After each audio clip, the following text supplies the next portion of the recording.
Oh, sweet. I'm here at the beginning for once. Well, well, well. Look at you. I know the sound of a doggy door when I hear it. Oh, true. You did hear that. I do that because I like having the dogs in the room. And I don't like closing my door because it gets too hot in here. They'll usually stay in here even with the door closed, like 99% of the time. But like two things. Ella will go try to be mischievous. And Reptar might go try to poop. Reptar poops outside. I can go months without him pooping or peeing inside. Because he's usually just around me all the time. But anytime he's not around me, he's like, I bet I can get away with this. And then he just fucking does it.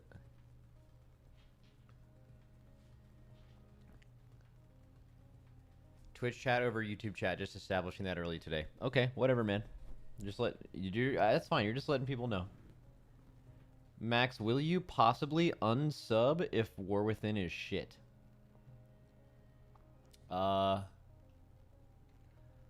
No, not really. I don't think I've ever unsubbed to WoW. Because there's always going to be a new patch, you know? I mean, I actually could have unsubbed for the last, like, 3 months. Honestly, minus $45. Because I didn't play at all in Season 4. That's like but that's the only time in my entire history of playing WoW where I stopped. So.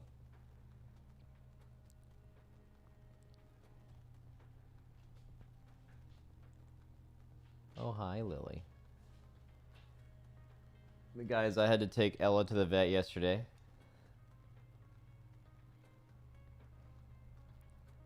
She's been having a rough month, man. She was running outside yesterday, and her dew claw got torn straight off. I don't know how, but like the entire nail is gone. So it was I had to take her to the vet to get it all cleaned up. It was bleeding pretty bad. But yeah, she got it all cleaned up, got it all taken care of. She's got a little bandage on her paw right now. And then in 2.5 days, the bandage comes off. And she's cone billed again for like another week, so she can't fuck with it. Is she happy? Yeah, she's a happy little dog. Dude, Ella's happy all the time. She's permanently happy. She's like a insanely happy dog. Wait, what is this 7TV emote? I don't know. Poor? I've never seen that before.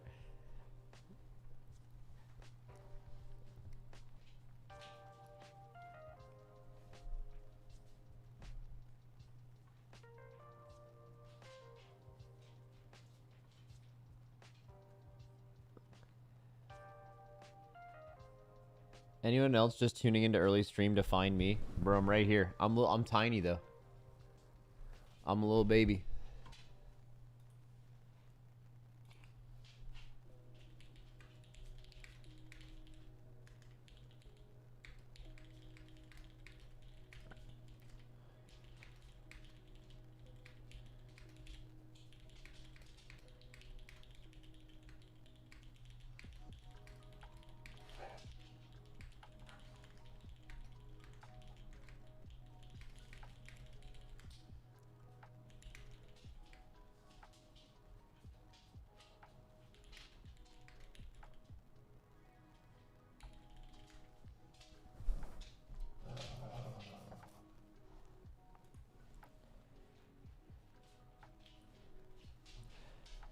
Finding Max is a great minigame. Yeah, I'm always here somewhere. I feel like it's easy to see me because I'm here, right? But it's just I'm a little baby. You know?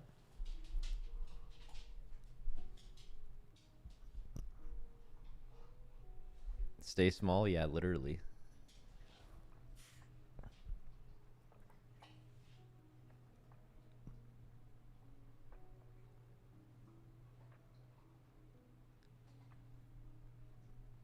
Max, you should get a pet Damascus goat so that you can scare the competition with an absolute creature of an animal. All right, we're looking this up. Damascus goat.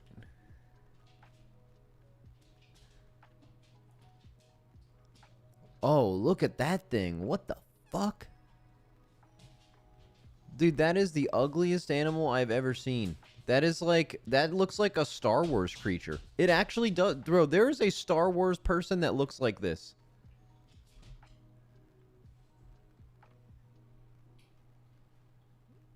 Guys, Damascus goats are ugly as fuck. Let's just say it.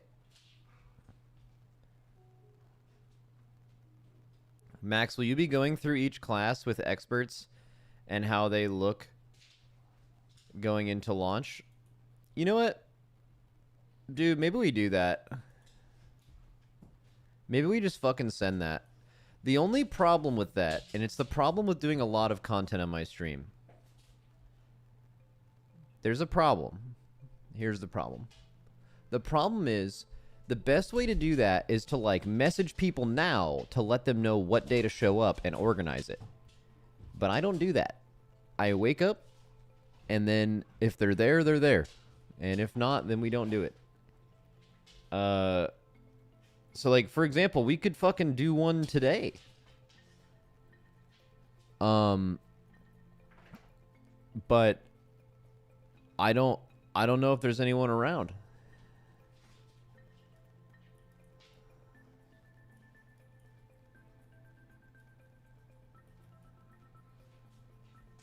Max, can you comment on the Icy Veins tier list? Icy Veins made a War Within tier list?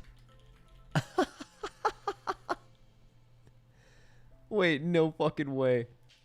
I have to see this. What a fucking meme. Please tell me they did it. Yes, they did it. It's pretty bad. I mean, it doesn't matter if it's bad. Like, it's going to be bad because no one could possibly know anything. Like, you couldn't... Guys, it is my fucking job to know. And I am the one telling you it is impossible for someone to know. It's all made up. Like, the tuning is a circus at the moment. There's no way you could tell anyone what is going to be good in the new expansion right now. You'd be a fool.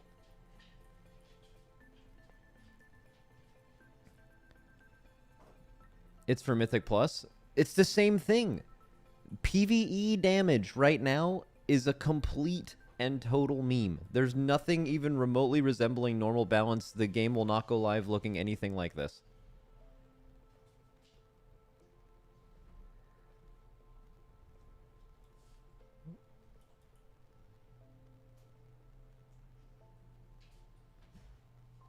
But what if it does go live like this? That would be crazy, but it won't. You know what it is. Class design is pretty much there. Class design is there to stay, yeah. The tuning is a totally different animal. Yeah. Max, I was trying to listen to Potty C on Spotify this morning, and it has giga ads every 15 minutes. Please tell me you have no control over that. I have no idea how that works now. I did notice that, though. I noticed when listening on Spotify that there are a significant amount of ads on there. I don't know if we control that or if Spotify controls that. I have no idea. I'm not sure. When I listen to a lot of really good podcasts, and I'll tell you what they do. They play 1 to 2 minutes of ads off the jump. And then like 30 to 40 minutes in, they take a break and they play some more. And then if they want to, they play some at the end. If you're getting them every 15 minutes, I can tell you that that is not intentional, because I can assure you that's actually just bad for business. Like, people will just tune out.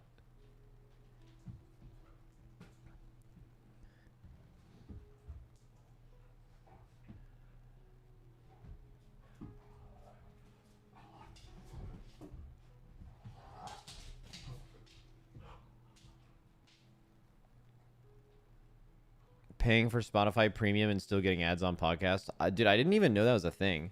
I have Spotify Premium too, which by the way is really stupid because I like don't even use this. I don't even use Spotify anymore. I am Apple Music pilled. But I also I use Apple Podcasts as well, so I don't dude, why am I still paying for... You know what? We're going to save some money today, Chad. I'm going to unsubscribe from Spotify. I'm just wasting money.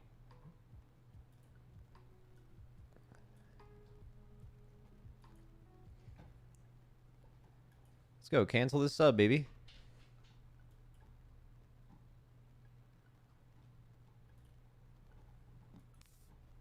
Just did it.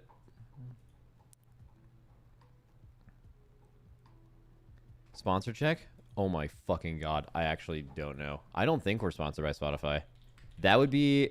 I would be turning off the stream and deleting this VOD if we are sponsored by Spotify. That would be a terrible look. We're not. We're good. Why are all subscription services getting worse and worse? There's a couple reasons, but I can give you a broad answer.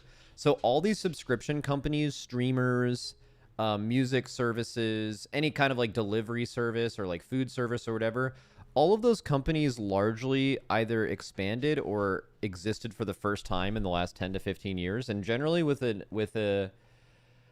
the really popular ones that are just trying to grow their base, in the first 10 to 15 years, they've been purely like just trying to scale, right? They've been not making a profit on purpose just to get more subscriptions and more people in there and giving you a better product so you're more likely to keep it. And they're hoping you become indoctrinated. It'll be a subscription service you always keep.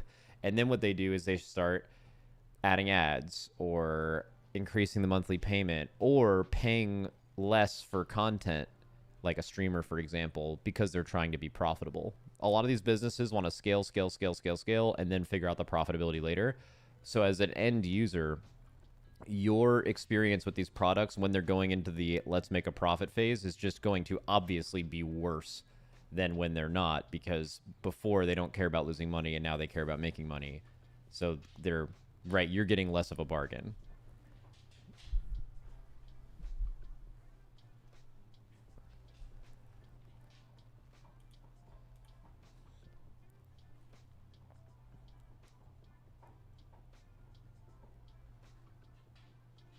But also, I'm just making it up. So, all right, guys, if I was going to do a class talk to it, I'm instantly reminded that it's just literally I'm asking nothing because you're just going to say what your favorite, what class you play. That's not true. I picked the class that would have the most drama. The class with the most drama right now would be Rogue, Demon Hunter, or Druid, I believe. Like, Rogue is super down bad. Demon Hunter is super down bad. And, like, all 4 specs of Druid are pretty down bad. So that'll be it. But I feel like there'll be more drama with Demon Hunters just because Demon Hunters are all, like, anime enjoyers. So they think of themselves and their situation with their class as, like, they're in the middle of an anime. And it's, like, fucking wild. It's like the world is against them kind of shit. They're all anime protagonists.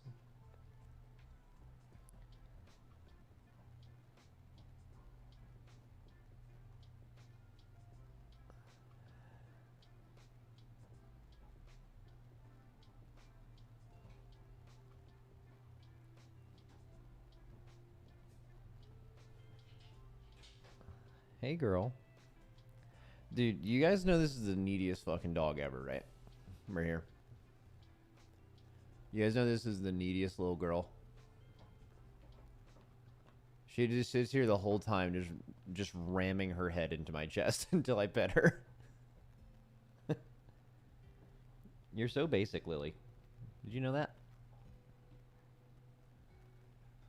Do you guys see Ella's cast in the back?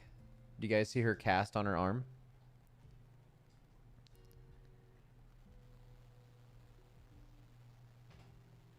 You see her little green cast? Did she eat another towel? Let's use some problem-solving skills of our own here, guys. You're asking me if Ella ate a towel, and you're asking that because she has a cast on her paw? That doesn't make any sense, right? So yeah, so anyways, she was outside yesterday and she was running, as the dogs do.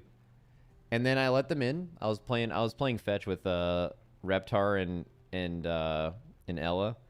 Lily doesn't like to play fetch. She just likes to be pet. That's all. She's a very simple dog.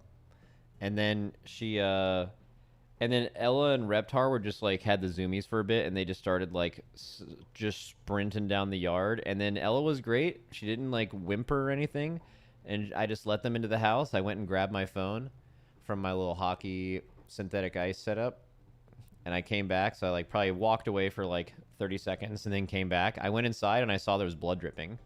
I'm like, oh shit, what did they do? And then I see Ella like licking her paw. I was like, oh, did she like get a splinter or something? And then I look at her like dew claw. You guys know what a dew claw is? Like their paws are like this, and then they have like a claw like up here, right? It's like a dew claw. It's called a dew claw, I think. It's like their thumb basically, yeah. But it's on their front paws. It's like not up here. It's like up on the side. Anyways, her dew claw got ripped fucking clean off. It didn't crack or anything. It must have just gotten caught on something, and it just fucking ripped straight off.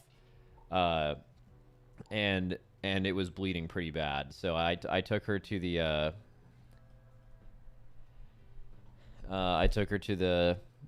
Okay, actually, this is an entire other story. The urgent care that I normally go to for dogs wasn't open, so I took her to a pet emergency room, and it was the most unsettling experience of my life. That's okay. What I just said is crazy dramatic. It was the worst experience I've had at a vet. Everything went great with her, but it was, I don't know if you guys have been to one of these, but it's an open concept vet. So let me try to explain this to you. You walk in, Lily, I stopped petting you for one moment. I walk in and like imagine there's like 7 tables. It's like a pretty bougie looking place, but there's like 7 or 8 tables. And when you get there, they just sit you down next to a table, and all of the vets and everything are going through everything with each patient, and everyone can hear it and see it. Right? It's like a very, very open, like they had their goals on the wall. They're like, here's our mission statement: openness, toughness, and all this other shit. And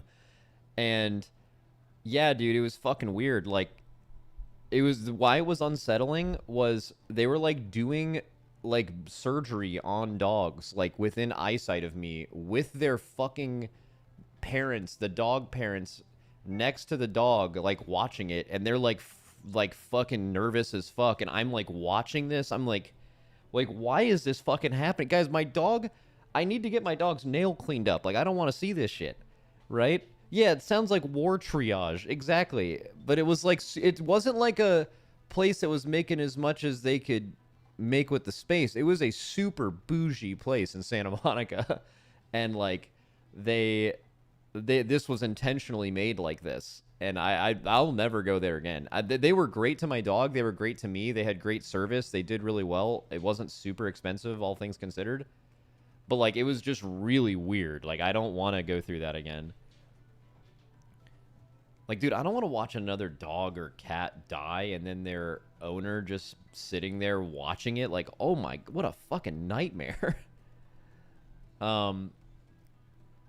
Yeah, so yeah, fucking hate that. Anyways, they said, yeah, she ripped the dew claw clean off. We stopped the bleeding. We put some they cleaned it up with a bunch of clean stuff, and then they wrapped it up, and now she has a little doggy cast or a doggy bandage on her paw for the next couple. Oh, am I talking about you? Oh my god.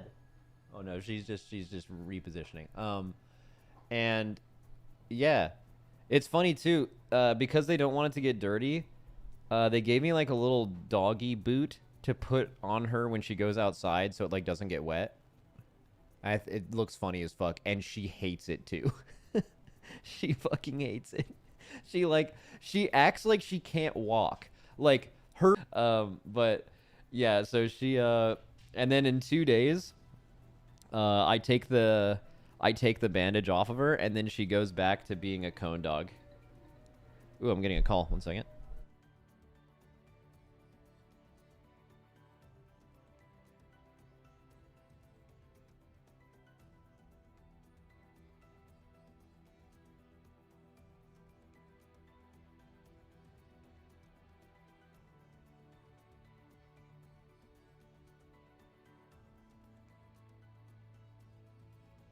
All right, yo, 1 second. My car's getting detailed, and my detailer's here, and I forgot about that until right now.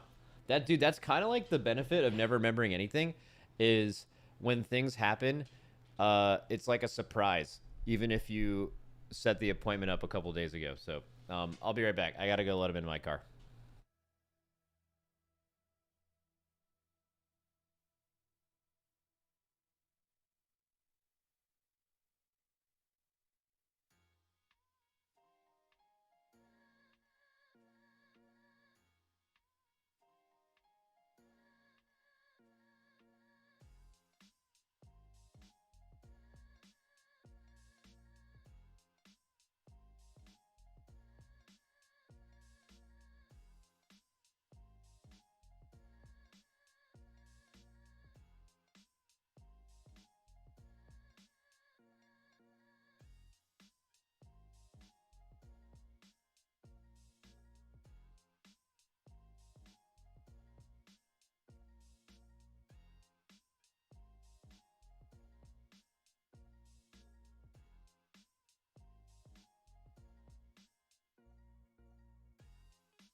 Hasn't that box been there for like a month? Ain't no way you guys are policing my boxes right now. What happened to my wall? I was sponsored by one of the wall companies, and then it just fell off, and I haven't dealt with it. Yeah. He needs to hire a cleaner. I do have a cleaner. They just are usually here when I'm streaming, so they can't clean this room. Did you say one of the wall companies? Yeah, I've been sponsored by a few wall companies.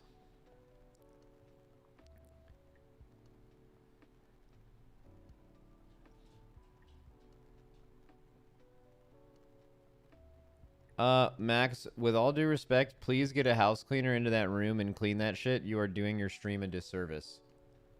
It'll be all right. I mean, it's like most of what you see in the room. I have a bunch of dogs in here and they have toys. I mean, most of everything you see is just torn up dog toys. That can happen within 30 minutes of them cleaning this room. It's not that big of a deal.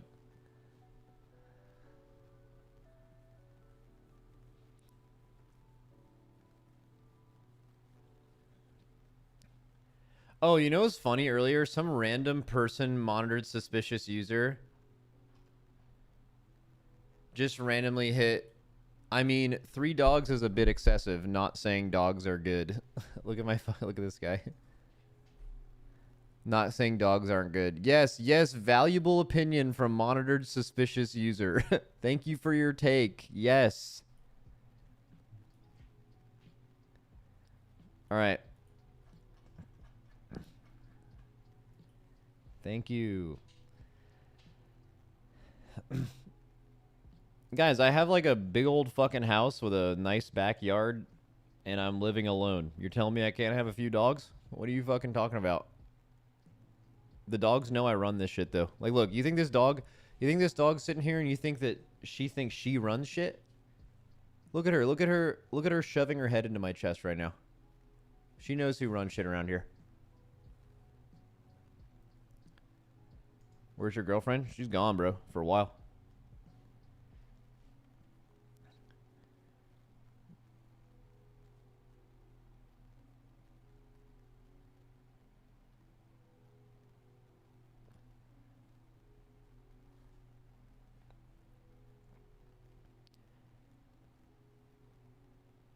Is that a GSD or a Belgian Mal on the floor? You talking about a little Reppy? Come here, Rep.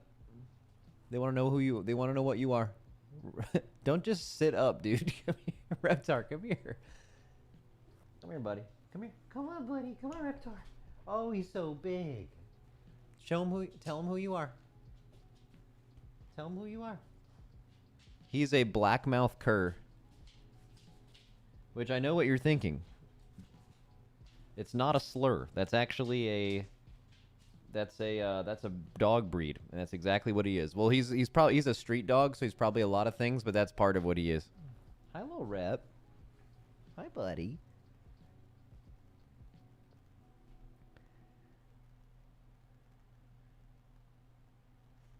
Hi. Dogs of divorce always have a hard time. There was no divorce. All good. Wait, what is going on in my chat right now? Why does that person's "your doggos are adorable"? Why is it all highlighted and shit? What's going on with that? Hey. Check Wowhead? Nah. We'll do it in a bit. We'll Max, where did you get that shirt? This shirt? Deadpool shirt? It's from the recent Deadpool collab we did, which I know all of you guys are aware of because you keep fucking posting pictures of me in Discord from that thing. I know you're all aware of it, bro. Look, this was posted in my Discord today. Where I look like a soulless husk.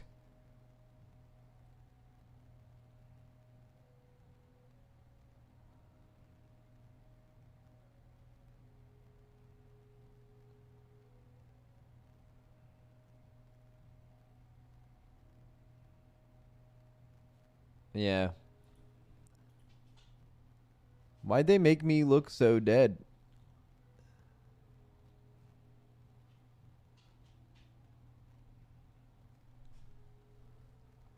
You know? But yeah, if you guys do want to shout, I want to shout it out to you though.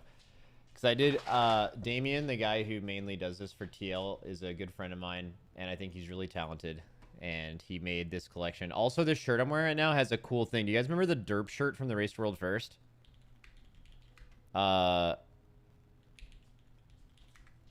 They have like a similar liquid logo on this shirt. I don't know if you can see it.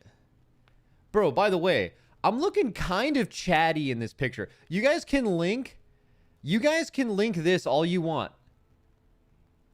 But I'm kind of looking like a goddamn beast in this picture right here.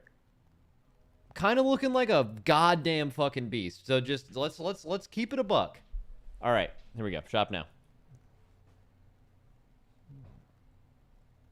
Looking fucking good, baby. Looking thin, looking 5'8", bro. How do I look 5'8"? How tall is Riddles? Does anyone know how tall Riddles is? He's like the same height, maybe like an inch taller than me. His hair adds a bit. Also, I'm at an angle, you feel me?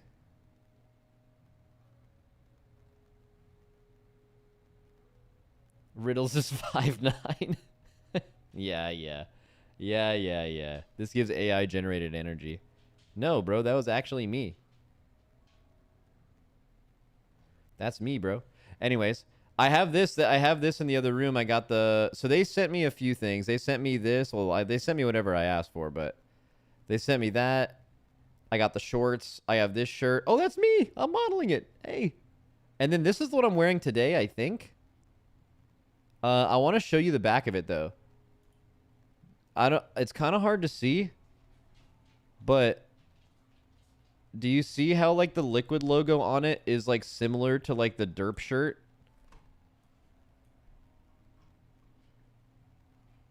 I thought that was a nice touch. I think it's literally the derp shirt dragon face. On the actual Deadpool shirt. So if you guys are into Deadpool and Wolverine, or if you guys just like high quality stuff, make sure to check this out. I was in the little shoot for it. Looking like a goddamn Chad, too. Holy shit. Look at me. Look at me, chat. Look at that. Look at that fucking build. Look at the build. Oh my god. Alright. Look at the height. Look at the length.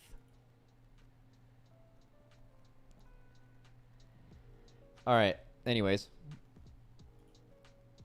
Alright. Someone told me to check Wowhead earlier, and I will check it now. But I just know that I did the other thing first out of spite because someone told me to do it, and you guys cannot control me. Alright.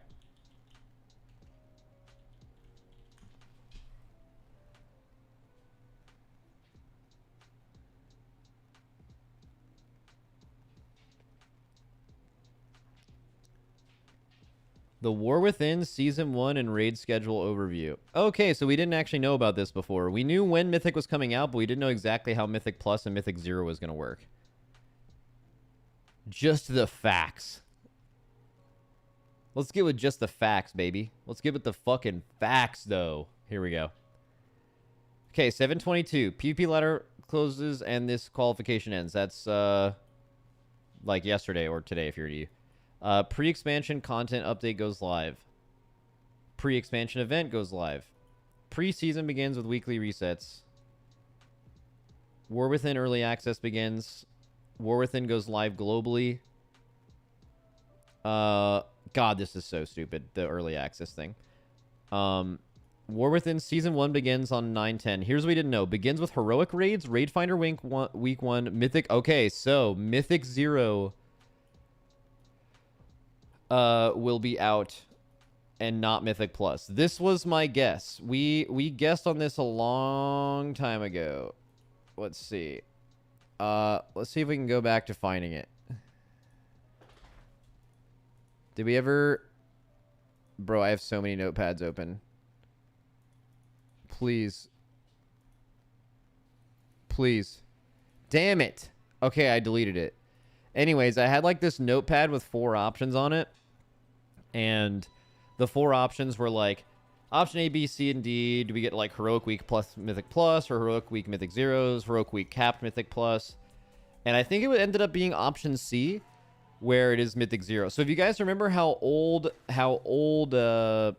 seasons used to work when there was a Heroic Week, was you got Heroic and then you got capped Mythic Plus, and it capped your Mythic Plus gear at like what was it, like it was at a +7 or a +6 or something like that. Okay, but obviously you guys know in Season 4 they changed Mythic Plus, right? So now a Mythic +10, what that used to be, is now a Mythic Zero. So there was never going to be any Mythic Plus gating. It was just going to be whether Mythic Plus was out at all or whether it was Mythic Zero. So we're going to have... Mythic Plusers will have... And also keep in mind, Mythic Zero is a daily lockout, as far as I'm aware. So, like, it's not like you're going to do Mythic Zero dungeons once in the whole week and then have nothing to do. You will be doing these every day for the best gear that's available. You're going to be doing hella Mythic Plus swoops. Or hella Mythic Zero swoops. What is it? I thought that was Heroic and not Mythic. I'm almost certain it's going to be daily lockout from what I read.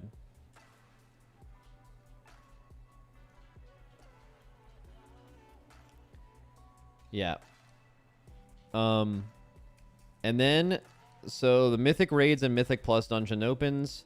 Raid Finder Wing 2 opens. Okay, so just to give you guys a Race to World First overview, there was 2 potential scenarios, right? So let me just go over what those were. Let's make a new notepad. Okay, so option A or option B. Okay, option A is... this is the week before September 17th. Heroic Week comes out, and there's only Mythic Zero. So functionally, that's exactly what you guys saw released. And the other option was Heroic Week plus uncapped Mythic Plus being available. What this means for the 2 different teams, or for the Race World First, is option A means there's going to be slightly more splits in Mythic. That is a result of this. But way less character requirement. Okay. Well, that's actually not true. So slightly more splits in Mythic for this comes out at Mythic 0. Still better than simultaneous release by far, by the way. And there will definitely be, for sure, will be 4 to 7 hours first Mythic week of guild-wide Mythic Plus farming. It probably won't all be at one time. So if you guys remember back when Heroic Week was a thing, like, you guys are used to this now where it's like the last expansion. Simultaneous release happens, and then we're like doing splits for 2 days, and that splits includes Mythic Plus time. With the Heroic Week, what usually happens is you go through the Mythic raid until you hit a wall, because you know you're going to run into a point where, I'll give you some real race examples, where like we literally can't go to a new boss because a bridge in the instance isn't opening after a soft reset, like going to bed. Or Tindril is lagging out every 4 hours, so we can't progress right now until Blizzard fixes it.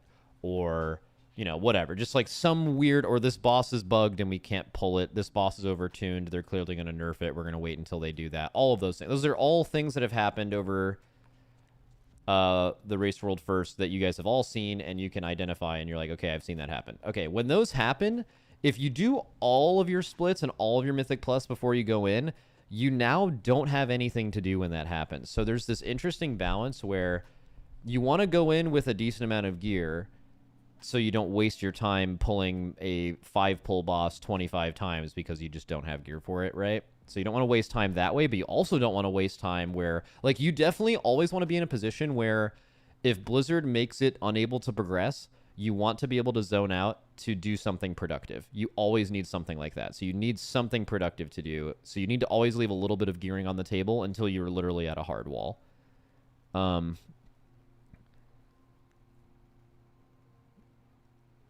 Wait, when did Mythic 0 become a daily lockout? Oh, we can check on that in a second. I'm pretty sure I read that, but I also could be making it up. We'll check that out.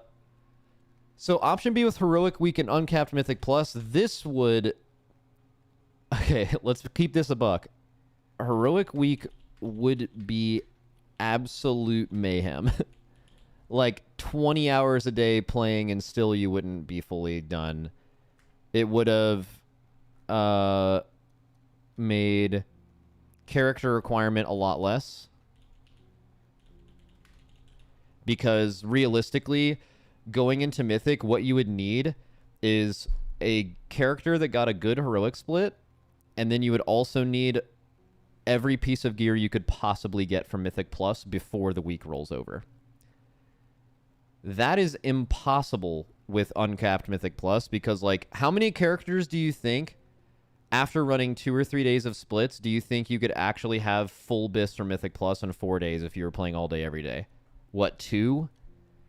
Like, at the very most, 2. Like, maybe 3 if you got insanely lucky, but, like, 2 for sure. So, like, it actually massively lowers the amount of characters you need. Also, another reason you need a lot of characters in the Race to World First is you need to, like, make sure that everyone gets their tier set and everyone gets a run that they want from Heroic. Well, now that you have 2 runs of Heroic and bosses, we assume, still drop Omni tokens, you never have to worry about someone not having tier that you want to have in the raid, regardless of how many characters they have. Whether it's Evade playing 2 characters or Ben playing 3 or something, like, those players will always have things to play. So, but that's not what we ended up getting. We ended up getting this. The good news is option B, we've actually never had option B before. That would be new territory. That would be Race to World First Guilds doing something for the first time. We've done option A 10 times before. We know how to do this. Option B is what we didn't get, and I'm kind of glad we didn't get it, because that would be... I don't even know how we would deal with that. Like, I don't even know... How would we even fly players... How would we even fly players to the event in that week? We would have to fly them before Heroic Week, which would cost a lot more money. right? Because like there wouldn't be time in Heroic Week where you could leave your computer. You couldn't travel for half a day or a full day for Europeans. You could not do that. What is it? I feel like option B is worse for the Race to World first, but better for the game. Maybe. We're not talking about what's better for... I'm not speaking of what's better or worse for the game, because who am I to make that decision for everyone? I'm specifically giving you context for the Race to World first. If we are to speculate about better for the game, I think if you're an all-day, everyday D-Gen gamer, non-Race to World first player, so like a lot of Mythic Plus players, I think you enjoy this. I think if you are the everyman, not the... People often get this confused when you talk about casuals. They just assume they're like people who farm mounts and never do any content. A lot of players do like some level of Mythic Plus or some difficulty of Raid. I think for those players, very similar to like Valor being uncapped at the beginning of Season 4 in Shadowlands, where like if you're a D-Gen, that's awesome, but if you're not a D-Gen, you just feel permanently behind and you feel like you can never catch up. That is what they're terrified of with this. The reason option B doesn't exist is the majority of the player base can't keep up with this like D-Gens can. So they would be huge not fans of it. Where if you're a D-Gen gamer, you play the game all the time, you would love option B, right? I think it's a very clear like distinction on who would want it and who wouldn't want it.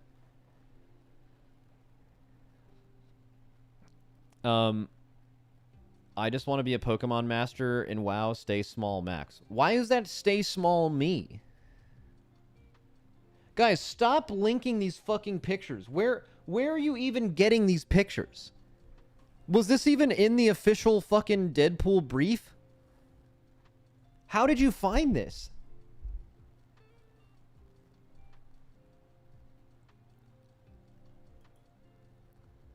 Whatever, man.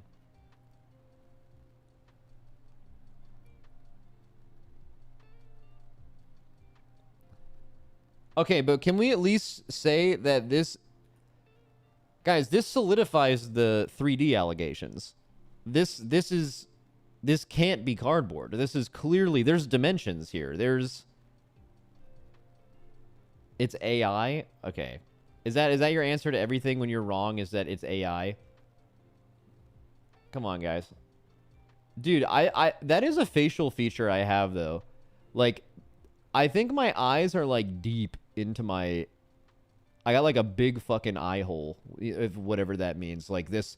Whatever the difference is between what's above your eye, that bone, and below, like, my eyes are deep into my head.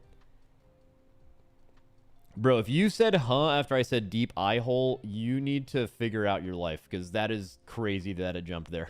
You got to figure that shit out. Big orbital socket. Yeah, I got a big one of those bitches. I got huge eyes, bro. Can you kind of see my eye color? My eyes are like a lightish blue. You can kind of... Bro, this looks so weird. Just getting right up in there, but you can kind of see it. Nice brows. Yeah, aren't they professional? You know what's great? Every time I'm at a shoot like this, well, when I used to date Suki, she is Korean, obviously. So if you guys are unaware of like Korean healthcare, it's extremely fucking real. Like, it is a cultural thing. Like, what you do to take care of your face is next level. It's like a 13-step process. It takes 30 to 40 minutes when you wake up and go to bed. Fucking crazy shit. And I never really did that because I'm stupid. And she tried to get me into it and I couldn't get into it. And then she's been to a few of my shoots before, and the makeup person is always like, oh, you have such soft skin. You have such good complexion. And she gets so visibly tilted that they say that to me, and I've never tried once. She's so fucking mad. Oh man, I missed that. What is it? What is it? I saw you in an ad for the TL Deadpool merch while wearing LCS yesterday. Looking good, dude. Yeah, that's what I'm saying. I tried to avoid myself in all pictures because I just hate looking at myself in pictures. I don't know. I just don't like it. But recently, the picture of me on the front of the Deadpool thing, I'm looking like a goddamn fucking animal. Looking like a little fucking, like a tiger. Let's fucking go. Max, look at Discord. That's what I'm fucking saying. That's fucking me, chat. That's what I'm trying to say. Make that a fucking emote. Let's go. It already is an emote. It's on 7TV. It's called Gigamax. Fucking put that shit in there right now. Who's my 7TV admin? Hey. Heads up, this emote is not publicly listed. It can be added to your channel, but we cannot verify it's safe. Yeah, I can. It's not safe, all right. I'm putting it on there. One sec. I'm putting it on there right fucking now. Add to channel.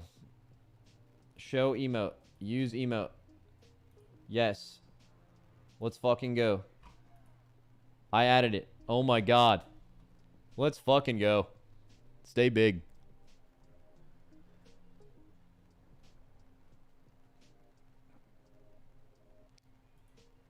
Alright, what were we talking about? Oh yeah. Release difficulty. Or release timing. This was, I think, the widely assumed release timing. Because it's like a mixture of what they've done before and now. What is this picture, man? I hate my chat, bro. Why did you do this? Why? Why? Just fucking be normal. All of you just be fucking normal, man. Just do normal things. This is a very simple contract. You guys talk, I talk, we talk to each other. We don't make fucking shit like this. It's so... Also, I like how I'm just elbowing her in the fucking face, by the way. That goes insane.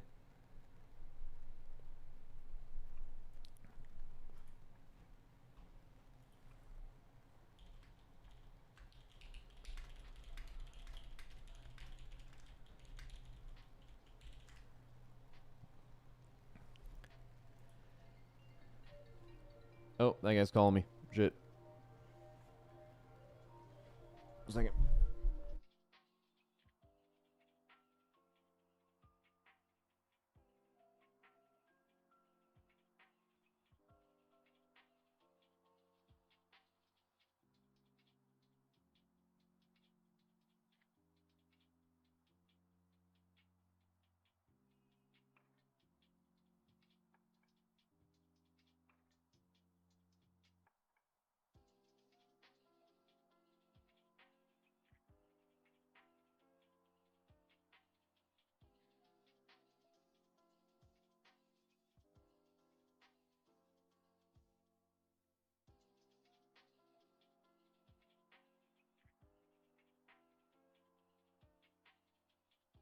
All right. Yo.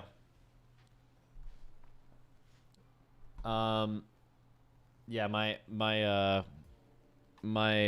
detailer guy called me and he said he's not gonna be able to finish the detail in the amount of time, so he needs to do an extra hour. And I was like, all right, sounds good. That doesn't surprise me because I have been hauling dogs.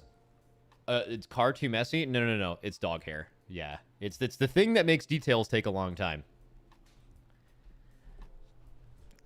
I had to take... I have a dog cover, but it's still just... I mean, my dogs are fucking massive, right? What car do you have? Model X. I have like a matte black Model X.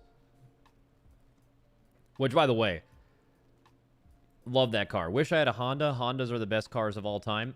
And Hondas make my car look stupid, and I love Honda. But I fucking love that car.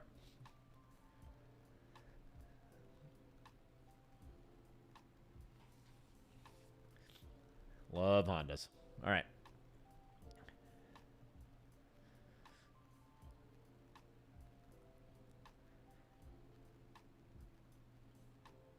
Dude, you know what I actually thought about? My mom actually bought a new Honda, and my dad bought a new Honda in the last 2 years. My dad got like a Honda truck, and my mom got a... I don't think it's a CRV. It's some kind of hybrid. Maybe it is a CRV. And my mom like called me one day, and she was like, I have such a good idea. Let's do... Like, I know you're sponsored by Honda, and maybe they could give me a discount, and I'll fly down there, and we can film a commercial, and the commercial will just be me telling you what to do in the game. I thought it was so funny. My mom's so sweet. She, like, thought up a whole-ass commercial idea to do for Honda. Which, by the way, she would be insane in commercials. My mom is so funny. Like, she is top tier funny.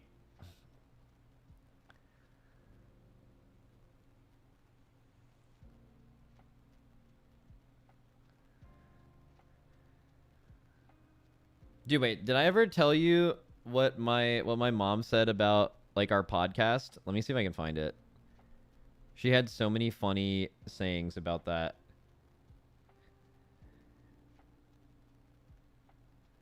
Oh, this is it. This is it. Okay. This isn't it. I'll show you two messages. Um it's so funny.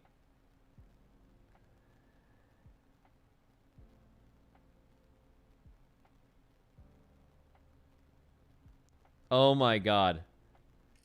This is it. Let me show you what my mom sent me. Here. All right, I'll show you two messages.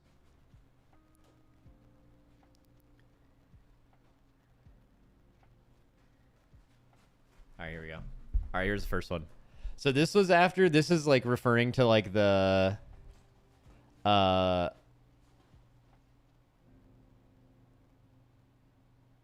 this is referring to the ad pitch thing. So she goes, "Hey Max, just watch Race Without Restraint for the first time." By the way, I don't know what that means. I'm assuming there's a few documentaries about me in the guild, and I could never watch anything about me. I would rather die, but probably something like that. Really good. Even though it's a year old, it still resonates positivity for your guild. Don't forget about my ad pitch for Honda. Mama Smith getting in Aya's way is the funniest part. Oh yeah, she pitched Aya being in there, and then she just completely ignores Aya the whole time. That was part of the bit. Anyways, and then here's another one. I said, "Hey Max, oh, this is the most mom-coded shit ever." She said, "Dear Max," for a text message. "Dear Max, I watched your latest YouTube video as well as the latest Potty C. What a gift you have. I'm very proud of you all and your passion for WoW. The Potty C cast is very entertaining. Fucking facts. I love Dratnos. And please tell that other caster that I love his basso profundo bass voice. Love, Mom." So she was a music teacher and a voice teacher for like 30 years. So she's a, voice teacher, choir director person. So she loves Dorky.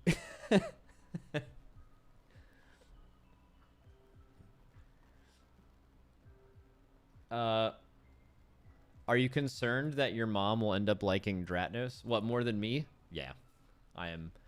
Dratnos has that effect on people.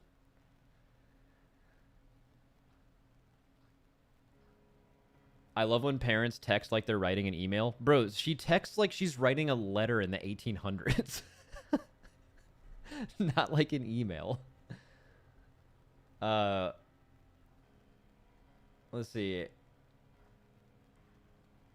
Are you concerned that Franck might end up liking Dratnos? No, they fucking hate each other. That one, we're good on that for a while.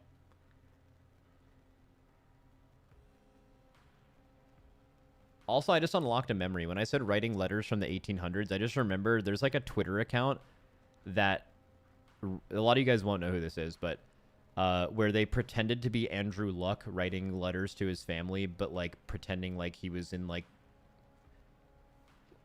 in the 1700s or whatever. It's so fucking funny because you could totally see him being from the 1700s, but it unlocked a memory. That's all.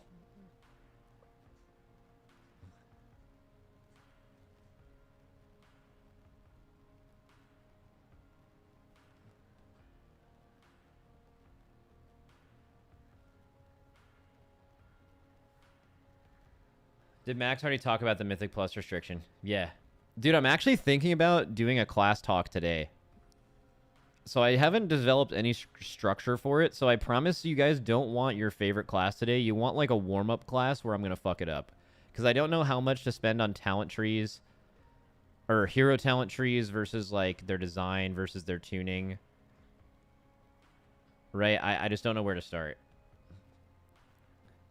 So you'd want me to do a class that you kind of care about, that you want to listen to, but you'd be okay if I fuck it up.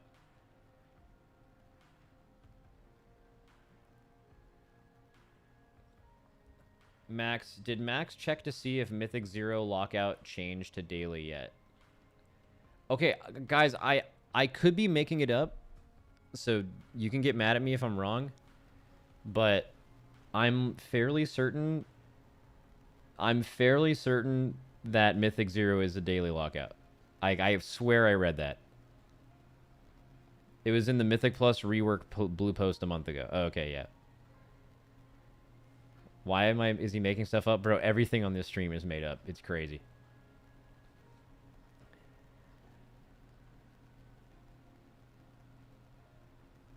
Max, are we going to have the stream with the useless tier list where we call people from different specs as well as these class talks? Yes, we will do that, but that's way closer to the season and way closer to the expansion.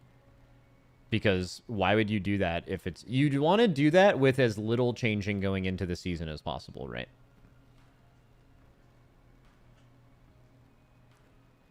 I also... Okay, so let me just think of some formats. So if I'm going to do these talks, let's just say I do one for...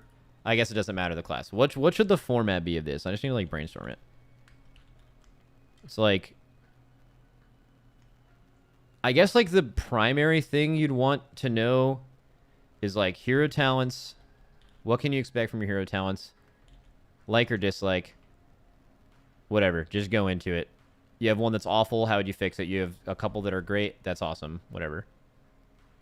And then it's, like, positive... and then negative changes from Dragonflight. Like, what sticks out to you is, like, something that's really good about your class, or you're really sad that's gone. If you are a Blizz dev for a week, and you can change anything about your class, or change anything... change or add.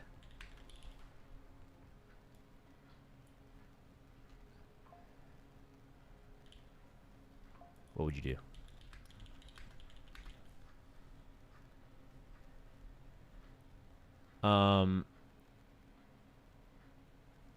Is there anything...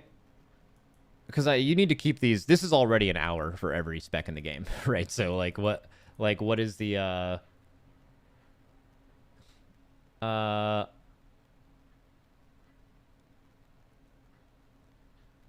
let's see. What do we do after this? I think this is fine. Like, if you're not doing like a final thing, but just like to see where people are at. Oh, maybe changes to talent trees. But then that's going to be covered in this. This is I don't know. This will be fine. This is fine. This is all we need. And then rank the class at the end for clicks. Now we'll do that in a couple weeks.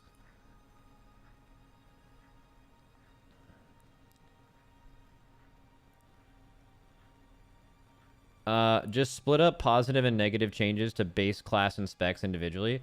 Nah, what I usually like doing is, like, I'll do this for DPS. So for DK, this would be about Frost and Unholy. For Monk, this would be about Windwalker.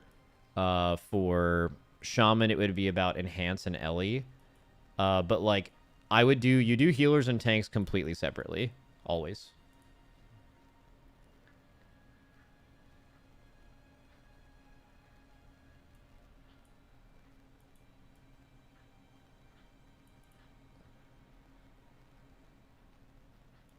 Healers and tanks are second class here. No, it's just that DPS are so spread that you usually have really, really qualified people that just do a DPS class, and they're like the best people to talk to. But oftentimes, especially with tanks, the best people to talk to are all tanks that play all of them. Like, you don't really want to talk to a prop paladin main. Like, you'd be better off talking to someone who plays all of them at the highest level. Maybe you can throw in one, like, specific main just to, like, shout them out. But, like, tanks are, you know, for a while have been homogenized into, like, all the tanks kind of are doing the same thing. And you need to find good practical people to do that. Also, specifically, class Discord tank people, which is usually who people recommend to talk to, are, like, obscenely cooked. Like, It's like they're doing things by numbers. They focus on parsing because that's all you can really focus on once you already have so much gear that you can't really do anything else. You already can't die.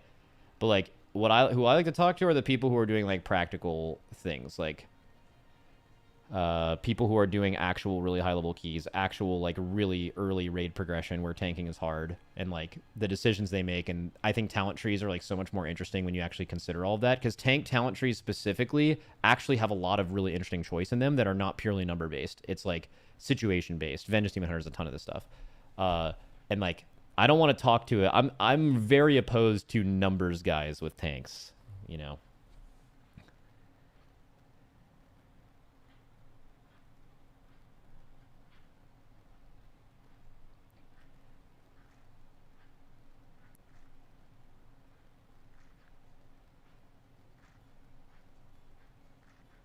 What is it? Seconded on Jack. I've never seen him off the beta. Oh yeah, dude, Jack has been putting in insane work actually. I would want to talk to Jack about healers. I feel like Jack is an excellent resource for that. And another thing about that is I know that like class Discord healers in general, like class Discord Andy healers really don't like Jack, and that makes me think much more positively of Jack. If that makes sense.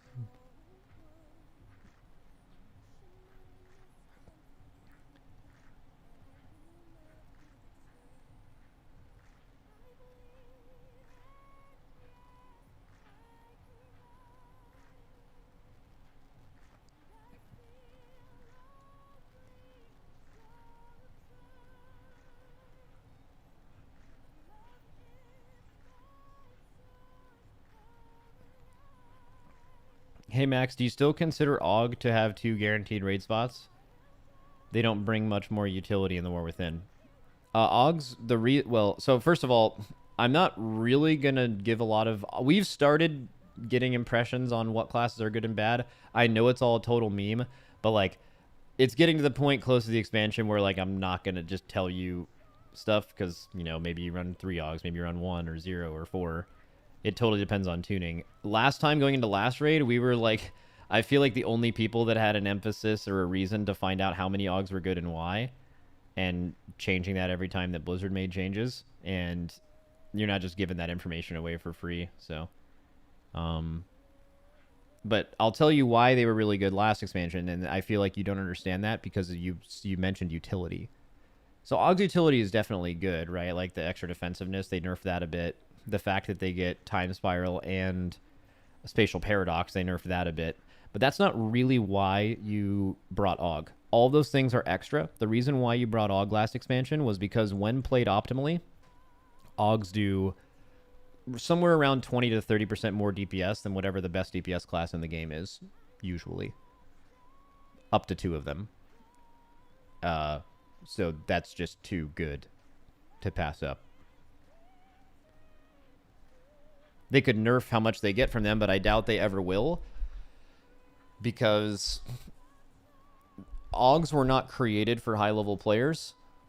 And to get this value out of AUG, you have to min-max the fuck out of it. And almost no one is doing it. So for them to nerf it being that good at an optimal level, they would have to make it really bad for the people that it's made for. So it'll unlikely to ever be nerfed from that power level in raids. But to answer the question for your guild, like, and I can't speak about this going into War Within, but just speaking about it in the last expansion, would you have wanted to bring an AUG last expansion? And to be honest with you, if what most AUGs do, which is just buffing their best 4 DPS in the raid, right?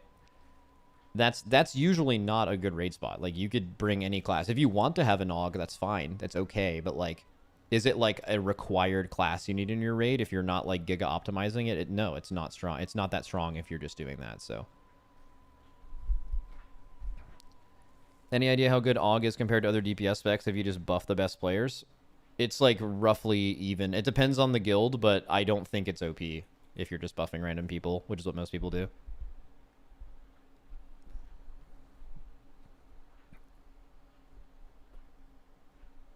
What is it? Are we starting up the Calling and Class Expert series? Yeah, I think we are. Although we did it last expansion for I think there was a lot more to unpack with the class inspect trees coming out than there are with hero talents. But I still think that content's there. In fact, I'm convincing myself to do one today. You know what? Let me reach out to some people that I know I like talking to.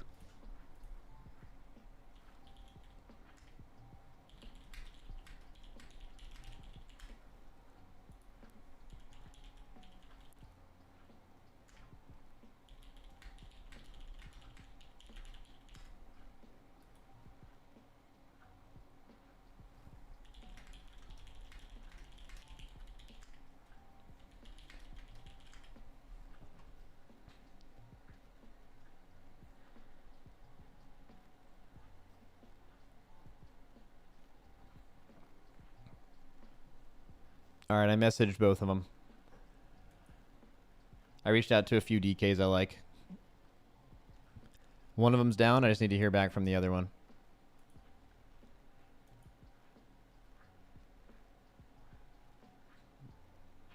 I want to start with DPS DK.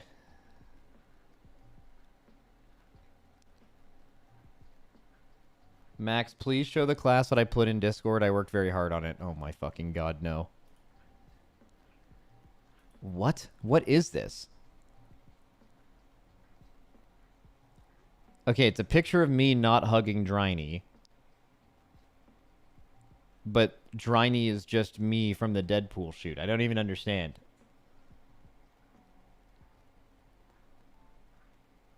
Oh, I get it. It's after he's realized that I was not going to hug him. And now that's his face. Okay. Yeah, okay. Okay. Okay, whatever. Whatever, guys. Let's just do that.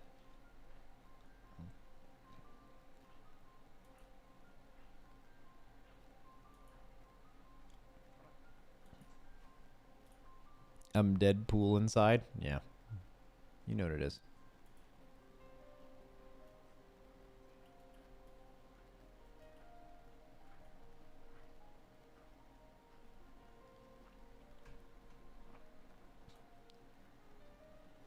The fact that your mom calls you Max and not your IRL name is wild. That is my IRL name. Everyone in my life calls me Max. Is there a place we can find the Liquid Guild roster? Watch new streams? Yeah. You thought it was Johnny? Nope. Do you think they should and will ever add another spec class that uses... What? What a fucking question. I mean, I can make something up.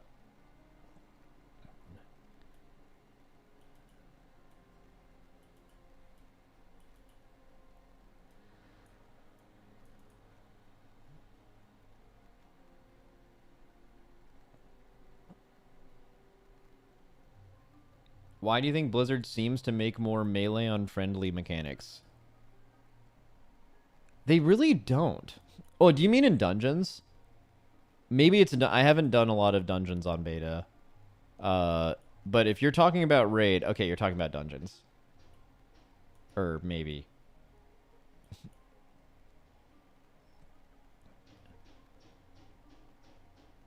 In dungeons, sorry, yeah. Yeah, I don't know. I think...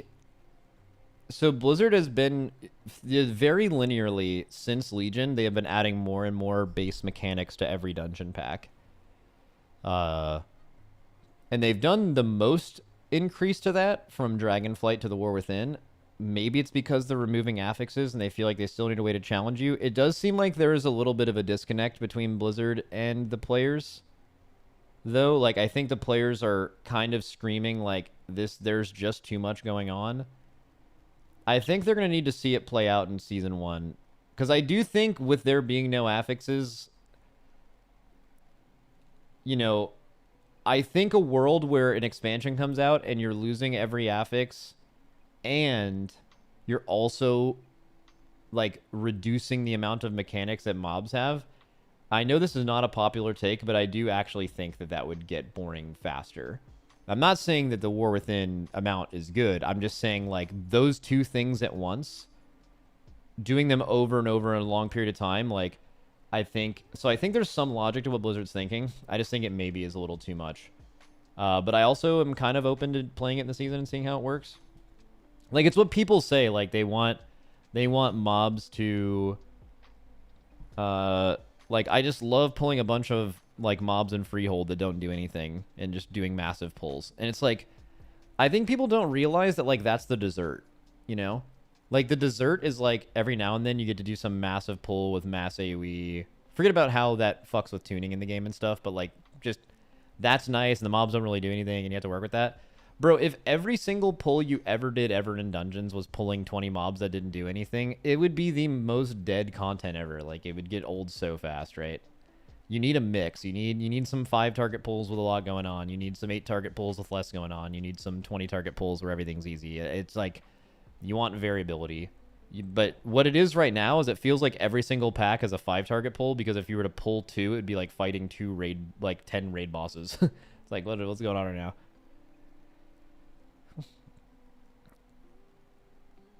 But do we always need area denial for every mob and it always be for melee?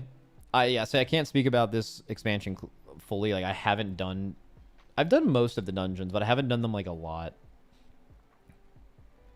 Max, any ability that works like old Festermite change to work like Ironfur? Oh, yeah. Festermite is an awful design, and Ironfur is the best design for stuff like that. I will say there was a short amount of time where I found the optimization of old Festermite to actually be really fun and, like, really engaging by having to play around it. But that is quickly negated by having to...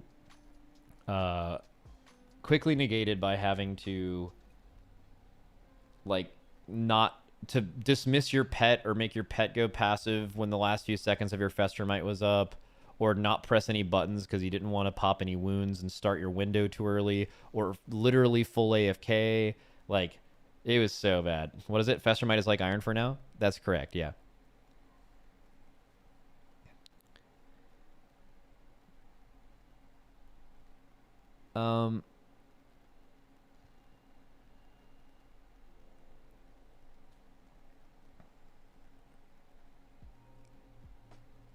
Max for VP? Yeah, I told you guys I'm running yesterday. I'm in the race, I think. My platform is simple. I don't want to see any use of meters or Celsius in this country. Punishable by imprisonment. And outside of that, I'm just going to make everything up. And I'm not going to take any advice from my close advisors. I'm just going to YOLO it. I'm not going to listen to anybody.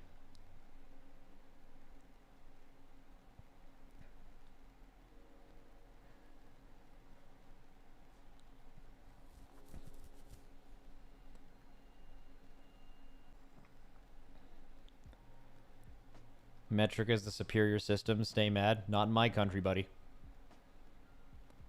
Who's your VP? Grimace from McDonald's. Or THD. Because he's really stupid, but I feel like if you ever got him to just set his mind to something, he'd be so good at it.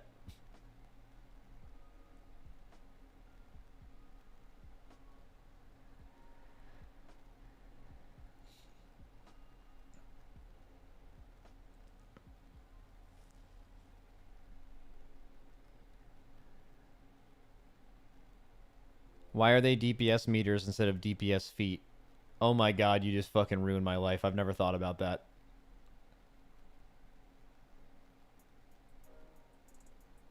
Also, why'd you bedazzle that message?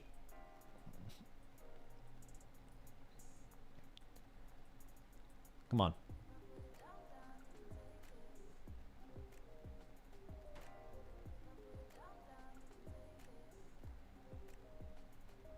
So you would read it? Bro, I'd read it I read everything. I read every message.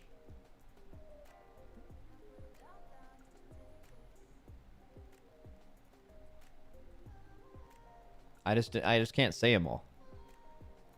Not in YouTube. I do read YouTube. Dude, they're saying cap in YouTube right now. That's crazy.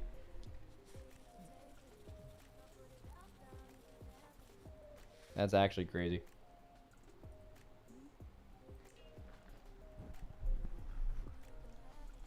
Look, guys, I mean, I don't read as much YouTube as I do Twitch, but there's also like 10 times the amount of messages on Twitch than YouTube. I feel like that makes sense. If I were to split it 50-50, that wouldn't even add up. That doesn't make sense. I have 10 times the amount of viewers on Twitch right now. Come on. Come on now. I don't ignore you all. I give you your due. But you get like a rationed out portion of it, you know? Max hates YouTube. He thinks we're ugly and stupid. What the fuck? All right, first and last name. Fuck out of here.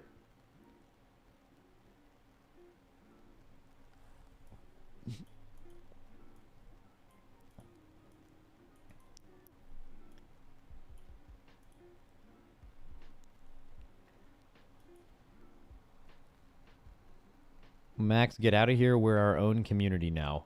What does that even mean?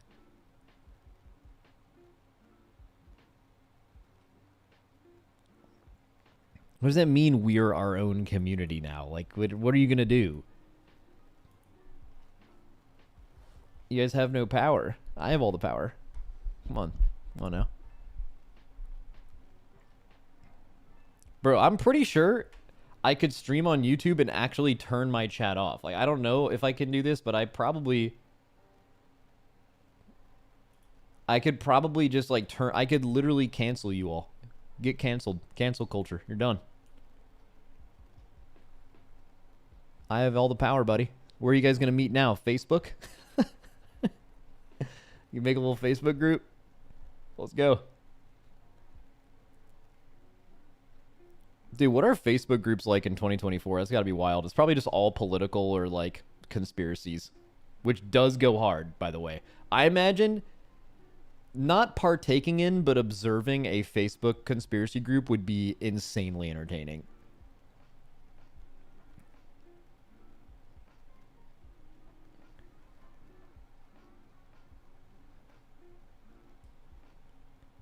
That's how they get you?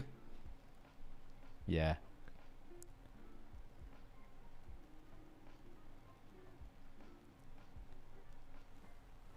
I didn't get a response from... Is Biceps Pump EU, by the way? He is, right? He might be... isn't it, like, late as fuck for EU? I asked Taznak, and he's around. I like Biceps, though, too. I've spoken to him a few times. Oh, it's only 10 p.m.? Ain't no way this dude is fucking not here at 10 p.m. Ain't no fucking way.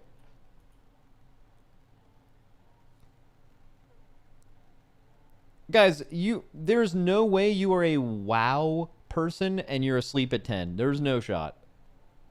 Maybe he has a good sleep schedule. Ain't no way. Guys, the most degenerate people I know are from EU. They stay up till like NA hours.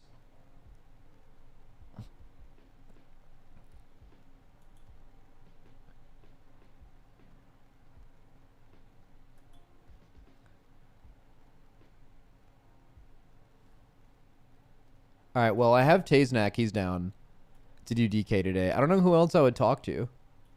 I don't like talking to people from my guild. I mean, I could talk... I mean, I could see if Atlas wants to do it.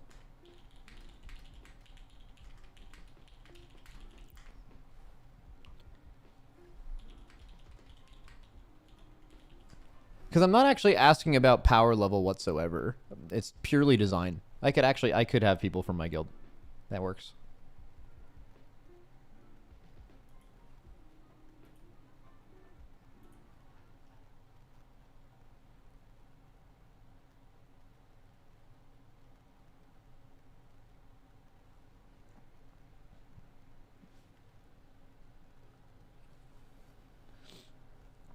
Who are we talking to today?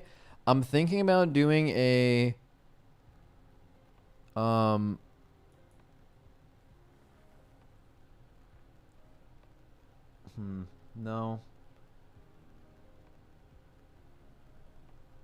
We're gonna... Yeah, we might class yap. But I need to find another... Oh, Atlas responded. Let's see. What time? Because I'm not home at the moment. I don't know. Do you get home in the next few hours or so? Not pressing.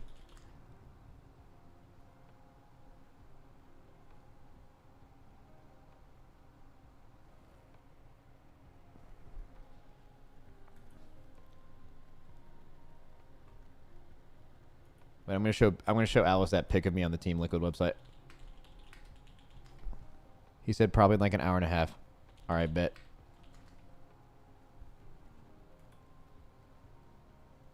Let me show him this picture.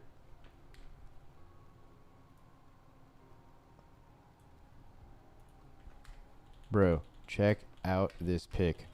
I'm a beast. They call me the machine.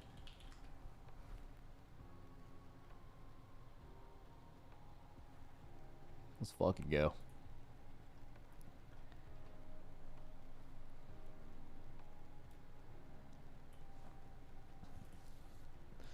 %400 forehead modifier. Guys. Look at that picture of Atlas. Has Atlas posted any thirst traps on Twitter lately? Let's see.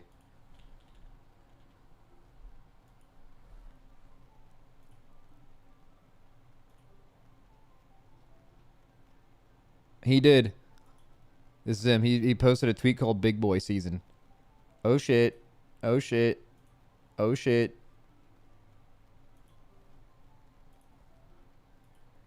Oh, Biceps responded. Might start in 1.5 hours. Is that late for you?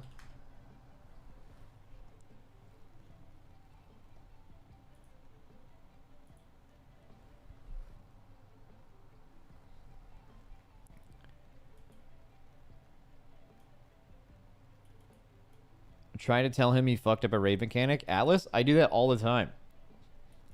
Is that what your all's impression is of people who are like super jacked? Is like they don't take no as an answer, and like they're like super arrogant, and like you can't tell them that they were wrong, and like they'll just fucking kill you if you do that. I guess like roid rage. Alice is not on roids. I'm like almost positive. Okay, cool. That's it, guys. In 1.5 hours, we're gonna talk to Biceps Pump, Taznak, and Atlas about DK in the War Within. That's what we'll do.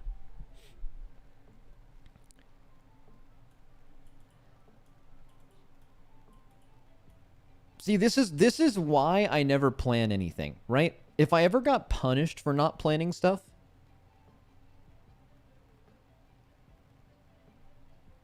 I would learn to plan ahead and message people. But like you guys constantly letting you just message you on the day and it working, I'm never going to learn. Right?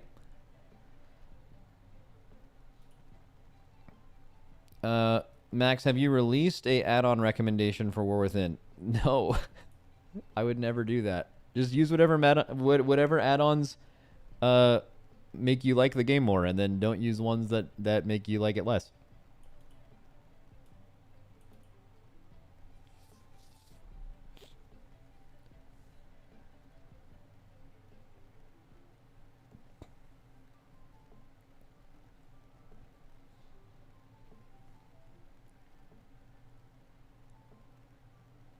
Did you see that Mythic Plus isn't until Mythic Week?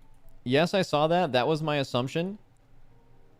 Was what was going to happen, because that's kind of similar to what we've gotten the last time it was there.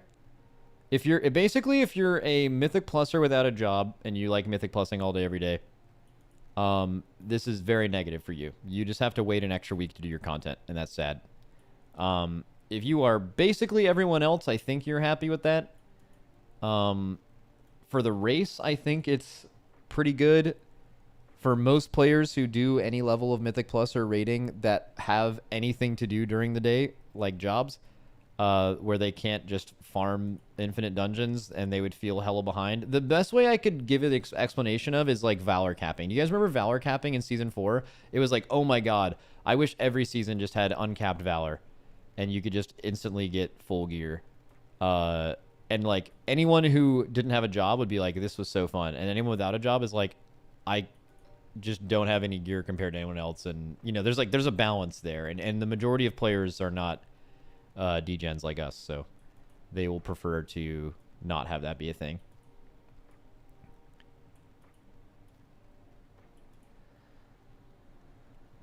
What is it? Max, Mythic Plus is just a tool to raid. For some people, Mythic Plus is just a tool to raid. For some people, raid is just a tool to Mythic Plus higher.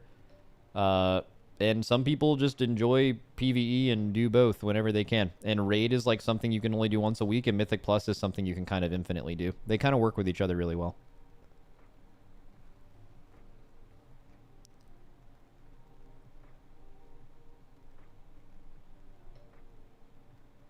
Max, do you think delves are going to be a thing you all spam for the Race to World First too?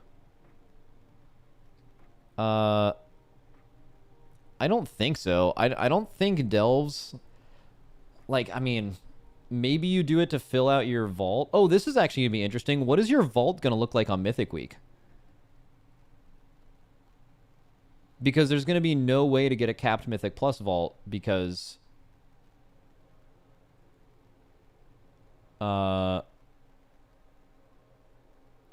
you can't. Mythic Zeros count? Yeah, but it's going to be like hella low shit, right? Like you're going to... Like Mythic Zero vault rewards are probably dog shit. So it's basically all heroic raid loot out of your vault. Unless delves can give you mythic. Can delves give you mythic track? Does anyone know what delve is? Delves cap at heroic. Okay, so the first vault will only be heroic gear. That's probably fine.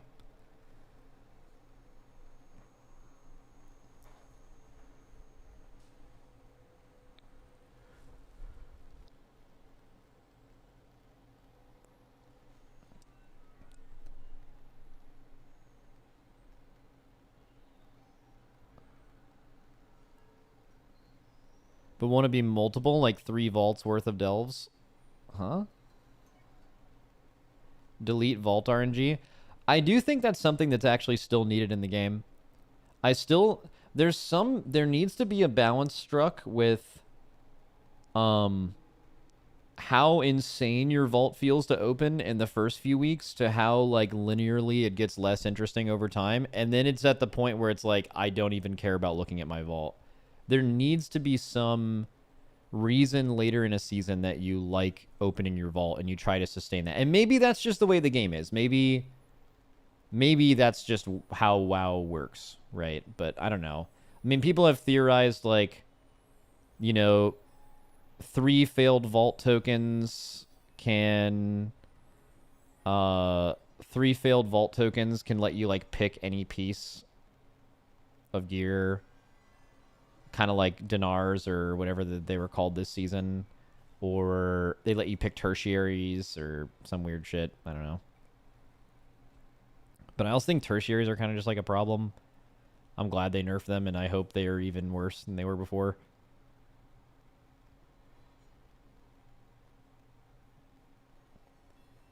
You absolutely despise the vault system? Really? I think the vault system is good. It's just needs tweaking. Why is this something I'm listening to? This is on a chill playlist, by the way.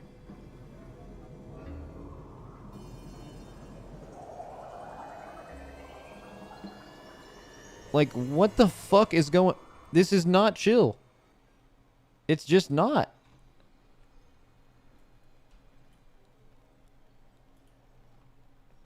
What the fuck is Pretzel? It's some company that makes DMCA free music for you to listen to as you're streaming. So yeah, so you don't get like copy striked and shit. You don't have to worry about it. And it has like YouTube specific. It's whatever. It's not an awesome program, but I use it.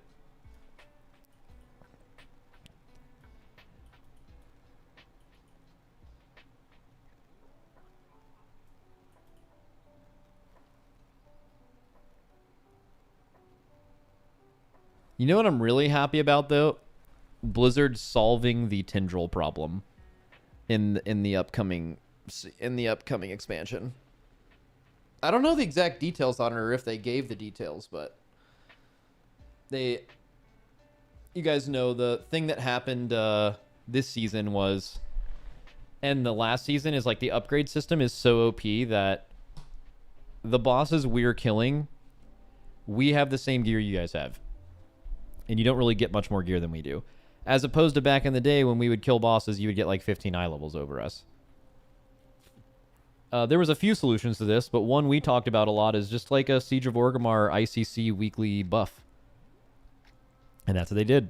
I don't know when it comes in, but at some point, people will get like weekly or bi-weekly buffs to all their characters and raids, which I think is just it's objectively better than nerfing bosses. I think like having your characters feel more powerful and overcoming a hard boss just simply feels better. Even though it's technically the same thing, it feels better than having the boss nerfed in your face.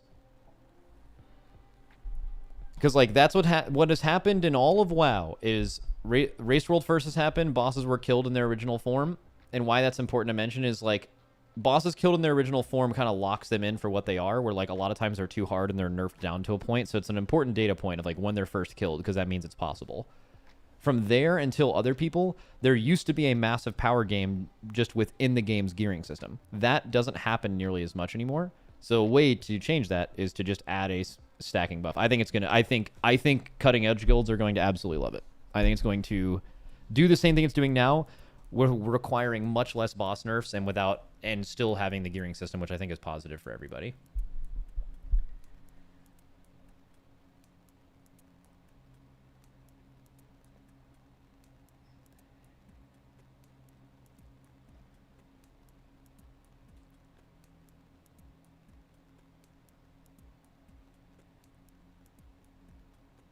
They need to let players acquire unlimited currency, but limit the level of equipment upgrades in the early weeks. Oh, good point, actually. Right, like if you're capped on aspect crests, you should be able to still earn aspect crests. You just can't spend them. Why does the me doing 10 dungeons this week not matter like 10 dungeons next week will, you know? You should be able to keep that. That would definitely be sweet. Hopefully you can do something like that with warbands. I think there's so much potential for warbands with like just alt stuff.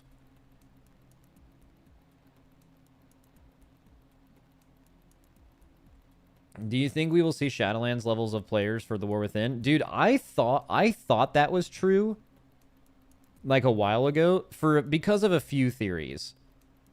Like we saw the sub numbers for the last couple of expansions and it was clear basically for like the last 15 years or so, every 2 expansions, people who haven't played WoW in a while seem to get the feeling of like, oh, I would want to play WoW again. And it's not every expansion. Kind of similar to how like you play an ARPG season and then like you kind of don't want to play it for a few months, but then the new one comes out and you're like, okay, I want to play it again.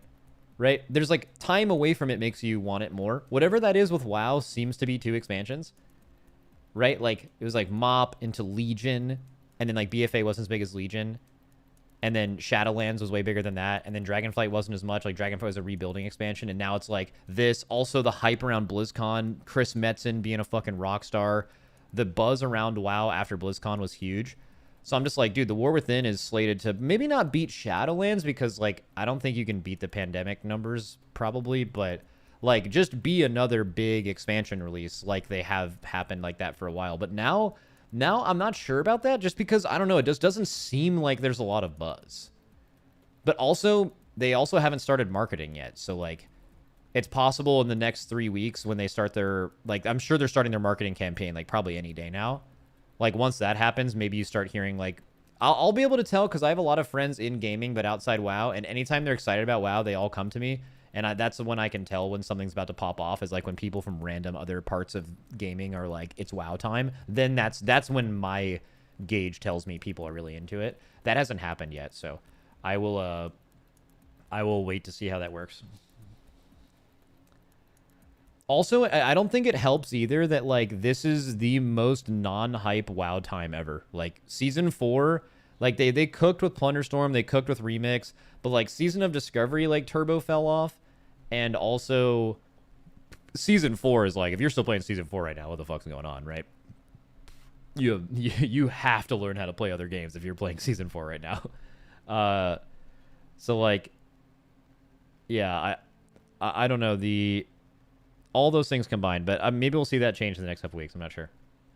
You'll usually be able to tell because YouTube viewership will pick up. As people are interested in getting back in WoW again, you'll see YouTube viewership about the game in general pick up. I will keep you all updated.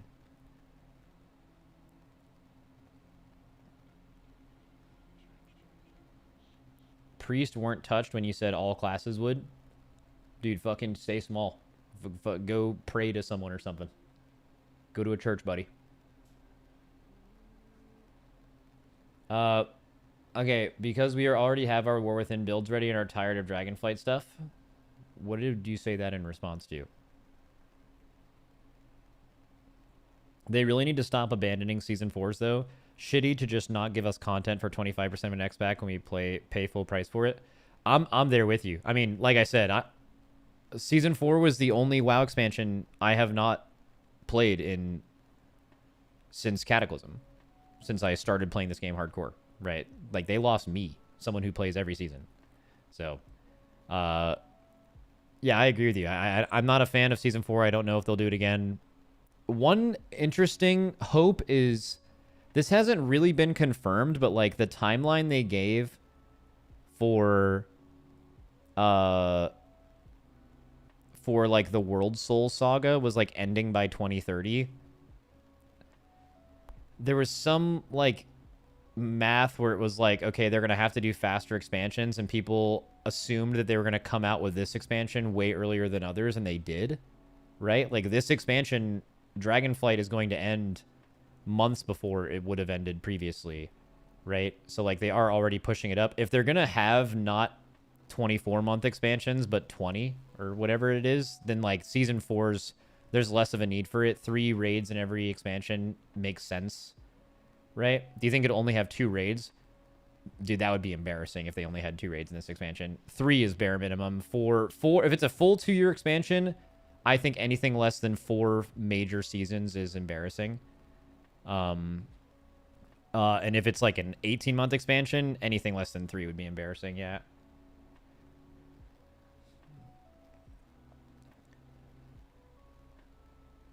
It will be a short expansion, right? There's not a lot of information on that. We don't actually know the answer to that question.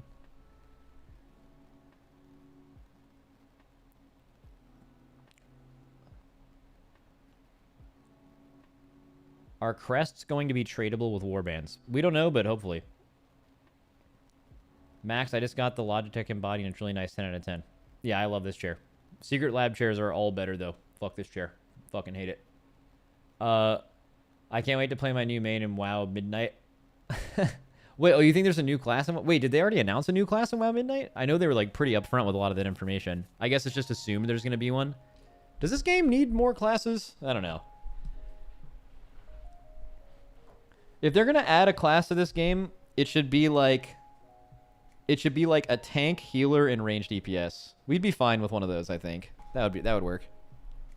I think this game could use an extra healer tank. I think that wouldn't be bad.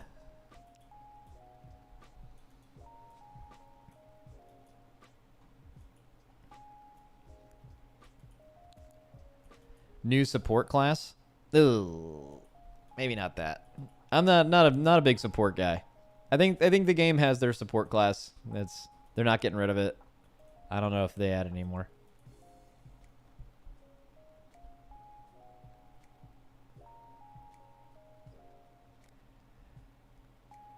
Max, you should see the new broken Destrolock build Kalamazzi just posted. Rain of Fire, single target spam. It's going to get fixed, but it's funny. I think this is one of those things where it's probably funny to Warlock players that follow that really closely, but like most people probably wouldn't give a fuck, like me. Right? I don't know. Just sounds like something that'll get fixed. All good, though.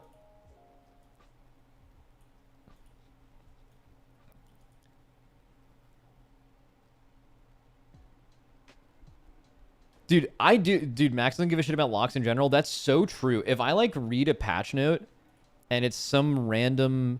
Like, anytime I get to the Warlock section, some combination of it being near the end of the patch notes and me not understanding Warlocks, I actually just am so over it. I'm just like, yeah, Warlock stuff, and then I move on.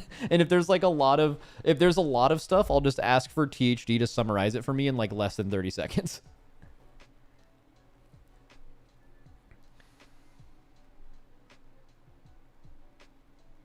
Max, do you think it's worth buying the Atlas headrest for it? Not really. I bought it. Someone in my chat gaslit me into buying this headrest for this chair.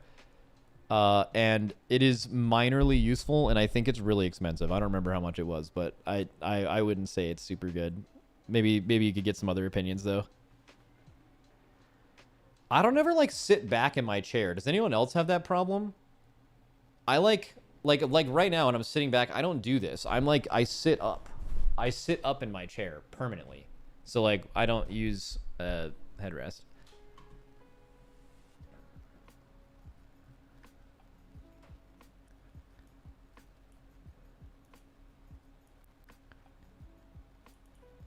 Max, do you care more about Warlock or Havoc Demon Hunter complaining?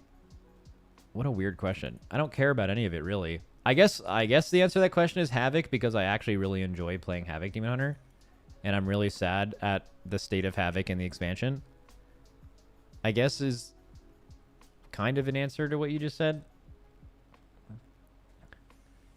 You sit like a moldy banana. Wait, I'm wondering if my posture's bad. I feel like my posture's actually pretty good. Like, I feel like I'm sitting up normally. Like, what's the shrimp? The shrimp is like the chair back. Like this, right? Is this the shrimp? You like I'm trying to see from a side angle. It's like, is it like that? Wait, I can't even shrimp. How do you shrimp? It's like, wait, I'm trying to do it sideways so I can show the stream, but like, this is how I game, like this. This is good posture, right? Like, this is fine. But I think the shrimp is like, dude, I can't even do it. It's like, wait, let me pull up the JB. Let me pull the JB thing. YouTube, Race to World First documentary. Race to World First, the movie. Here it is. It's usually, oh, I have to pull it up to the JB part. 1 second. Does anyone know where it is?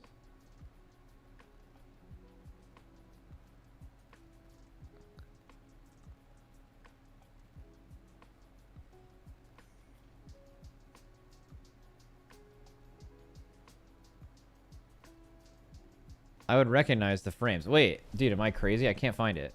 Oh, that's JB, but...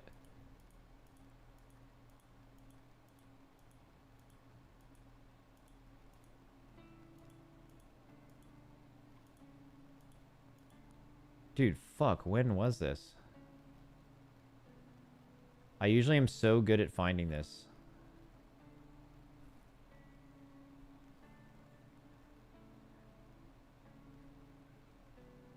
There's JB and his mom. There's JB again. JB being a little beast. JB, huge J. Oh, yeah, wait. This is it. No, they don't do that. They don't back out. Okay, you can still see the posture though. Okay. So he's like leaning back in his chair with his hips almost, but then he's leaning all the way forward. Dude, that's so uncomfortable.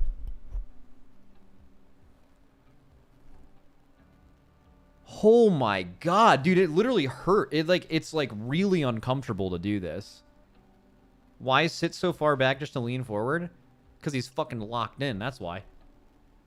But, it's the 0 core strength torso collapse. Dude, I actually like can't. I'm trying to do it. Like you're back far enough in your chair, right? So he's like his butt is aggressively against his chair, but then he's like, but also, like I actually can't do it. I'm trying hips forward. His hips aren't forward. Look, his hips are like against the back. Oh wait, are his hips forward? Oh, his hips are forward. Bro, you guys, if you sit like this, you got to get this shit checked out. Like this has to be terrible for. I'm feeling this right now, and it's like doing this for. Yeah, the dude's shaped like a letter, like the letter C. Yeah, dude, you guys got to fix this shit. Any shrimpers in chat?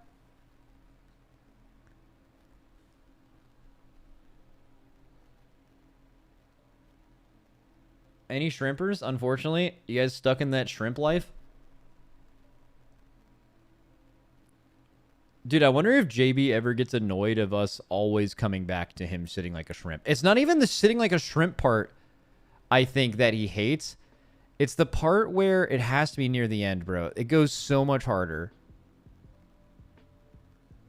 They do JB so dirty, man.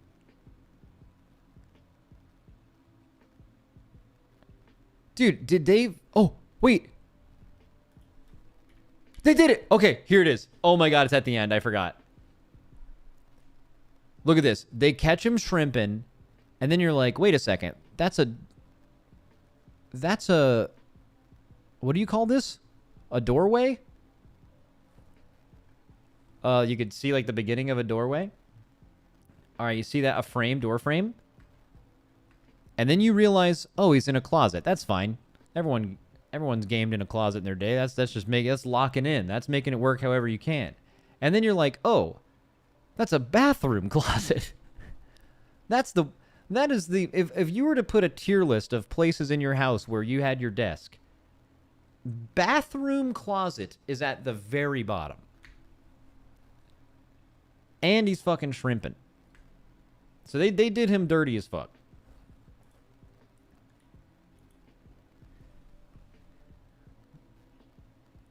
Dude, also that is kind of crazy though. Wait, when JB had to like take a piss or something, he could like see if they pulled the boss without him. Am I looking at... Where's the toilet? Right here? Toilet looks like it's right there. The toilet looks like it's right in this little cubby right here. Right? Like, why else would that cubby be there? Okay, maybe this is actually OP.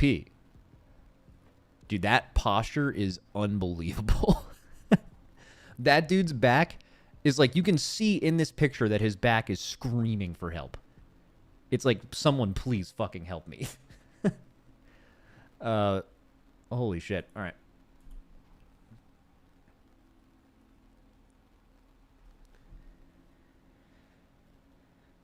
What if someone else had to use the bathroom while he's raiding? Go outside.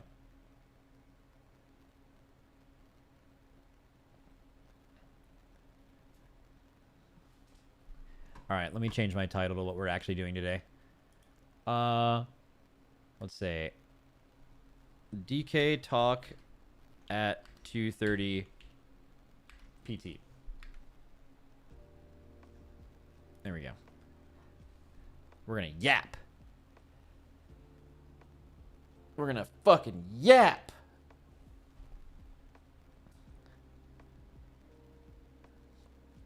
In how many hours is 2:30 PT? 1 hour.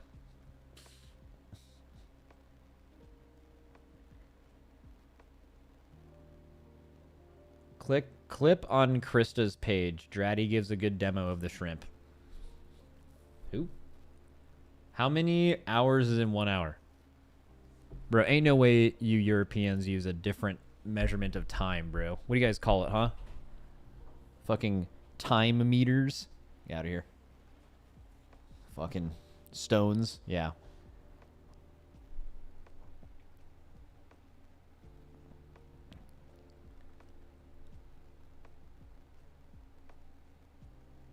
Kiloseconds? Yeah, fuck out of here.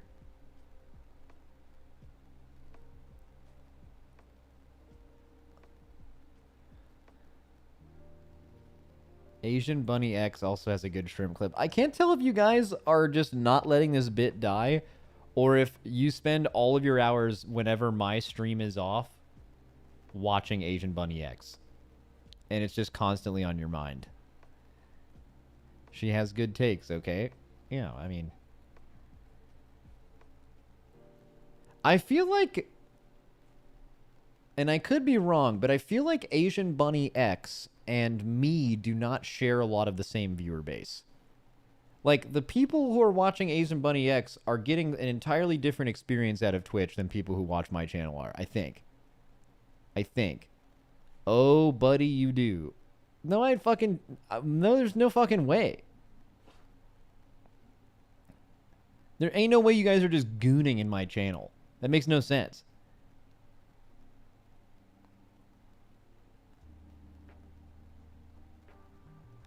Dude, you could be able to tell. There used to be a game Called Burnout Paradise, I think. Did you guys ever play Burnout Paradise?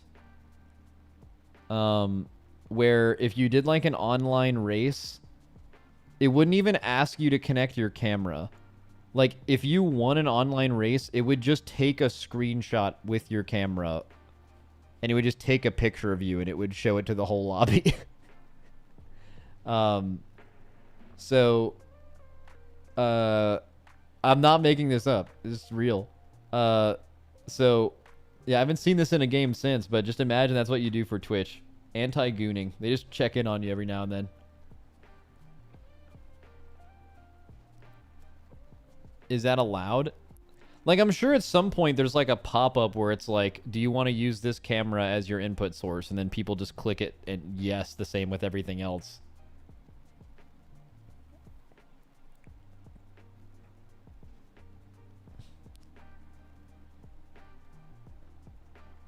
What is it? Burnout Revenge? Dude, one of the... This is like Burnout 3? One of the OG Burnouts from like a long time ago is sick.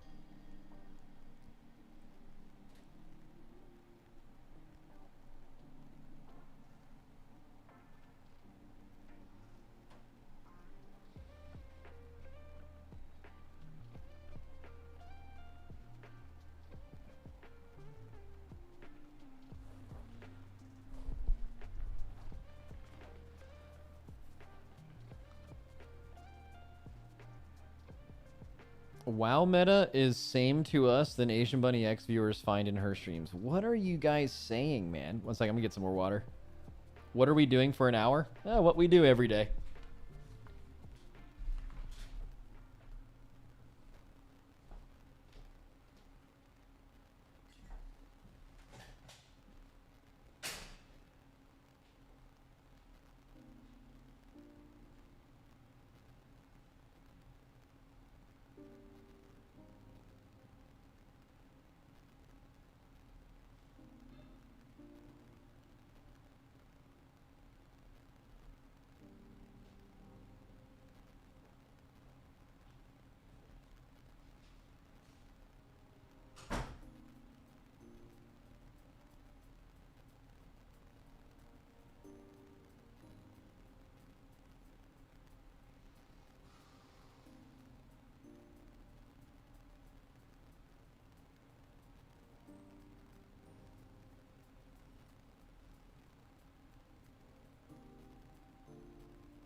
Dude, chat. Chat, check this out.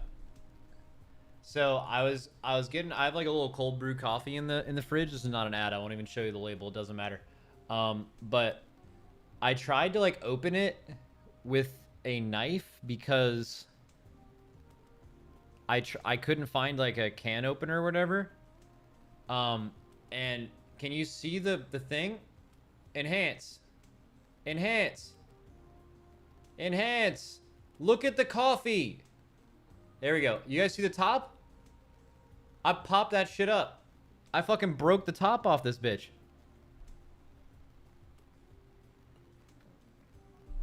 Let's fucking go. Don't drink it? No, the glass didn't go in it. Guys, I'm not drinking glass. It's fine.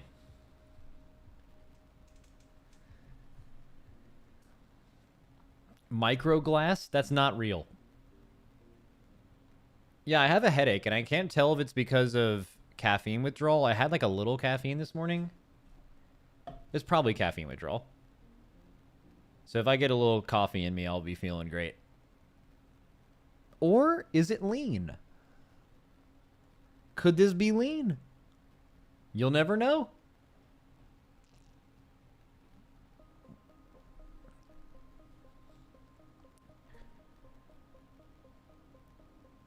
Stop drinking caffeine. Nah, I don't drink caffeine. I don't care about caffeine for my stream, but caffeine before workouts or games is fucking insane. Way too good to not use. The only purpose of working out is to fuck your body up enough to make it grow back stronger. Well, that's not the only point, but that's one point. And caffeine helps you do that better. So you use it.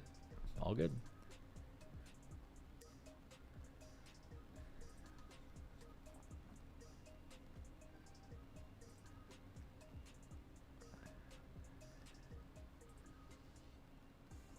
Hey Max, for a funny bit, you should just randomly VIP or mod some random viewers starting with me. What's your name? Dr. Blocktopus? Alright, what else have you said? What's your chat history? 319 messages.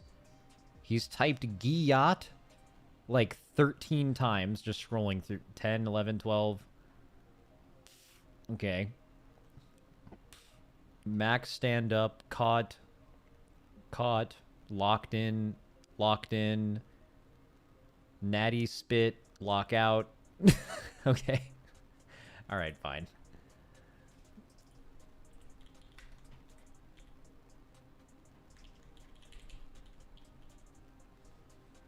Oh, I almost spelled blocktopus wrong.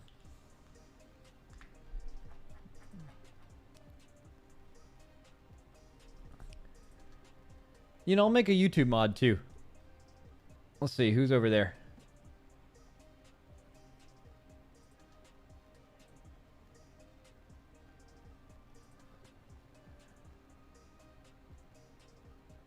Oh, there's a guy named Nathan Wood, first name, last name, making him a mod. Let's go.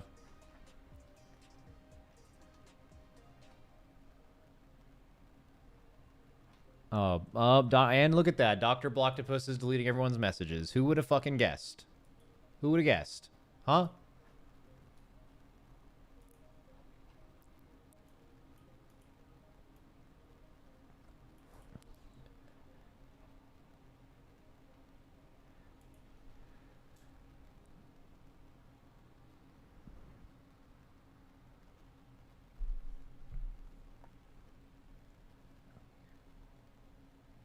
If you keep taking microglass, you'll become immune to glass cuts. Oh, shit.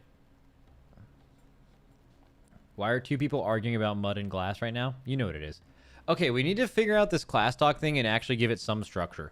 Like, one thing I've learned is, like, you can mask a really, really interesting, fun to listen to, hour-long class talk, and you can mask that with something that will make TikTok-brained, like, short attention span people to click on it and actually listen to it. So, like, and I'm not going to do a tier list ranking. Like, I'm trying to think of some element I can add to this where Frank will be happy.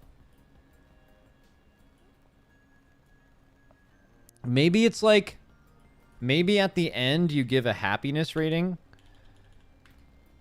Like, you're a DK DPS.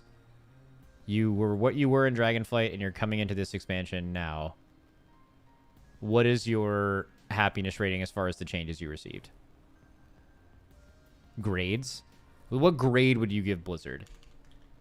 What grade do you give Blizzard for the changes you got? Something like that.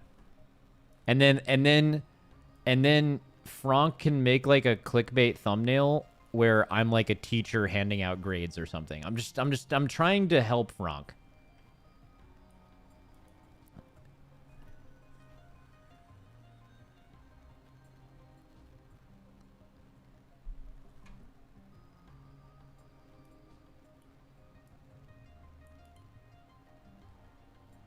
You like Pog or Dog as a format? That's too binary, right?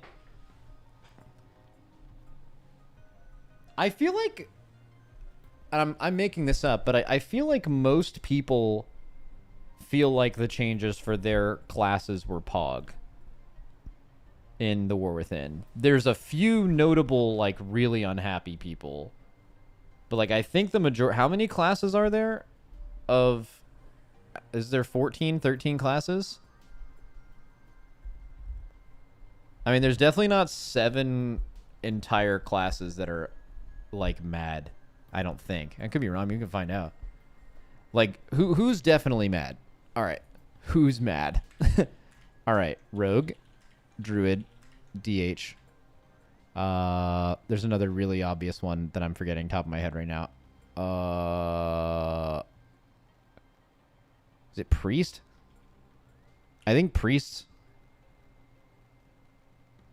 Hunter? How the fuck are Hunters mad? Did Hunters not get what they wanted with the changes? BM Hunters specifically? Hunter hero talents? Oh, yeah. I mean, I feel like Hunter's got a lot of good and bad. You're probably closer to the middle. Worth mentioning, though.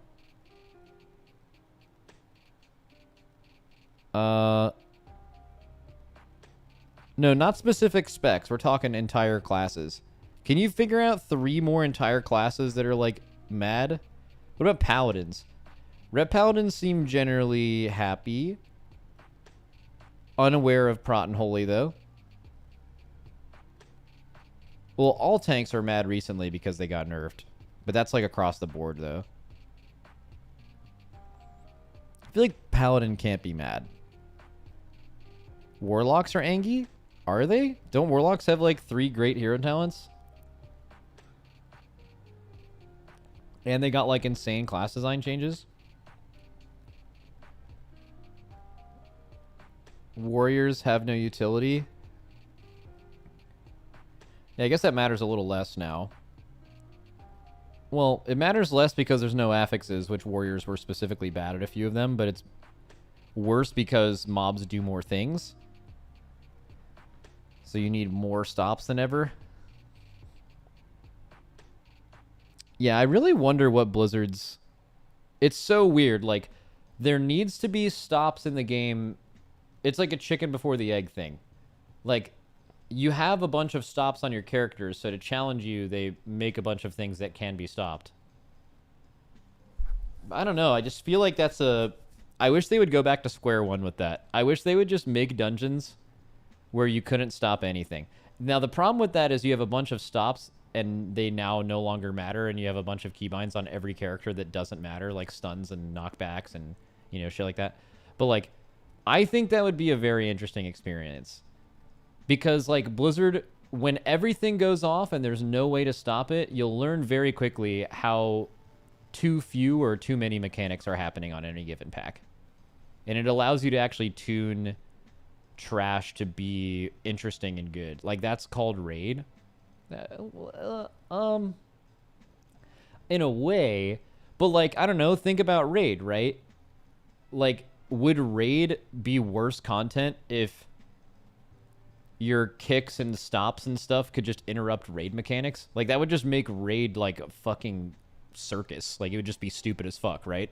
Like, the like, raid in a way is good. Well, whether your opinion of raid or not doesn't matter, but like what makes raiding good content for people who like it is that it's like it's a experience that is crafted for you to deal with, and you will deal with everything. There's no way to cheat it. You have to figure out a way to beat it, right? In Dungeons, it's like if Blizzard, when designing a pack, is asked to be like, what is the experience our players going to go through on this pack, they wouldn't be able to give you one answer, because pugs are going to deal with everything, good players are going to deal with nothing or very few.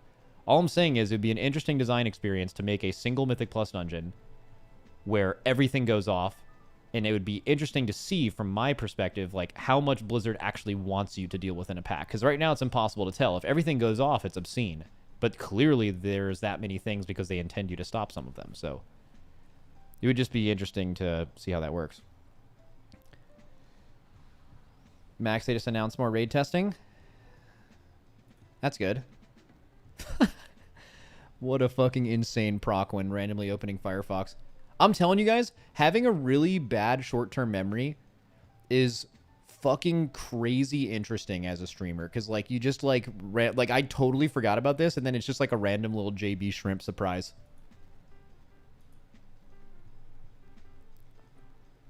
That should go into the intro screen. Bro, fucking true, by the way. Wait, what's that is an absolute fact. I don't know why I haven't thought of this before. This is an incredible picture. 1 second, sending this over to the old streaming PC. We got to figure out where to put it, though. All right, let's cook. Let's cook, chat.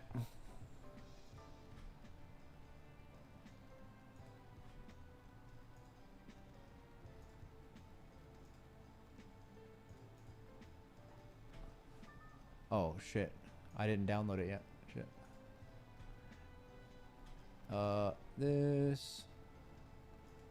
This, that, open, save image.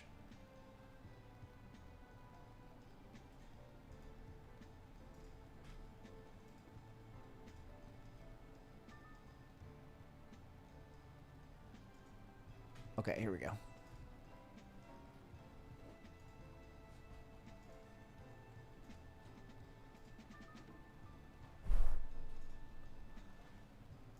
All right, we need to find a spot, chat. Maybe in the background somewhere so you can kind of see it.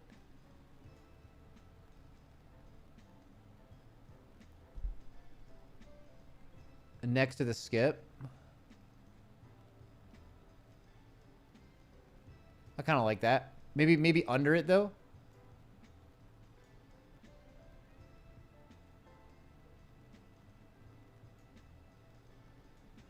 There, like that. Perfection.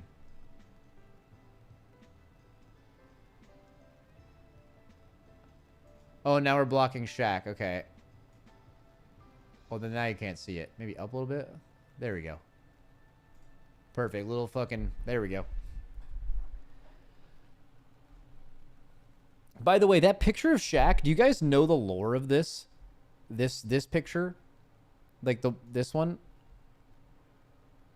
We were at BlizzCon, and he does this thing when he starts drinking where he just leaves. Like, if there's an open door, he's just fucking gone from whatever party he's at, and then you'll just hear 20 minutes later he's like miles away at someone else's house.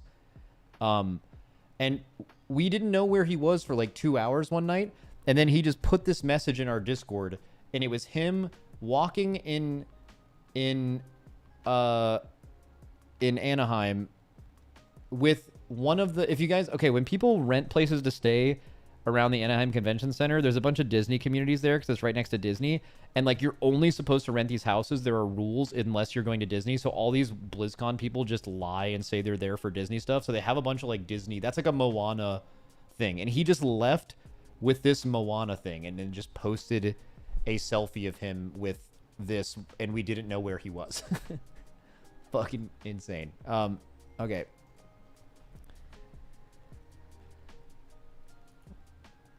That's Lilo and whatever. It's one of the Disney animated things.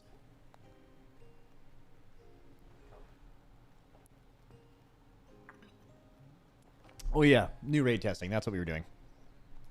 This stream is such a vibe. All right, where are we at?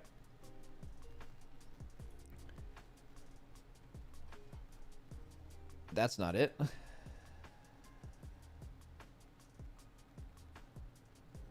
This. Okay, new test. We are retesting. Okay, so retesting Mythic Silken Court is not surprising. The version of Mythic Silken Court that they had us test before is like, I mean, just completely wild. So we're going to see Silken Court 2. We'll see what that ends up looking like. And Sikran, which is the like really early boss where it's kind of like, man, what's Sikran like? It's got like the Denathrius Impale lines, but they spawn ads, but then you need to hit them with frontals that go on players to reduce raid damage. It's like a mixture of Taros and the Denathrius mechanic. It's an early boss too. It's a really good fight. And then Olgrax the Devourer, is that the first boss? Second boss? Second boss? It's the first or second boss. Yeah, something like that. Which is, it's an okay fight. Yeah, interested in this is the only thing that would matter to us. It's on Thursday. What do I have to do Thursday? Oh, Thursday I think is that movie day? I got it wrong. I thought it was last Thursday. And I was actually on my way to Shroud's house, and then he called me and he goes, "Check the fucking date, you idiot."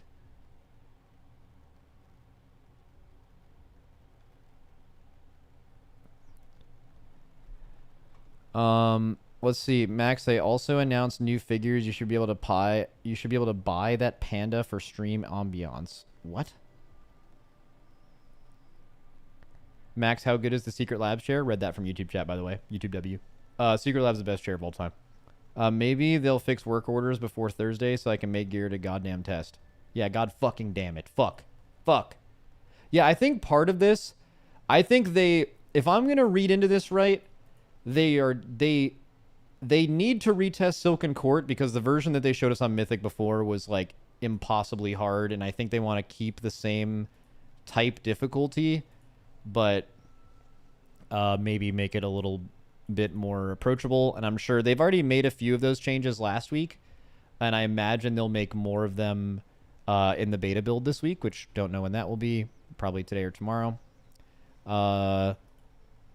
But I think Sikran and Olgrax, while they have made changes to both of these fights, I think they want to see tuning. I would imagine there's going to be a ton of fucking tuning this week. Because, again, the game is a complete Mickey Mouse game right now. The tuning is complete nonsense. So they probably need some information here. Although I'm not super worried about tuning this time around as opposed to Dragonflight. Because Dragonflight just didn't have Heroic Week.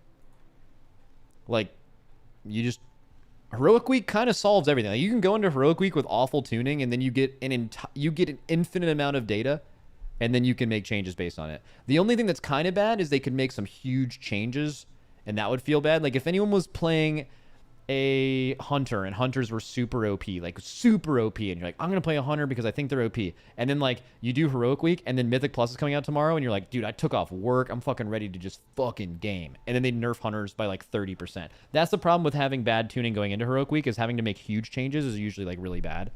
You want to make like minor changes. For what it's worth, for the last 4 years they have made so not Dragonflight, so all the way back through Shadowlands, they made very small changes in Heroic Week.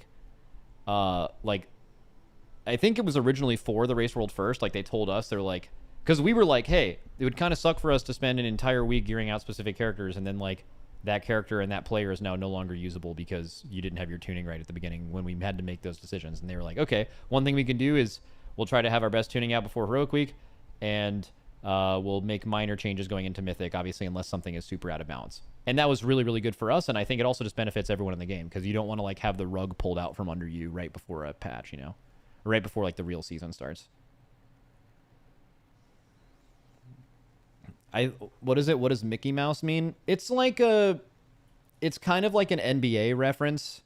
So like during the pandemic, I can't believe I'm explaining this. During the pandemic, they had like a bubble in the NBA playoffs, like they didn't have actual fans, and they brought all the players to quarantine in a like Disney hotel, and they played a bunch of games at Disney.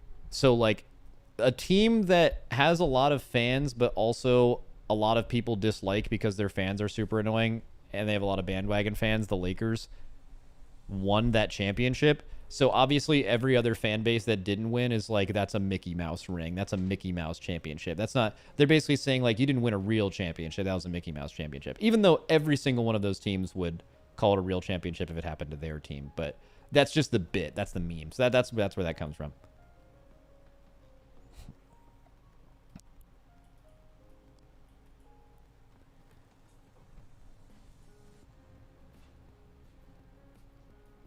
So whenever I refer to things as like, I was playing Terrace Land, I'm like, dude, this is just a fucking Mickey Mouse game. You're basically just saying like, this game's garb.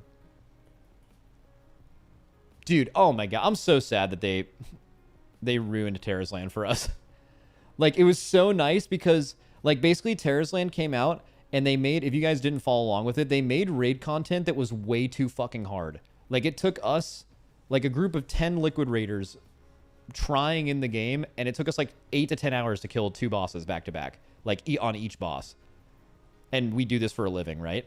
And then it turns out that they like overtuned those, and now like the new raid content is coming out and it's just like absolute piss easy. So we stopped playing it because like it was like, oh my god, for once a new game, somehow this random weeb mobile game made WoW-like raids that are actually really challenging, and it actually feels like a real WoW progression, and they're good fights. And then it was like, how is this even possible? And it's like, there's no way this can be real. And it turns out it wasn't real, and it was done by accident, and now it's gone.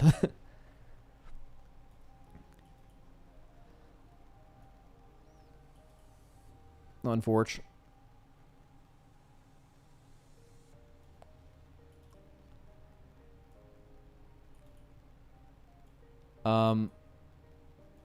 Mickey Mouse has been used to mean bullshit for decades. Oh, shit. I didn't know that. Well, I only learned about it then because I'm not old, so. Not old, by the way. Super young. Very spry.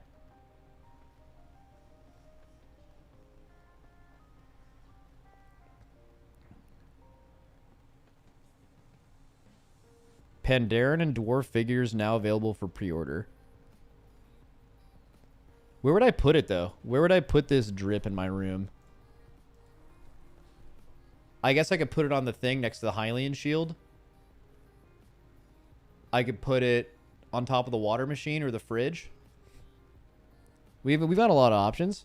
I'm not a big figure guy. I'm not a big figure guy. Not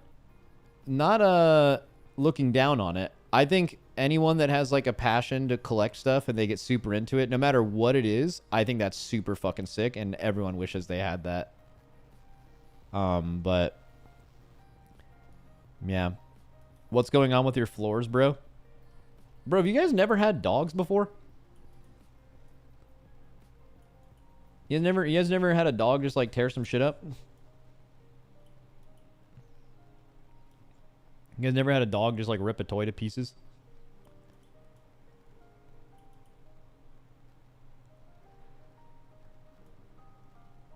Jesus, Max, maybe use a vacuum. I mean, for what it's worth, I would have it cleaned more, but it's just whenever my cleaners are here, I'm streaming. So I stream, and I don't want to not stream, so. Would you guys rather me have floors with torn up dog toys on it, or just not stream like one less day a week when they're cleaning? What do you want? I feel like you're going to say clean because you just want to be a contrarian, but I know that every single one of you actually would just prefer that I stream, like 100%. Yep, you guys are all contrarians, by the way. Yo, Frank, by the way, can you help me cook up a better clickbait thing for this? So I'm trying to do the class talks, but we're not going to do the like tier list ranking thing. We're going to do that later. Is there a way we can think of the best YouTube title for this, Frank? Here's the one I gave. Is at the end of after talking about the class, what grade do you give Blizzard? So I pictured like me in like a teacher's outfit handing out a report card with like a grade on it. Is there something? So like basically this is everything that's interesting, and this is the thing that's going to get people to click on it. What's your best idea for getting people to click on it at the end while also being relevant?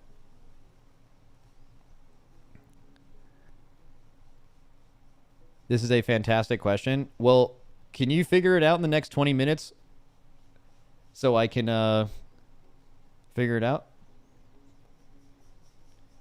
The DK community gives Blizzard a grade or something. We'll try my hardest. Yeah, I don't know.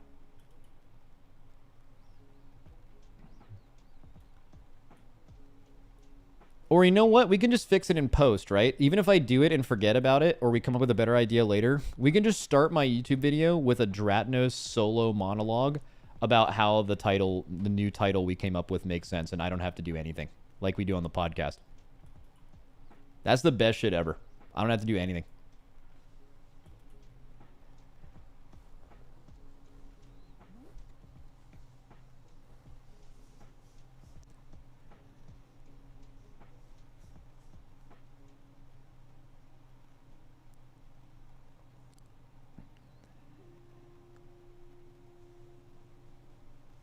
Lit or shit? Did Blizz hawk Tua? And then the thumbnail is you with a backwards hat.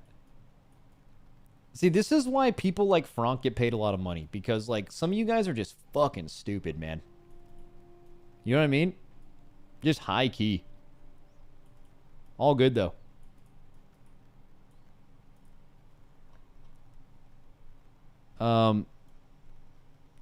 Let's see.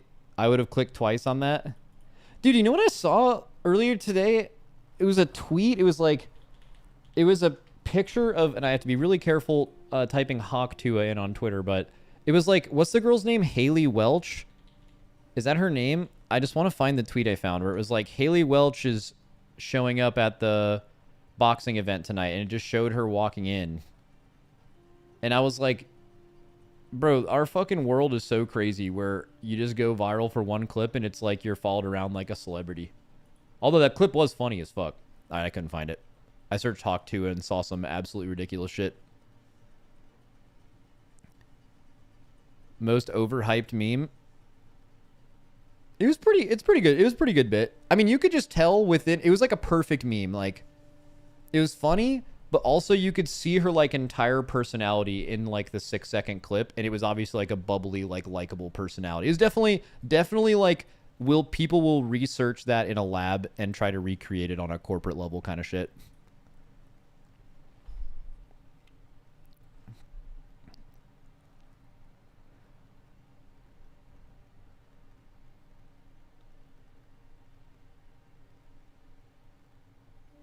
What is it? Office worker meme? Oh, the like HR.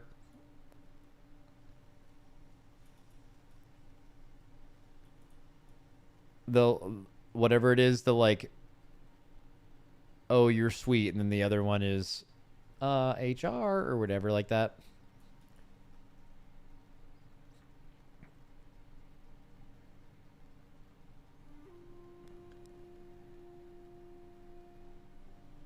What is it? I'm sure she made an OnlyFans as well. Dude, I like how people like talk down on her or other people for doing that. Bro, if any of you guys got your fucking 15 minutes of fame and you did literally anything to capitalize on it and either help other people or fucking help yourself, you would do it. You should do it. Fucking why wouldn't you do it? Like the fucking just get the fucking bag, man. No one fuck everyone else. Like, what do you mean?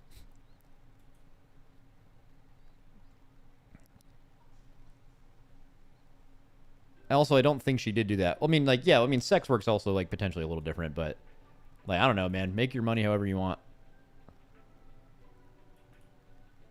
All I'm saying is, if she ended up making an OnlyFans about that, people would just be like, oh, that's fucking disgusting. But if, like, a guy got really popular and, like, had a similar type thing, and then they made an OnlyFans, you'd see a bunch of people praising them for, like, capitalizing on the moment. You wouldn't, it does not go both ways, man.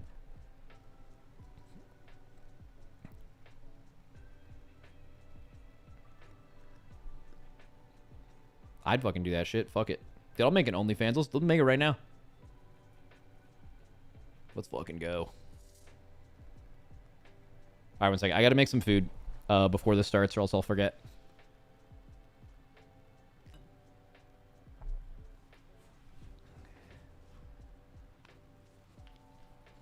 Frank, come up with ideas, man. Come on.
Boo. Yo, that fucking scare anybody? I snuck in too. Holy shit. Woo, you guys gonna be fucking thinking about that. Let's go. Get scared. Dude, I just realized I can sneak in with my camera angle and you can't see me and I can just do that. Now you're gonna just be thinking about that every time. DK talk in 15 minutes? Yeah. Speaking of that, let me make a group. I think I'm friends with all of them on Discord. Biceps. No, I need to add biceps pump. Shit. Add friend. Yeah, I have taste snack. Okay.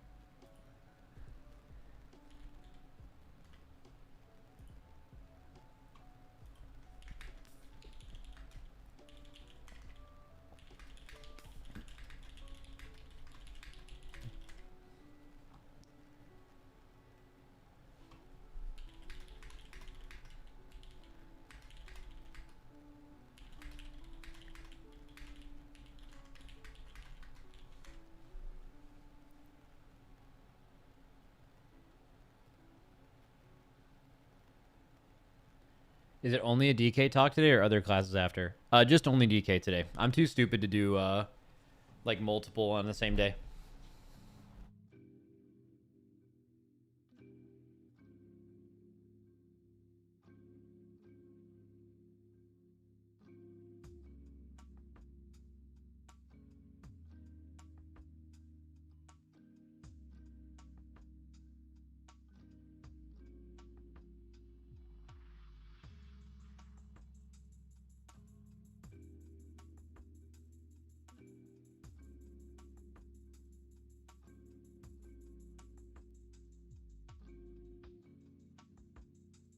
Ooh, Frank, I'm cooking more on the report card thing. Maybe we... Hold on a second. I'm cooking.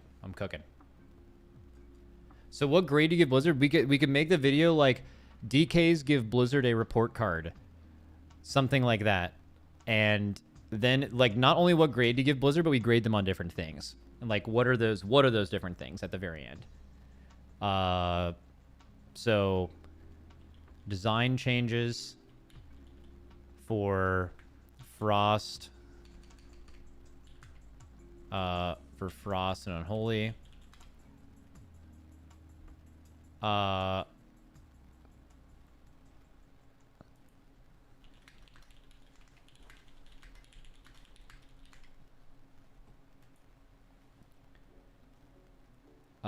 let's add, no, so not, design changes is too broad. So like class / spec tree changes for Frost and Unholy separately.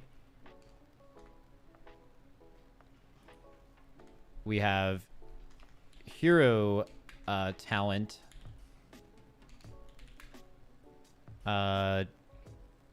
Just hero talents. And then not Frost and Unholy, but you would actually, the way that each one would interact with them. So it actually would be all three. It'd be Sand Lane. What is it? Rider.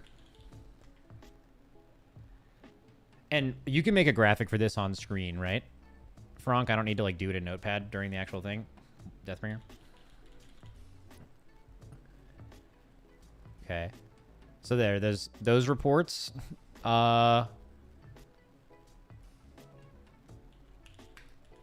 Tier set.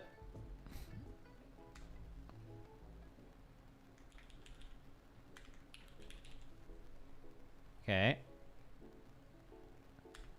What else, guys?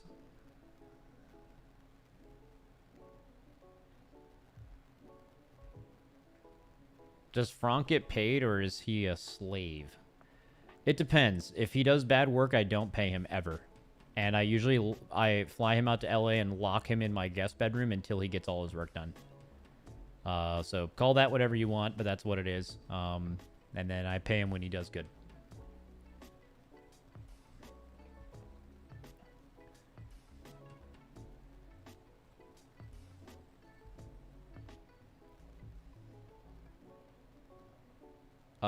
Shit, is there anything else, by the way?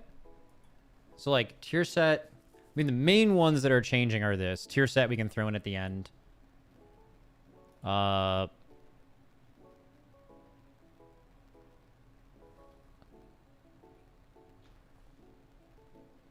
we're not doing blood today.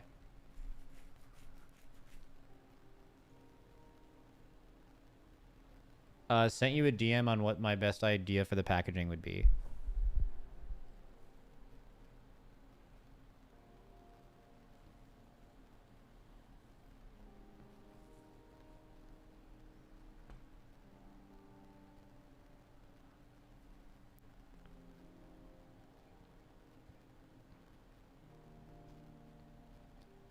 Wait, do you want to grade them 1 out of 10, or do you want to do letter grades like a report card? I feel like the report card bit would go hard as fuck. Okay, and let's just say fun. Yeah, fun ranking, Frost and Unholy currently.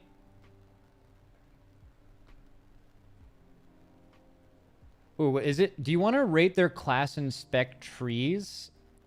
Oh, no. So I think you wouldn't do class and spec tree changes. You would actually just rate their class and spec trees in general. So it'd be class and then Frost and Unholy. Give it... What? You could do 1 to 100 and then slap a letter?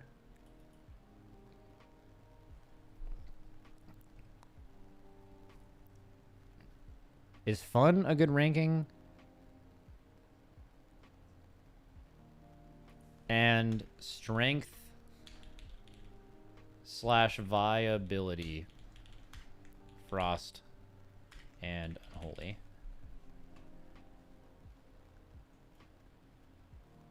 So what Europeans, how do you guys do it in school? Do you guys get, if you do well on a test, let's say you get like a 92, you're rating it out of 100, but then you're assigning a letter grade to that. So I think we don't have to worry about letter grades. I think we have them rate it out of 100 and then give the letter grade based on what it is. Bro, we do -3, 0, 4, 7, 12, 10, 12. God, that's the most EU backwards made up shit I've ever heard in my life, what you just said. I can't believe you just said that.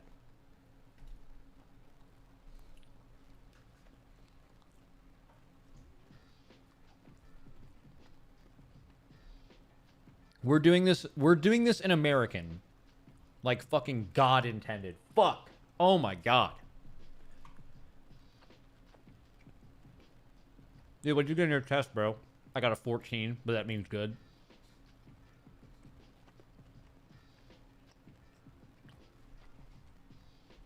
There is no EU thing, different countries. You're all one big country. All good. Stay mad as well. Okay, I like this. This is fucking great. Have nuanced conversation, ratings at the end. Is there anything here? So hero talents in general, changes to talent trees, positive and negative changes from dragonflight. Or do we do the grading throughout? So we do a hero talent talk, and then before we move on to the changes to talent trees, we actually have them grade it then. Before moving on. Or I guess you could do the entire talk and then move it all the way down and then do grades. I think grading at the end kind of makes sense.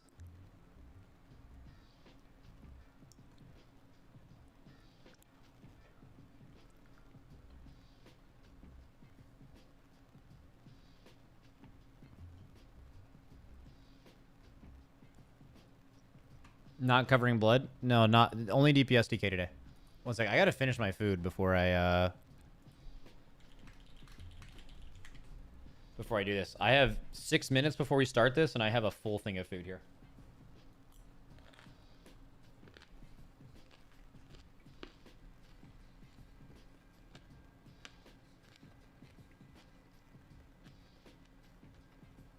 I'm eating broccoli, by the way. Which is what Broccolini wishes it could be.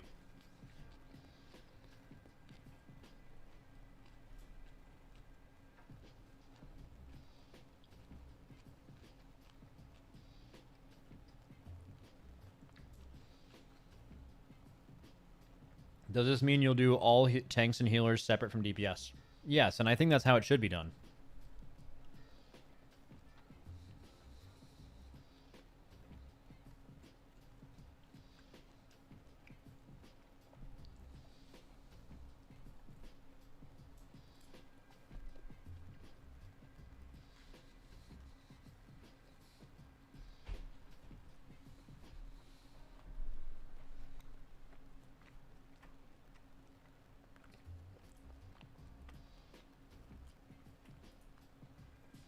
Think about restructuring this.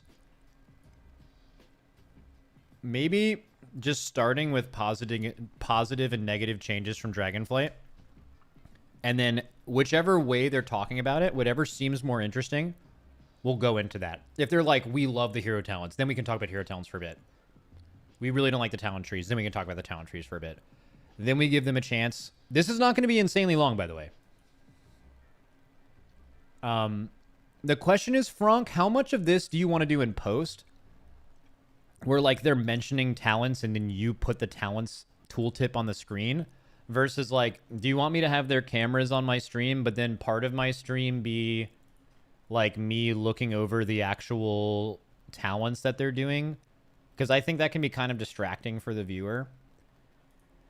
Like during the stream, and like then you're doing like two things at once. Like it's hard for me to have good conversation. I think just play it what makes the best stream product. I think that's just literally me talking with them. And then the YouTube version is anything that you'd feel like a YouTube viewer would want to see on side of it. You just add the... Okay, yeah.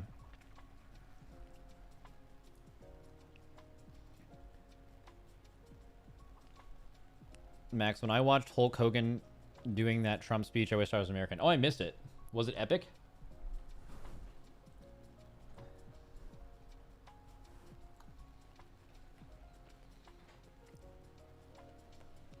Raw. Dude, Hulk Hogan's kind of a huge beast.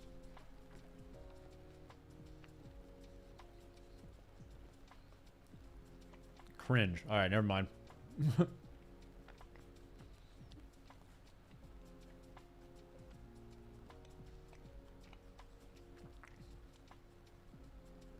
Very Idiocracy vibes. There's a lot of that these days.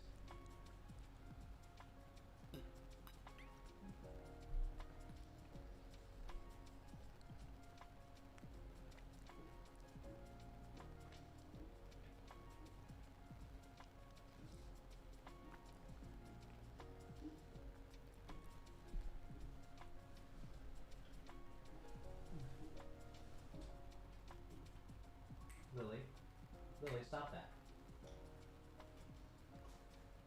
Dude, Lily's such a good dog. She's like the most attentive dog of the bunch. Actually, that's probably Reptar. Compared to her sister, definitely.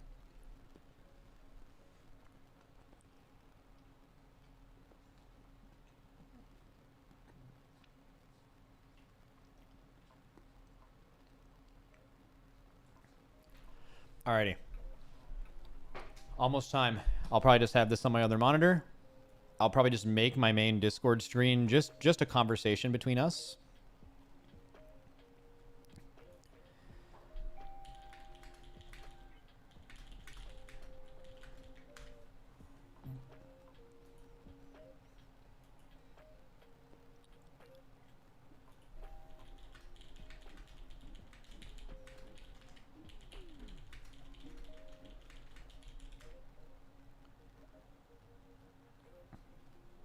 All right, all of them are ready. Well, they're ready. Let me see where Atlas is.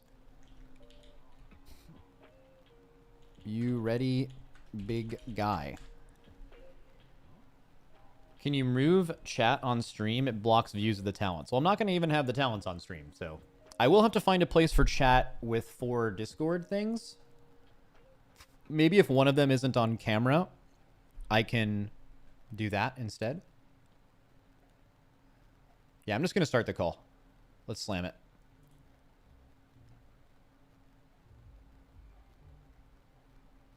And hello. All right, we already have a camera. That's good. I was going to ask when you guys do go on camera so I can actually separate this. Hello, I haven't spoken to you guys in a while. Let me get my camera set up here. Is anyone not going to be on camera and I can put chat on your over your thing? Like, Taznak, are you camera or no camera? Probably no camera today. Okay. Cool. I will put. You're gonna be chat. You're gonna be chat for all of us. All right, sounds good. Actually, one second. Frank, do you want chat here, or do you want to use his box for like putting tooltips in and shit? What makes the most sense for you? Or do you want chat at all? Yeah, we got delegated to being chat. Yeah, you're just chat. Wait, you're so quiet, Atlas. Hello. Hello. Oh, you're also looking huge, by the way. Oh, thanks. Yeah, and I'm digging the stash. Okay. Let's see, Frank. Where you had it right before was perfect out left. Wait, like here? Or here? Sorry, guys. Just give me like 1 second. I don't want Frank to scream at me. Out left to Taznak. That one. All right, we're good. All right, cool. Hello, fellow Death Knights. This is actually the first time I have spoken to any class at all. I've been kind of waiting till things got a little bit more set in stone, and even still, I think you guys are pretty aware, like the game's tuning right now is just absolute nonsense. So I was like trying to wait until that made a little bit more sense, but pre-patch is tomorrow, and I don't know, like the expansion's coming out soon. We probably just have to do this at some point, and I wanted you guys to have an outlet to speak about what the changes have felt like to you, and also if there's any time left where they can't tune, give them time to maybe iterate on that. I'm sure they've felt your all's feedback already, but I know like there's like some raid buff stuff we got to talk about. But until we get into all that, just a quick introduction for anyone watching this is not aware of you guys, starting with Atlas. Tell us about you. I'm Atlas. I've been playing in Liquid for like 6 years, and I play DK. Okay, Biceps. Hey guys, I'm Bicep Pump. I write the Icy Veins DK DPS guides. I do quite a lot of YouTube videos, and I also stream on Twitch. Cool, and Taznak, what about yourself? Hi, I'm Taznak. I'm the SimC guy for DK. I write all the APLs, do all the code, and I write the Wowhead guides for DK. And I have spoken to all 3 of these guys over the years, anytime when it comes to DK, a lot of different perspectives. And this is also, if anyone is unaware, maybe the title of this will give it away, but this is not going to include tank. A few of them tank, but we're going to do tank completely separate. So this is purely Frost and Unholy.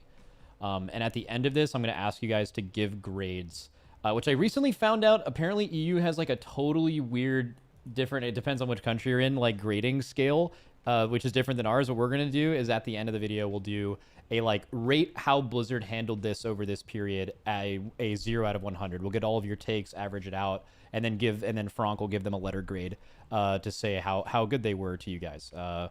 So first off, any of you guys can go here. Don't care about talking over each other or giving your own takes. I just want to ask, what is your all's anything positive or negative that sticks out from Dragonflight to War Within, changes to DPS DKs? What sticks out as something you guys really, really like or really, really dislike? I guess I'll go first. Man, the change for Frost DK, Ice or Pillar Frost going down to 45 seconds default feels like it's really stepping on Unholy's toes there. Okay. I kind of like it though.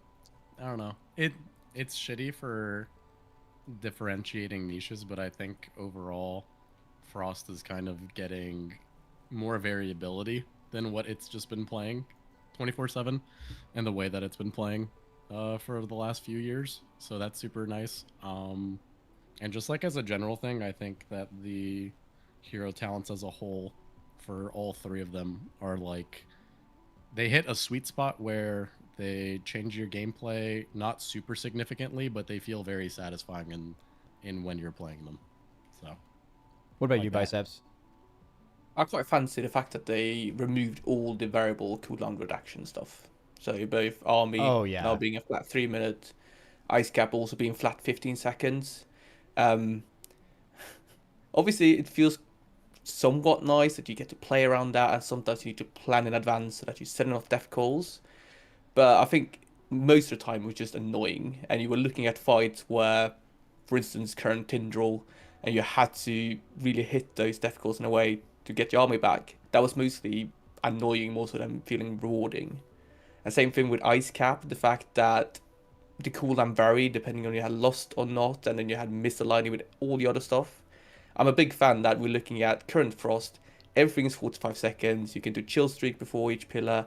You can do Horn of Winter before each pillar. That kind of just, it feels more natural, and I much prefer that, I think.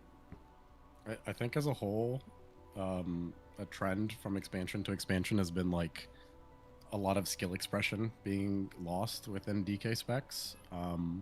And you kind of like regained it here and there with certain things, like at least in Dragonflight, like playing Infinite Breath kind of like brought back a level of skill expression that DK didn't have prior to that.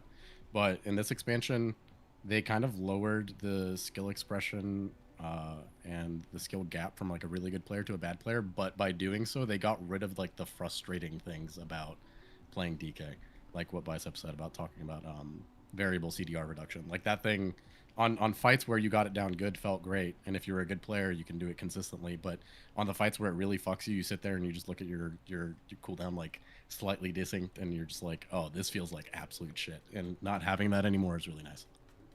Yeah, also if like there was ever any downtime, like forced downtime fights, it's like everyone else's cooldown is cooldowning normally and ours is not. That can be super frustrating. I think they did that for a few classes as well. I think that really helps. Also, one thing I noticed on beta is like DKs have been kind of historically not included in really high level Mythic Plus. Not necessarily specifically high Mythic Plus, but they've been just a very flawed dungeon class due to a few things. You know, obviously Breath being the main thing for Frost for a while is just like designed to be awful in a dungeon environment.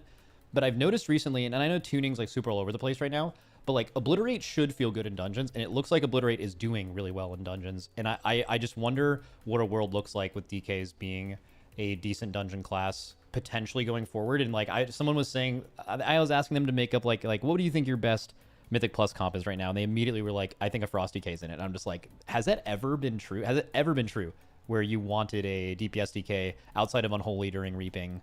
Or Frost ever, right? I don't think Frost has ever been there.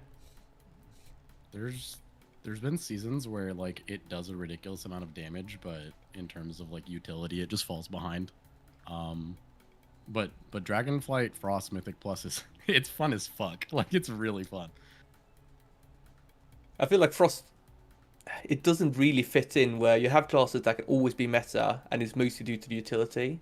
And I think in Dual Win, we do get more utility, and I think we get even more tanky, but I still feel like we lack that kind of group utility that generally is what is required to someone to be meta. I'm sure, like, if Frost DK was just by far the best DPS in Mythic Plus, it probably would end up being meta, but then, you know, it needs to get that DPS and edge. You can't bring it just because, you know, it got a nice kit. Yeah, it's fighting a Same thing. different battle, right? Like other classes they don't have to fight the battle of, oh, are we tanky enough? Do we have enough to help the group survive? Whatever. It's like they have that, and it's just if they do good damage or not, and they're more likely to be part of it. Where DK just is so far behind in a lot of those areas that they need to actually be the best class in the game, and that's just such a low roll. There's only 3 DPS spots in how many specs, right? Like almost 30 specs, DPS specs. So you're always gonna fall out there. Also, I want to ask you guys. I'm jumping around a bit here, but I want to ask you about raid buffs, because like raid buffs have been added so much since the last expansion. Maybe actually I could have a screenshot where Frank can put it up on screen right now, where like exactly how it goes from expansion to expansion. It was like there was 7, I think, in BFA, and then 8 in Shadowlands. They added enhance, and then now in Dragonflight, I think it was 14 or 15, and then now I think we gained one and lost. We lost Red Aura but gained Shaman. And DKs have always been in this weird position, at least in Raid, where it's like, oh, well, I guess you kind of need a DK because you need a grip on this fight. That's like usually true for end bosses or other bosses. DPS DK has seen a lot of representation, but there's no actual thing. That's not always true, and there's no actual thing that's putting them in the Raid. And then also that doesn't apply to Mythic Plus. As well as tank DKs are kind of just better at everything DPS DKs do utility-wise and all of those content as well, as like, and that's not balanced. I don't know. I just want to give you guys kind of free reign, maybe starting with Taznak, on what that looks like going into War Within. Are you concerned? You're like, okay, well, now we've already done the thing where they've said in interviews, well, we don't need to exactly give everyone a 60-minute raid buff that they have that you need. You can be more interesting than that. And Grip is the interesting way, but it seems like every other class has the not interesting, very straightforward, you need this thing, and DKs don't. Like, how do you feel about that balance, and do you think that DKs maybe need something there? I definitely feel like DKs do need something there. I mean, imagine any other spec having a raid buff that's useless on, 9 out of 10 fights in a raid tier. It just sucks, You're going to be benched a lot of the time, and it doesn't feel good to the player. What that is, though, I don't think it needs to be a raid buff exactly, but just something more that makes DKs, useful on every single fight in a raid tier. You could probably say like Insidious Chill is kind of like that, but it's definitely not powerful enough. Definitely not, yeah. Yeah, I don't know, man. I kind of don't want a raid buff, but at the same time I do. I'm in a weird spot with it. What about you two? I feel like we've gotten to the point where everyone else has it now. I felt like it was kind of fine, whereas few classes had it, few didn't. But now everyone has it, except DK. And honestly, I know we talk about grip, it's very useful in certain fights, you still need to get a DK for those specific fights, but I don't think it's enough to be called a raid buff. I feel like since everyone else has it, we should have something that benefits the raid on every fight.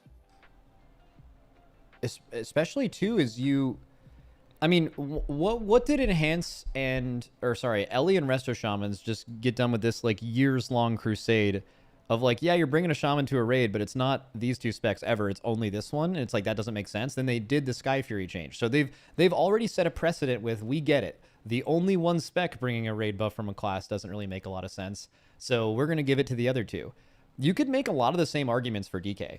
Like, if you're bringing one DK to the raid because you need a DK for something, like you do every other class in the game, and it's for grip, they have a shorter cooldown grip than DPS DKs. They have the ability to mass grip. You do not, right? You guys both have aim bombs, Lim, but like there's that. Also, for some reason, your raid cooldown AMZ does more for blood DKs, right? It's still based on your health, so like you're getting a more powerful raid cooldown for some reason from your blood as well. And I think that's an interesting, because like you've actually seen that play out in raid, right, Atlas? Like I feel like whenever we've considered, we're like, okay, you need a DK for this fight, it is never, let's bring a DPS DK. It is, can we get away with bringing a blood DK based on the current raid buff situation? And then maybe if you still need one, you'd bring a DPS after, right?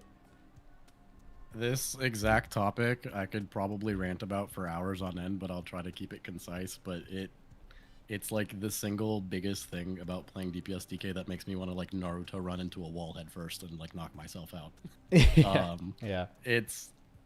It's one thing for the justification for DPS DK's like raid spot being determined by grip, but when blood has literally half the cooldown on a single grip, and then they also have mass grip on top of that, and then now in War Within, their mass grip can even silence AoE silence mobs. Oh yeah.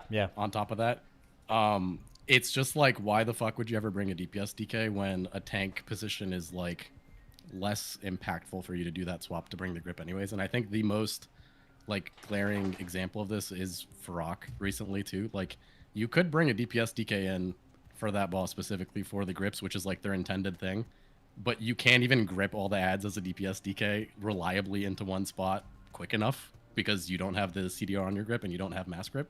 Yeah. So the disparity between like tank and DPS DK when it comes to grip specifically is really annoying. I've been saying this for like months now, but I just wish they would give DPS DK mass grip because it's not so crazy that like the game's gonna break just because you can, you know, have a DPS DK with mass grip. You're not stacking them anyways. If you were to stack them regardless, it's not like a game breaking ability. But also as a separate thing, I have a crusade against A-bomb limb. I hate that ability so fucking much for like its intention of grouping mobs because it's like it's really funnily unreliable in actually grouping things. You'll be running around for like 4 seconds and it just won't grip. Oh, I remember that you wanted to Anduin. grab. I remember Anduin was like turning you into the Joker with that. Yeah. You just sprint around and it would just be like wailing around for 6 seconds without gripping something, and like maybe it'll grip something instantly, but it won't grip another mob. It has range issues. The A-bombs limb is like cool as like a concept, and it's fine in like places like Mythic Plus or whatever. But when it comes to like raiding specifically, where you want to reliably grip mobs into a specific spot very quickly, it's kind of like a band-aid fix towards not having mass grip. So I just wish they would give us mass grip. As far as raid buffs go, though, I still think DK. I'll die on this hill. I still think DK should just get like Vamp Aura, and monks should lose their healing increase taken away. Oh yeah. Last expansion, monks had a 5% physical damage increase. They had a 8% healing increase taken. Was that the buff? I believe, and then they had 4% avoidance, but it wasn't actually avoidance. It was like non-DRable avoidance. It was like a different tag. So yeah, I mean, they removed, for what it's worth, they did remove that. They removed all of those things from monk except for the fizz.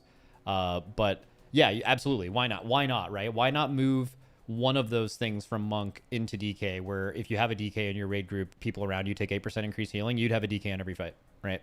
And it would also give you some value in Mythic Plus as well, right? Easier to heal, but yeah. I think Farok is such a great choice when you want to argue. Like, if someone goes and says, well, it's fine DPS DKs, you have your grip, that is going to be useful for the most important fights with the tier. We have Fyrak, where grip is really, really important to grip everything up, and they didn't run a DPS DK. Well, even then, I think that's like, think about how far away you were. Like, do you think on that fight, 2 DPS DKs would even equal 1 Blood DK? I don't think so. I actually think 1 Blood DK would be better. Oh, you had at to have a doing Blood DK as well. Yeah. Kind of thing. Yeah. It's the choice always on fights where grip actually matters and you need the grip to make an impactful thing like that. It's always 2 DPS DKs versus 1 tank. And I don't know why you'd ever make the and swapping, even if it was 1 DPS for 1 tank, you would actually still always prefer to do the tank role. So it's like twice as bad. You would always, it's way less consequential to swap a tank out. So yeah, it's tough for sure. I just wanted to give you guys some. Taznak, do you have any takes on that they haven't covered? Nah, man. I mean, I called Fyrak before the raid even released. It's rough. Yeah. Okay. Well, so DKs would like that, and then yeah, I think there's a lot of different ideas. Like Insidious Chill, I think maybe they view it like that. Like Insidious Chill is kind of worded like, oh, you want this in a raid, but the reality is you just don't need that. It's just it falls below the threshold of what raid buffs are supposed to be, which is like you want a raid buff to be powerful enough to bring a class definitely all the time in raid, and you want it no more powerful than that, but also no less. Because if it's more powerful than that, then it's like, oh, well, now I need this in Mythic Plus, right? You'd want it to pretty much, because the only purpose, they've even said this in interviews, the only purpose of them is to force class diversity in the highest difficulty of raid environment. That's the only purpose for them. And some of them do that, but they also make them BIS in other areas of the game when you have to choose between 5 of them. And then some classes don't have one at all. And now, if you are to look at it, I think you could make an argument for Hunter, but DK is the only class that like definitely doesn't have something that is putting them in on every boss of a raid. So maybe just something else to look at. I mean, the Insidious Chill thing also is like a double slap in the face because it's in the class tree. So it falls below the threshold of like impactfulness where you actually want like a DK in, but like if you're already sitting there and, you know, a little bit disgruntled about the fact that Blood DK has a better grip than DPS DK, and you're having such bad tank problems that you want to get in a a special raid buff to reduce tank damage, then the tank spec of DK also just brings that for itself. So, Okay, speaking of class tree, I'm actually glad you moved there. Speaking more specifically on the class tree, I know that the DK class tree is probably one of the most flawed at the end of Dragonflight, or just all the way through Dragonflight. It's just like they moved on from this. Like, it seems like class trees, an ideal class tree is you get all the stuff you really, really need, like required talents, and then you have some points to spend on cool things that might be specific to a certain fight, but they are not things you need. And DK was the complete opposite of that in the last expansion. Like you were dying for every single point for power, right? I think they made that a little bit better in my opinion, but I just want to give you guys some space to talk about how happy you are about them, and then also any potential changes you would like to see to the class tree. But just in general, how happy are you guys about the new class tree compared to the one you had in Dragonflight? I can say that I'm quite happy. I feel like it's much easier to path around things and kind of take what you want. Like at the bottom half, there used to be so many 2-point nodes and whatever you needed to DPS. Now you got Abomination Limb and you got Rune Mastery, and that's kind of it. And then there's loads of things associated with magic damage, but they are nearly always taken. But if you look at the top half, right, I had a look earlier, like in single target, there's kind of like 5 points, which are pretty flexible, I'd say. Something like that, which is just 5 more than it used to be, essentially. Mm-hmm. What do you think, Atlas Tisnek? I personally, I like the new stuff that we got, but I'm still seeing a lot of rigidity in the tree. At least in terms of like min-maxing in a raid perspective. You can path better around the tree because there's less 2-point nodes. Like you can drop one thing for another, and like realistically speaking, is the impactfulness of like slightly more self-healing that detrimental if you lose that versus like a little more CC? Probably not. But like in terms of like world first rating or something like that, I'm looking at this tree and I'm like, okay, well, I can't really swap shit. And if I do have to swap shit, it's usually for something that I wouldn't really want in a raid scenario to begin with.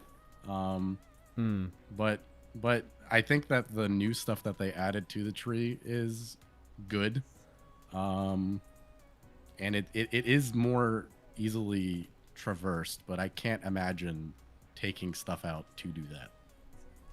So you think it's dungeons more where some of the stuff that's there and seems extra and you could move some stuff around, that's just something you don't usually have to take in raid. Probably some like CC stop related things, right? Yeah. Makes I sense. think that's good though. I think that's really good though. Because like me in a raid, I'm not like, you know, sitting there pressed for CC. There's other classes that do it way better. Like we already said, like DK's lacking that kind of utility in Mythic Plus to begin with. But the fact that you can do it now without being completely fucked is a good thing, and you're not losing something so substantial to the point where you're feeling bad about it. Okay. What about you, Taznak? Yeah, I mean, the new tree, like they said, it's a lot more free, it's a lot more traversable. There is some oddities still left in the tree, like Death's Reach being behind a pretty useless node, but overall it's passable, much better than it was in Dragonflight. I'd say I'm happy with it. Could be better, but it could also be much worse. Okay. Pretty simple. I want to move to the I assume Frost. I think Frost is like the big one here. Like they've been struggling with trying to balance DKs. If you guys are unfamiliar with the DK community, anyone listening to this, if you maybe Havoc actually has something similar where you have these people that are just so diehard movement build based, where they are like, this inertia momentum thing is all me, like I love this. And then there are people that are like, anytime you're using your movement for damage, I'm so out, I want to play something else, I hate this, right? But like over time, Havoc has actually had this pretty well, where if you have wanted to play no movement, it has been very, very close to movement, like the higher skill cap one, and both have been playable for like basically 5 or 6 years. Like it's been really well tuned and really well made. DKs have a similar divide between Frost DKs, between breath and obliterate, for sure, where it's like some people just absolutely love this and some people absolutely hate it, but they have not been tuned well. Like I think historically obliterate's been pretty far behind breath when optimized correctly, especially in raid, and now they've definitely made some alterations to breath. They don't want it to be infinite. I don't know the current state of that, but I know they've said this before as well. Like they wanted to make it not infinite, like something really powerful, but it's definitely going to cap out, and they nerfed a few haste sources And then I know that Obliterate has seen a lot of love. Obviously, currently it's super powerful, but like, how do you guys see the divide between those two things now? Do you think it's more approachable? Are both things potentially viable, or at least have good and fun choices? And what were some of the things in the Frost tree that were added that you guys think were some of the better decisions they made? Or if you're just happy with it in general? Any of you can go. I mean, I'll go first here just because right now, Breath, from a playstyle perspective, it's really good. Don't get me wrong here. But it feels like it's missing something now.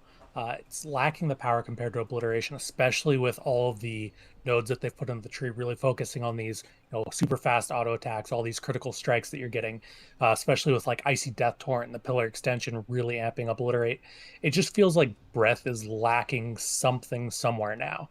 And what it is, I don't exactly know, but that's probably my biggest qualm with it right now. I don't see it really seeing too much play in the early stages of the War Within because of it. Okay. I'm quite happy with this because I feel like they've removed quite a lot of things that were annoying with the previous Breath. So they removed the Rune of Hysteria, which previously, if you don't know it, it helped with breath uptime because it made your rune power costing abilities cost less essentially. It was a random proc, and you also had AMZ soaking magic damage giving you runic power. Both those sources are gone, so we will have like less individual sources of resources coming into the breath. And then on a general vibe, they nerfed the resources we get overall. So things like Murderous Efficiency, that gives a rune from Kill Machine, that's now a lower percentage. The Rates of the Frozen Champion gives us runic power from Rhyme, that's also lower. And I hope that that gives us a bit less RNG when it comes to breath. So you go into a breath and you don't have this scenario where it might be infinite, or if you're really unlucky, it's 40 or 50 seconds or something. It's just a bit more deterministic, so you can sit there and go, okay, well, my breath might be between 30 and 60. If I get 60, that's great. If I get 45, that's average. If I get 30, it was a bit bad. We don't have this like, oh, it's either forever or nothing kind of vibe. I quite like that. Another note is that, we're looking at Omnifrost builds, like Breath and Obliteration together. Okay. Which is quite interesting. So you don't have this kind of direct divide. That We it's had either. that before, right? We had that in, was it Argus? Was that when you played both Obliteration and Breath, I think? No, it's Obliteration only. It's a capstone. Was it? I swear, the last year of Legion, there wasn't, you didn't, I swear I've had like Breath and Obliteration at the same time. Maybe I'm wrong. I was probably wrong. My bad. We do play Obliteration, but I feel like there's still the annoying thing that you can't really path it in such a way that it makes full sense. Like you want to pick up one more talent at the bottom for Breath to fully work with the Obliteration, but you can't because there's not enough points to go around. Yeah, I did something recently like that with Enhance. Like, because Enhance always takes the dogs at the bottom, and then depending on if you're physical or an elemental Enhance, you take, like, the Primwave tree, or you take the Deeply Rooted Elements tree. And I was, like, just messing around on beta, and you probably wouldn't even be good, but I, like, took both Primwave and Deeply Rooted Elements, so you're getting Ascendance procs while also getting, like, the Primwave haste. And it was super, super fun. You're going down the two capstones that you would normally not think of, the two capstone like paths, I guess, that you wouldn't think of doing, and it provided some pretty fun gameplay that probably wouldn't be tuned well. But if you're saying that there's some builds that can potentially incorporate both, I think that's super, super cool. I think the one caveat is that if you play Obliteration with Breath, you don't get this normal weaving playstyle with Obliteration. Obviously, normally we play it, you generate, consume, Kill Machine. If you combine it with Breath, you literally just do a standard rotation, but you get more Kill Machine procs every time you use Rhyme. So that's kind of like a difference as well. That it doesn't inherit the standard playstyle when you combine them in a way. Okay. I think it's nice, and like, because Breath fundamentally before it became like a permanent thing was just like the fight tailors to it. There's cleave at a specific spot. There's important AoE, important target swap, something like that, where like the power of the cooldown like that is super useful. But one of the biggest problems with that is, like, as a whole, it fits into niche scenarios where that's the case, but like there's certain fights where there isn't that, and then you press Breath, sure, you pop the fuck off, but oh my god, you're useless as fuck for the next like minute and a half until it came back up. Yeah. So kind of having access to a little more consistent damage within the tree outside of just your breath is good for the spec. Yeah, it's almost like Obliteration is entirely made to have well, there is no breath in this scenario, but it's like your constant gameplay is permanently rewarding, and that gameplay loop is really good. And then when you're specking breath, you're losing that aspect of it, right? You're like, when you have breath down, you have a minute and a half of despair. And if you think about it, that's like kind of the only time breath has ever not been really fun. Like, I've played Breath Frosty K for so long. I am a breath enjoyer. Like, breath makes me play DK, and I wouldn't play without it for sure. I'm one of those people. So take whatever I'm saying with a grain of salt. But like the one season where you had encrypted in dungeons, was it season 3 of Shadowlands? You had encrypted, where you just naturally killed the CDR mob a lot. It's crazy how much more fun breath was when just half your cooldown was knocked off breath every single time you did it. Like, you know, it solved the problem that you have now. Right. So like, I don't know. One solution I've always had that is probably flawed in so many ways, and it just makes sense to me, but like just something where like you're reducing, when your breath is down, you are just reducing the cooldown of breath somehow. Like your frost strike is reducing it or something. But like clearly the problem with breath is the time you're spending outside of it. But then it's also, they just got rid of this years long problem of it always turning out to just being infinite breath and the issues with that. So like, how do you balance the two? I don't know. I don't know if they've incorporate anything, but you guys are all seeming like you're saying breath is still really sick and you're popping the fuck off in that window, but you cannot, you're only in it for 25% of the fight maybe. So what do you do for the other 75% where you just feel like a worthless class? You know, like Unholy's already the burst spec. It has always been, it can be, right? You don't want to be another class that's just waiting for your cooldowns to come back up to do a lot of damage. I think they finally hit the sweet spot of what's healthy for the spec, where you can play breath. It probably has applicable places where it's the best thing, and by playing it, you're going to do more damage. It's not crazy compared to the other build, and if you choose to play the other build, you still feel good about your gameplay, and you don't feel bad that you don't have breath. So I think that's good. It's not like as polarizing anymore, where people are feeling forced into playing a talent just because it's so substantially better that they're having a bad time playing their spec. I feel like diversified the damage profile of Frost a lot. There's a lot more new things where damage comes into play, and that means I feel like breath has taken a bit of a backseat, but I think that's good. also good. So it's not like, it's not as build defining in a way. Yeah. But I'm also not the biggest breath enjoyer, so take my opinion with a grain of salt as well, but you know. Yeah. Well, so tell me the current balance and playstyle differences between like one-handers and two-handers now. Is that something you could see doing both of, or is it still just like a breath or obliteration difference? So there's like 3 distinct playstyles now. You got breath, you got two-hand obliteration, and you got dual wield obliteration. Two-hand obliteration, still a lot about oblit damage, you know. Dual wield obliteration, a lot more about Razor Eyes and bursting Razor Eyes. And it's quite interesting because it now also has an AoE component. So there's like a whole new dual wield obliteration playstyle in Myth Plus. And then still you have breath, which is obviously dual wield, which is about the breath windows. Okay.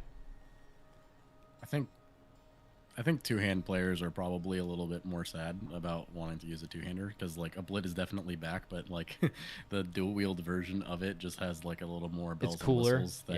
Yeah. Like you utilize the stuff that they added in the tree more as dual-wield. There's a lot of auto attack stuff in there. Yeah. And that definitely caters toward dual-wield. Okay.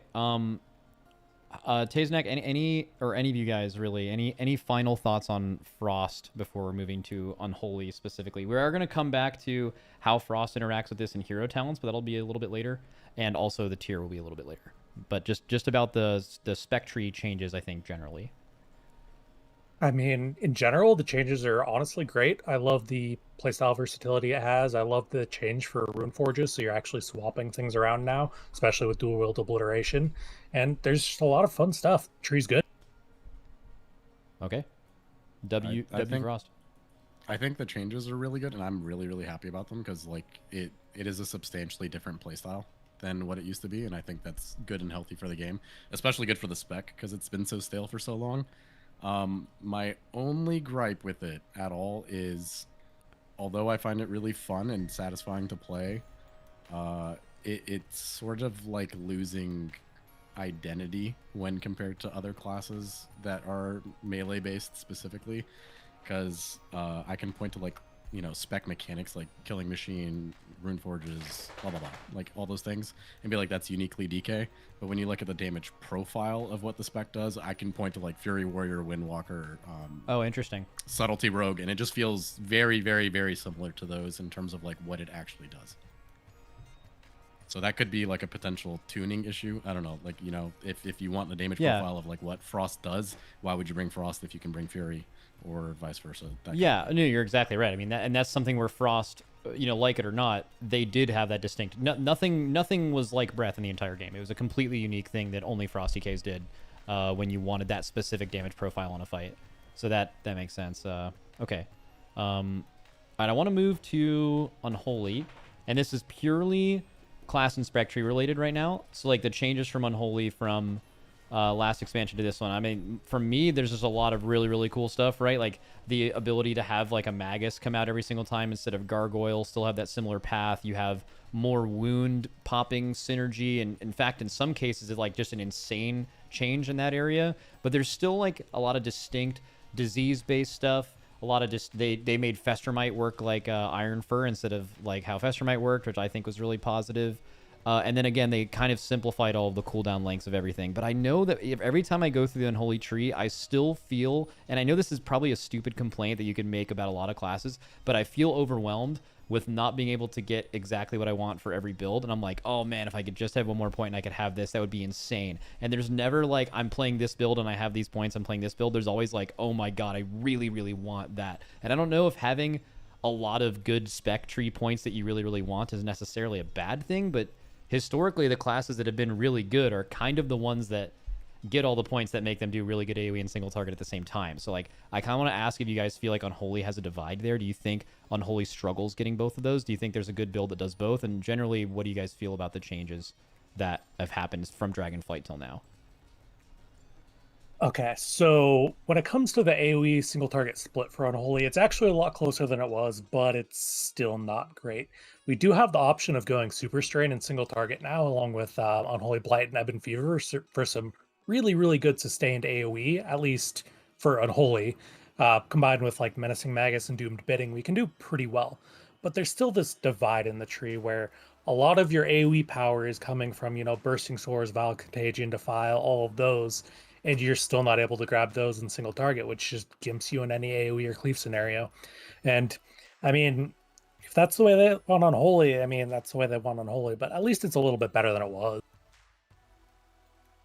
Also, last expansion, you had so much... Like, Unholy felt very feast or famine. Not only was it super power infusion and, like, other kinds of support buffing reliant, but you also were, like, if you didn't have your cooldown window really matter on a fight, they just felt like they were too much in that area, too. Like, I don't know if any of you guys feel like it's more balanced now, or you have build options that are more balanced and your cooldown windows are more relevant every cooldown rather than just being super, super reliant on a big army and Garg window. Is it similar? I mean, Abomination in general just makes it a 1.5 minute spec, you know, especially with Riders of the Apocalypse. Like, it's a really good 1.5 minute burst spec. That's all there really is to it. I don't think it'll be nearly as reliant on externals or even trinkets as it was in Dragonflight. Okay. Atlas, what about you? I think also, yeah, Oh, shit. Doom Bidding being there, being that powerful of a talent, means that we get more of a flat damage profile. Is Doomed Bidding the spawning the Magus? Yes. Yeah. Okay, yeah. Love that.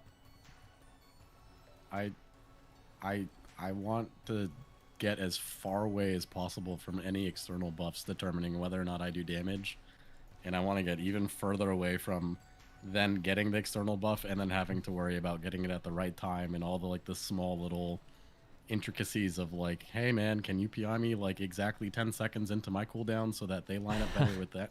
All that I hate it. Like, I hate it. I feel like such a diva playing DK for like years now, because like uptime is, I know we're talking about Unholy, but uptime is like so necessary for Frost, and then you get to Unholy and it's like you fuck up your cooldowns by one global, people don't give you the buffs at the right time, you're doing like 50% less damage than you normally would do, and then it's like, okay, well now I feel useless. That shit is the most frustrating thing of all time, and for the first time in a very, very long time, I feel like when I play Unholy, I'm looking at my damage breakdown and I'm like, huh, I'm doing most of it when I press my buttons. That feels really cool, as opposed to some like dipshit bird in the sky just spinning on something. And then 2, I'm not sitting there like, huh, I don't need to worry about like a specific window where I need all my damage. I could just do this shit again in like 30 seconds. So that feels really good. Oh, that It sounds feels- amazing.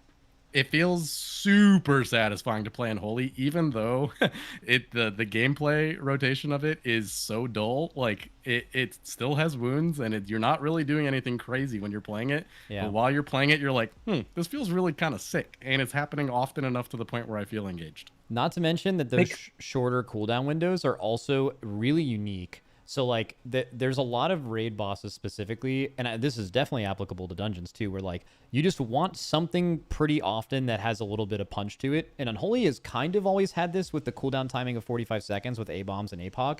But like now it really feels like, you know, if you have that pop, there's not a lot of classes in the game that actually have that, even with the introduction of hero talent. So it also gives you a unique damage profile that other people don't have. What's up, Taze? Talk about unique. Oh, sorry. Go ahead. I completely forgot what I was going to say. Oh, sorry, Alice, you can go. Yeah, you were talking and then I cut you off, so I just wanted you to go again. My bad. Just talking about like unique damage profile or like something popping that feels satisfying is when you played Gargoyle before as Unholy, sure, it felt satisfying to do like, I don't know, 2 million bursts and everybody else is just like pissing around at 600k. That feels satisfying for like maybe, I don't know, 10 minutes, and then you're like, okay, well, this is just like my bit and this is all my worth. But at least when it comes to Sam Lane in The War Within, that shit still feels real satisfying when you build up your disease super big and then you pop it for like 17 mil. That feels fucking really good, and you can do that Oh, that's cool. more than every 3 minutes. And then it also has like crazy applications on cleave that like actually genuinely make you excited for like a 45-second cooldown window, which is, I think, is rare in the game. Most 45-second cooldowns, you're like, oh fuck, it's coming up, I'll just press it, whatever, it'll just do whatever it does. But Yeah.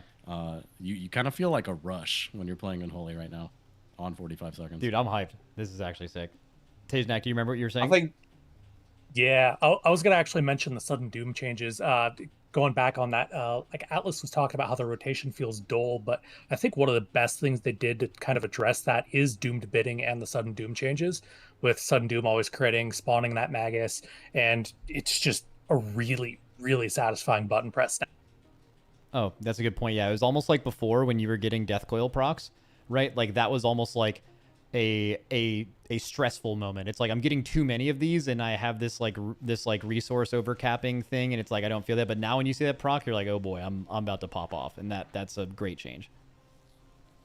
I feel like in general, they made that core rotation more exciting. As I said, Sudden Doom is now a proper proc, whereas previously it was really whatever. It felt bad sometimes to get it even, but now you're like, that's nice. I got the proc. I'm gonna use it. Dude, Proc's you'd be much sitting more at often as well. You'd be sitting at 100 runic power with like 6 runes up, and you'd see that shit pop up on your screen. You're like, oh my god, get the fuck away from me! I don't want to see you right now. Yeah. I know. Which is So I good, think man. also the fact that diseases are such a bigger part of our gameplay. It's more about tuning, right? It's just that, oh, the disease build's not better. But I do love the fact to be a disease spec. It makes it more versatile. It means that you can do multi-dotting, that kind of thing. I think it's better for a spec to be a disease focused Unholy in general in a raiding environment, because we can also do great AoE in an easy way. I do feel like we've lost a lot of skill expression. That might change, you know. Obviously, we will have the tier set and whatever. There could probably be some kind of mini game around it. But the stuff I looked at previously, that when I view in people's log and go like, okay, is he playing Unholy well? You look at, did he execute the long opener exactly as he should have done?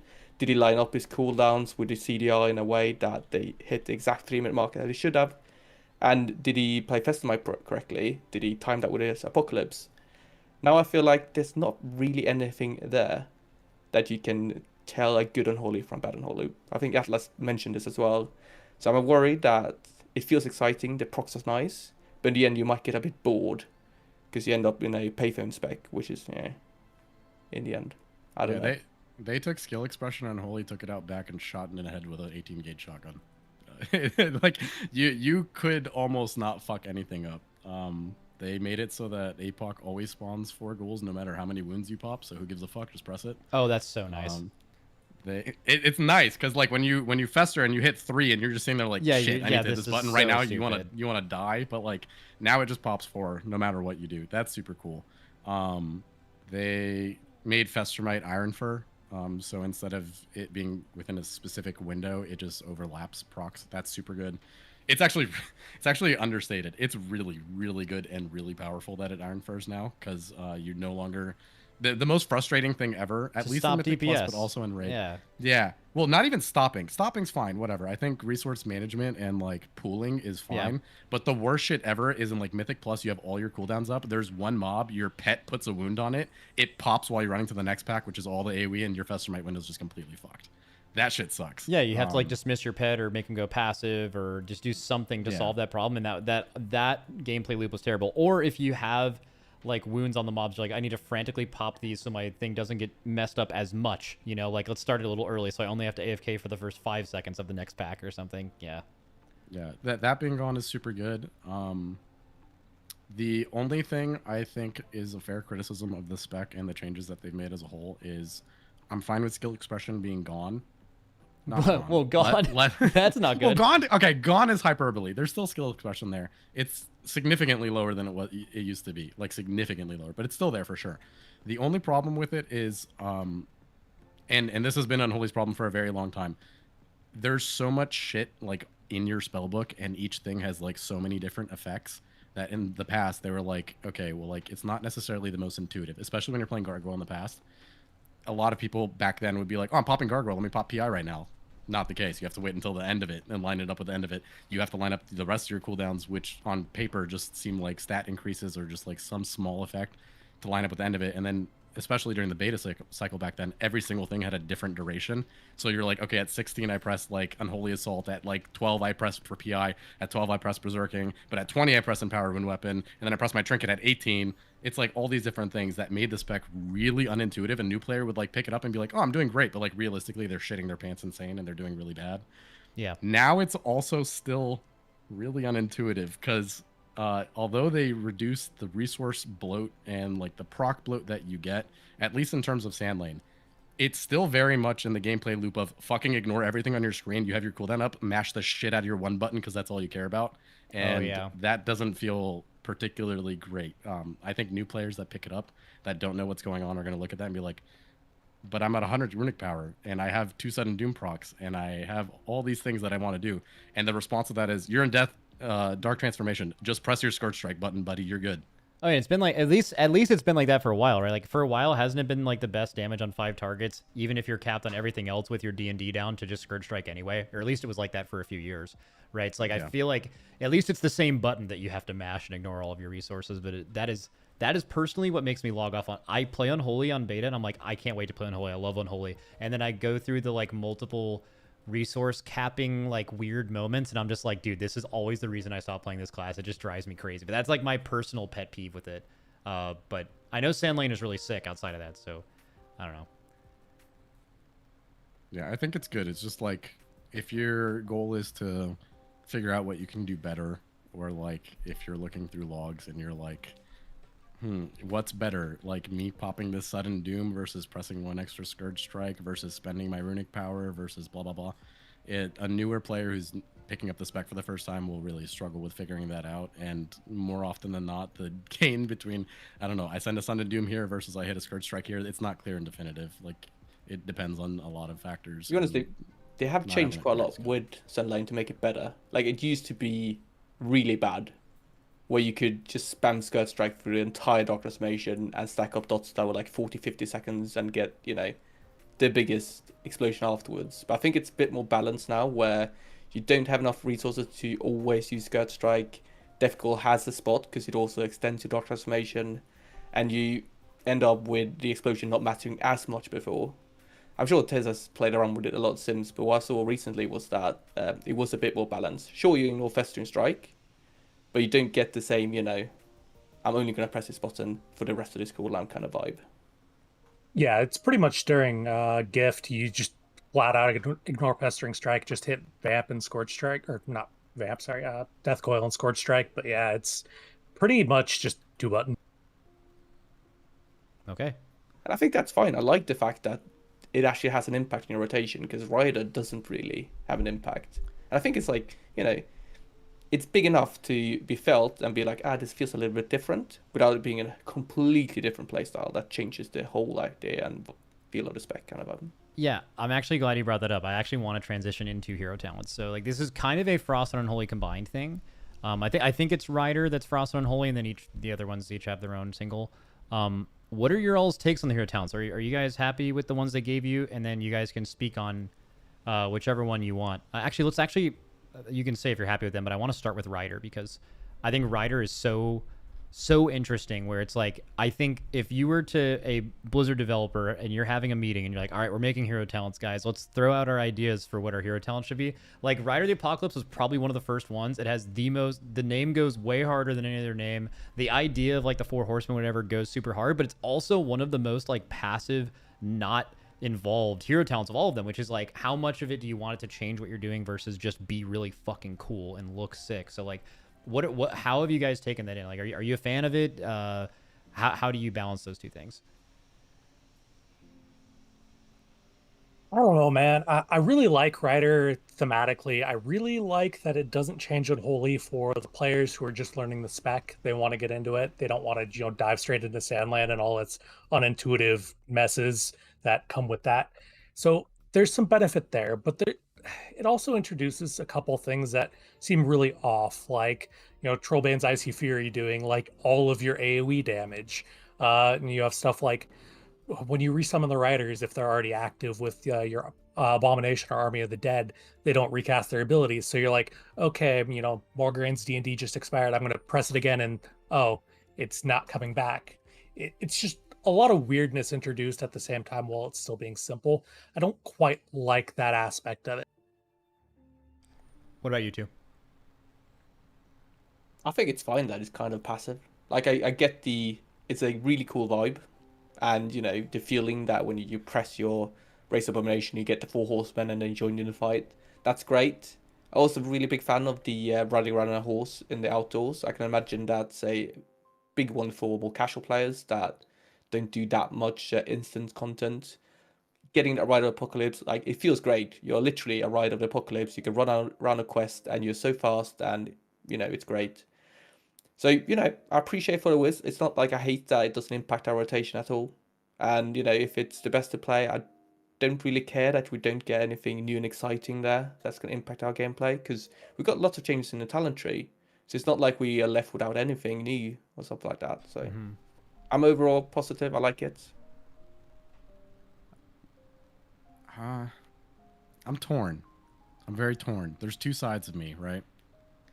The one side of me that doesn't like how bland it is like, I'm fine with passive things and passive effects, but some, like, just like 1 or 2 points in the tree could be like something gameplay altering. Like, I don't know, Hungering Thirst, this 1 point that's in there, the damage of your diseases and death claw increased by 10%. I look at that and I'm just like, yeah, okay, nothing. Yeah, cool. Like, I don't give a shit about that. It's a tuning knob, really. It's all it is. Yeah. And like, you look at other points within the tree of other hero talents, like especially Deathbringer, those are also passives. Like, don't get me wrong, they are not particularly gameplay altering or they're gameplay altering. That's not the word I was looking for. They're not particularly like shiny, you know what I mean? Like, you're not looking at like, oh fuck, this does so much, but like, it does change your gameplay. Like, you feel it. Like, it's a passive effect, but like, when you see it pop up, you're playing around it. So I think there's like a missed aspect on that for sure. Like, there's a disparity between Riders and Deathbringer in that regard. And then the other side of me is like, holy shit, I can ride on a fucking horse for 10 seconds mid-combat. This is the best tree they've ever made. I'm like a little kid in a candy shop with this shit. The second I see a boss, I'm like, I can be on a horse. I'm like, okay, I want to play it even if it sucks. Like, it's really fucking fun. And then the only other problem I have with it is the disparity between the horsey guys, because they don't all do the same shit. Like, sure, they have unique identities. Like, sure, they do unique abilities, whatever. But like, when Nazgrim comes out and he buffs my strength at 5% versus when Big Daddy Mograne comes out and just beats the living shit out of something because he just hits harder than everyone else, that it feels bad when you see Nazgrim pop up and then you see Daddy Mograne pop up and then you're like, oh fuck, this guy's about to obliterate everything he just walks near.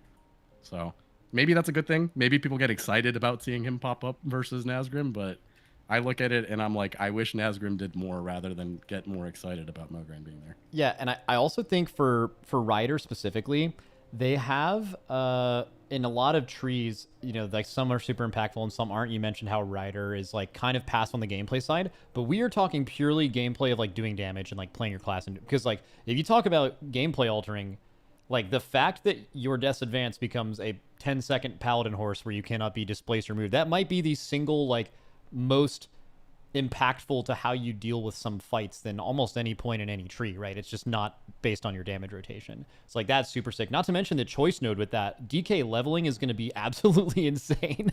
Like you're just going to actually be, if you guys don't know this, you're going to be on a horse permanently. You are mounted in combat, running at mount speed during combat permanently the entire time you're leveling. It's completely cracked. So like that I think was super sick. Also, like defensives have been a topic of the entire game, for sure. Like there's just way too many of them, and then also hero talents added more of them. How do you guys feel about the hero talents of Ryder defensively, and then also maybe can allow that to kind of segment into talking about the other hero talent trees as well? Sorry, any Atlas say I can speak on it real quick. Real quick. Sand Lane's really cool. Medium effectiveness, you don't think about it too much. Deathbringer is comically OP, and then Rider of the Apocalypse is not necessarily OP, but it's just fucking funny sometimes because for those who don't know, Riders of the Apocalypse, your horse guys just randomly put AMS on you, and that's just like really funny. Like you'll just be sitting there in the middle of a fight and you're like, huh, I just got AMS. I have an absorb shield bigger than anything I've ever seen in my life. Why the fuck is this here? And then you combine that with the class tree and you're just like popping AMSs on other people. It just leads to like funny moments, but like in terms of actual power, Deathbringer is kind of fucking crazy. They just get like ridiculous amounts of physical and magic DR. Yeah. And then Sandlane's just like self-healing, which is like cool, but like with the changes that they made to DK in terms of self-healing to begin with, it's like comically OP. So you don't really care about it too much, but it's just cool to have. What do you two think? I wonder, like, I don't have enough of a vibe on other classes, but I feel like we're already incredibly tanky. I'm looking at the changes and the new trees, and I see, well, we're getting even more tanky. Like, where's it gonna end? Like, we're always gonna run Will of Necropolis with a new tree, and we get, you know, with Rider, 5% DR per Rider out, which is gonna be like, there's usually at least one out, right? I wonder if it's just gonna add up. Like, how is Unholy and Frost gonna, you know, stand up against the other one? Are we gonna be even better than we already are when it comes to defensive power? That is a interesting question, and I can tell you that there's already kind of an epidemic going on with this. We could talk about this for a long time, but probably won't be too long. But that where Blizzard has to find a way to challenge you, and to challenge you because of how many defensives are in the game, the only way to do that is to like try to one-shot you and you having proactively pressed your buttons because there are just so many of them in the game, and healer cooldowns are stronger than they've been. And adding more defensives in the hero talents is certainly going to make that worse. And they're going to have to address that at some point. They already mentioned it in an interview that like maybe they have to like do some kind of pruning at some point, not before the War Within, but during it. But I don't think DKs are necessarily left behind. Like a lot of classes are really tanky. I would say DKs are probably on the upper end of that. But I don't think DKs would need to be pruned of their defensiveness outside of everyone being pruned at the same time. Like I don't think DKs are like absurdly OP, cannot die. I think there's like I don't even know how the expansion is going to play out because it seems like there's probably like half the specs in the game are like that now. They've like buffed defensiveness across the board, so it's going to be weird. I stand on the opposite viewpoint of that. I think they're comically unkillable. I think there are probably 5 classes that are comically unkillable, but yeah. Like you know how people in Elden Ring do like no hit runs, and then there's like a funny haha branch of like challenges where people do all hit runs and they purposely get hit by every single mechanic that they can from a boss. I'm 90% sure I can show up to this raid for the first like 7 bosses and get hit by every single fucking mechanic that has come out of that boss, and I won't die or get close to it. Yeah, well, that's So I think it's definitely a problem. Like as much as I like sitting here and being like, oh, I could just cover for all my mistakes and that's super sick. It shouldn't be this way. It shouldn't be that way for any class, but it is for multiple. And like also I think that's like something that has kept you out of High Mythic Plus too, is like you're competing with classes. Like basically High Mythic Plus ends up just turning into the boss is going to scream every 15 seconds and do more than your entire HP bar. And not only are you super tanky, but how many defensives do you have to live a certain quantity of those? And DK hasn't stacked up to like Rogue having Feint or Mages having 10 defensives or whatever. So like it is one of those classes where like they could probably use a little, where they've always been comically unkillable in Raid, especially considering like Death Strike when you have to use that in the right scenario. But I don't know. I don't think it's necessarily a DK thing. Like maybe DKs, like you said, are like comically unkillable, but I think that applies to more than like 3 or 4 classes. And I don't think that was really true for like any class last expansion besides like maybe Mage or Warlocks when they were stacking Burst.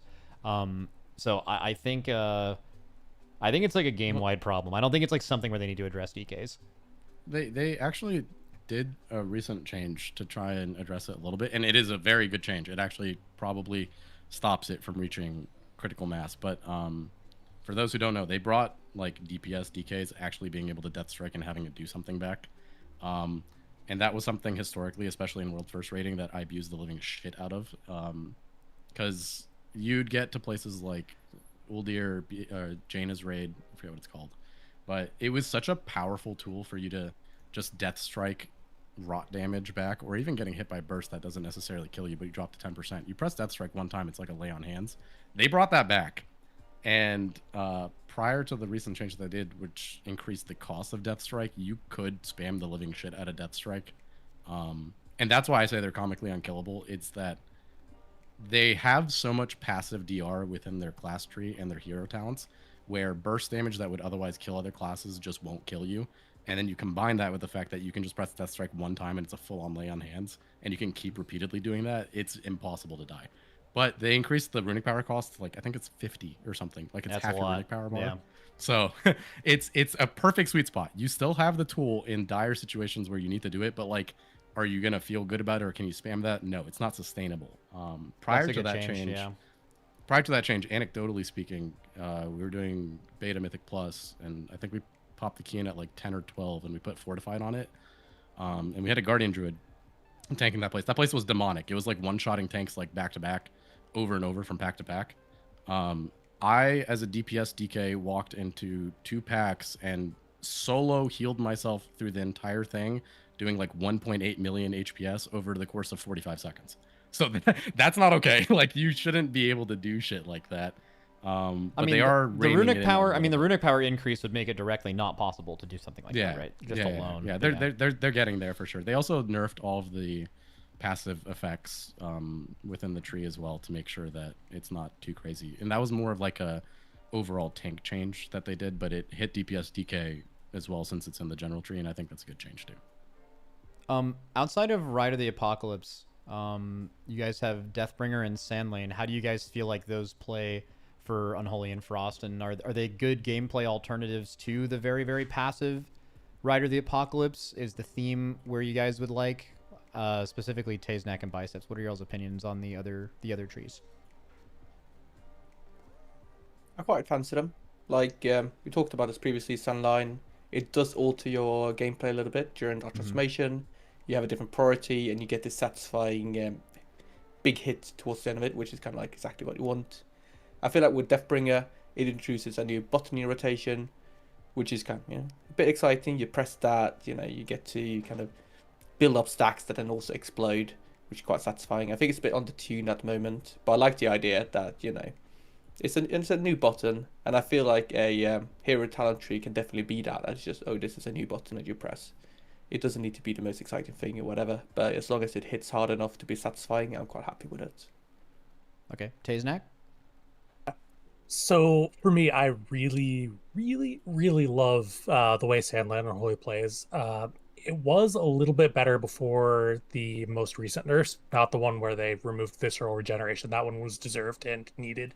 But I really like the way it plays. It introduces this, cadence to your gameplay flow that Unholy didn't really have as much on its 45-second windows, where you're setting up, you're going into your windows, you have this, absolute mad rush during your dark transformation, and then afterwards you have to, try to fish for that vampiric strike proc to extend your essence of the Blood Queen to the next dark transformation window.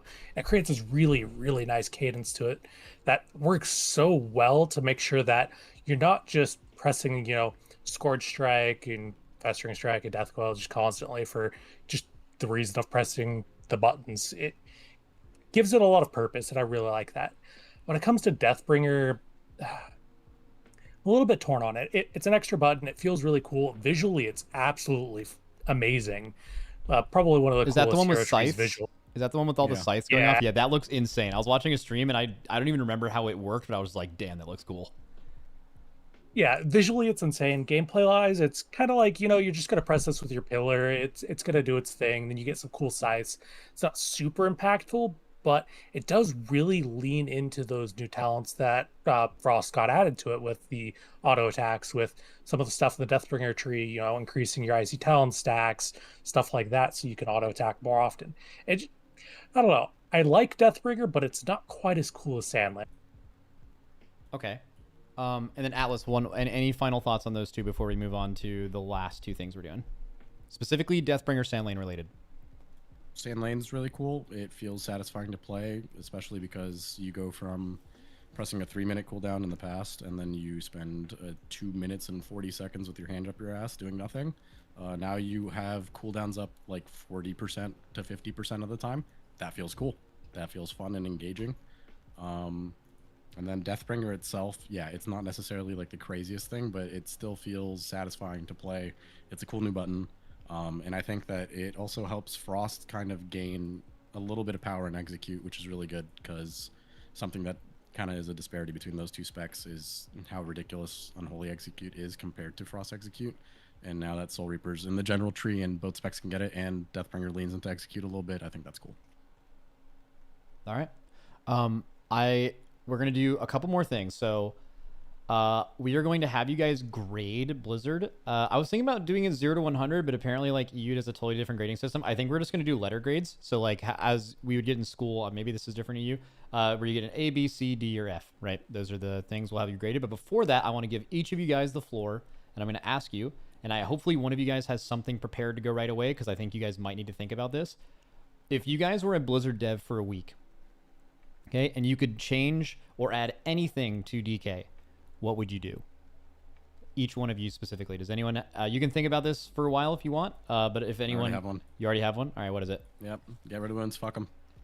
Get rid of wounds. You'd remove wounds from Unholy and add, and like replace and add the system, or do you think it functions without it fine? Replace something that is more cyclical disease-based gameplay. Okay. What that is could be anything really, but I just think that's more satisfying gameplay than wounds, and I think especially going into this expansion with them really dropping in importance in terms of like how you care about the game or how you even care about them as a whole, just fucking get rid of them. Like, they were frustrating in the past. They're thematic, mechanically clunky because it's like old rogue combo points. Do you really care about them as much as you did before? No. So like, what's the point? Yeah, the only problem is they have like 25% of the talent tree is associated with wounds, so that's a big cook. That's like something that would take a while, but you do have a whole week, so I believe that you could make it happen. If they can top to bottom rework Shadow Priest 7 times in one expansion, they can do DK once. That I think they'll be okay with that. Dude, Shadow Priest, stay mad, by the way. All right, okay. Biceps or Taznak, you guys are a Blizzard developer for a week. You can change and add anything to the class. What would you do? I would add group utility. So Just something that I would do a raid buff, and I would add some group utility that you go look at and go like, oh, this is great to have a Mythic Plus. That's a good reason to bring a DK and a Myth Plus team. okay.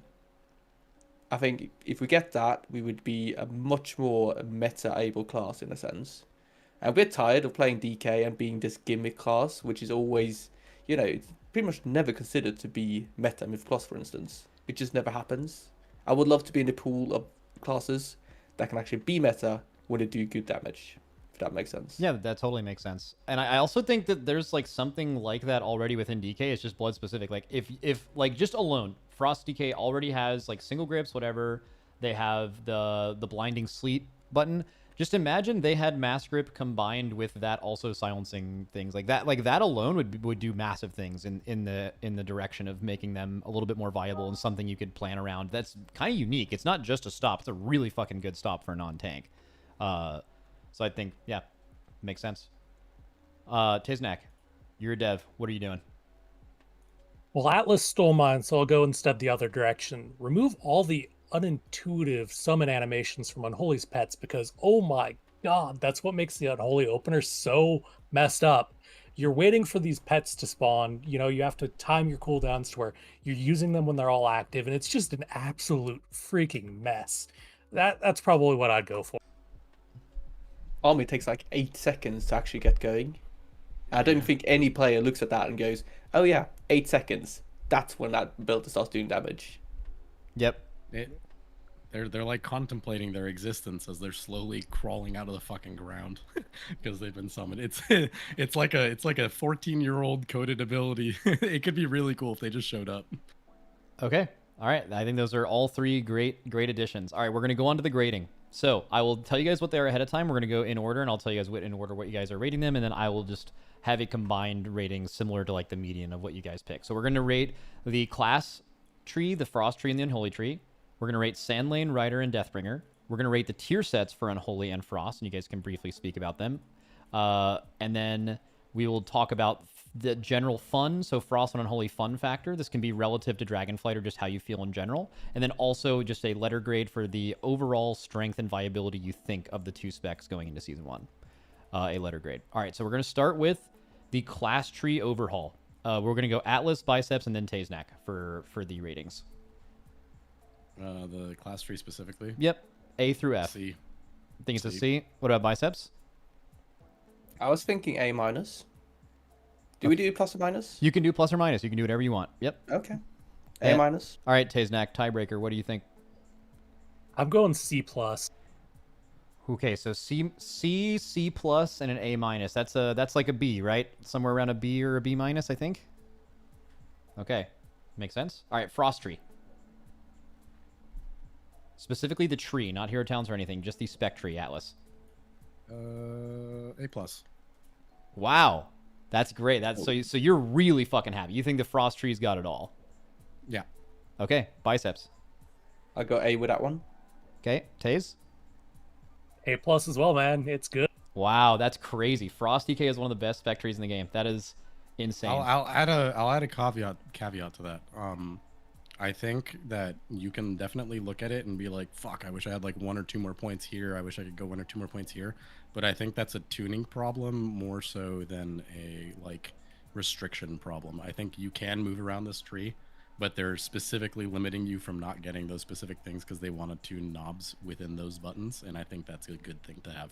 Yeah, every tree needs something like that. Also, I just want to point out for what Atlas just did, where he like threw in an extra caveat at the end. You guys can all do that, by the way. Like, if you want to say the letter grade and then you're like, but this, I think that's perfectly fine. I think that's interesting. That's what people want to hear.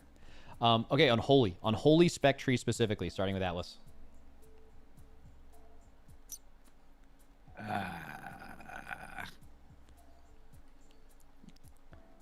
B minus. Okay, Biceps. I'd have to give it a B. I think there's too much loss of skill expression. Okay, Taze. I'm probably biased here because I've spent so much time looking at this tree, but I'm gonna go with a D on this. There's just too many useless nodes, man. All right, so that averages out to somewhere around a C or a C plus. But actually, so you think there's just too many useless nodes, bad pathing, or like, is it just like there's too many? It's like overwhelming. Like, can you elaborate on that more? So it's kind of a combination of all those. Like, if you look at the middle of the tree, there's just this absolute dense area. You can't get everything that you want. There's too many 2-point nodes blocking your path from getting more of the things you want. There's this weird disparity between single target and AoE. Then they introduced these new talents like decomposition, which, you know, they promised disease-based gameplay and it fell entirely flat. And you have like Festering Scythe, which is visually super cool and all these nice things, but it just doesn't do anything for us. It's just awkward with some of the new things that they introduced, and I think they could have done a much better job. Okay, so still needs some cooking. All right, we're going to move on to hero talents. Now, keep in mind, for Rider, at least, you are kind of rating it this like for both specs, which is kind of challenging. So if you're rating it something and you're like, but I specifically think Unholy and Frost, and just try to meet somewhere in the middle, and then you can just explain yourself if you want to for Rider specifically. So we'll start with Sandlane. Sorry. Alice. A. Okay, biceps. I think that's solid A for me. Taze?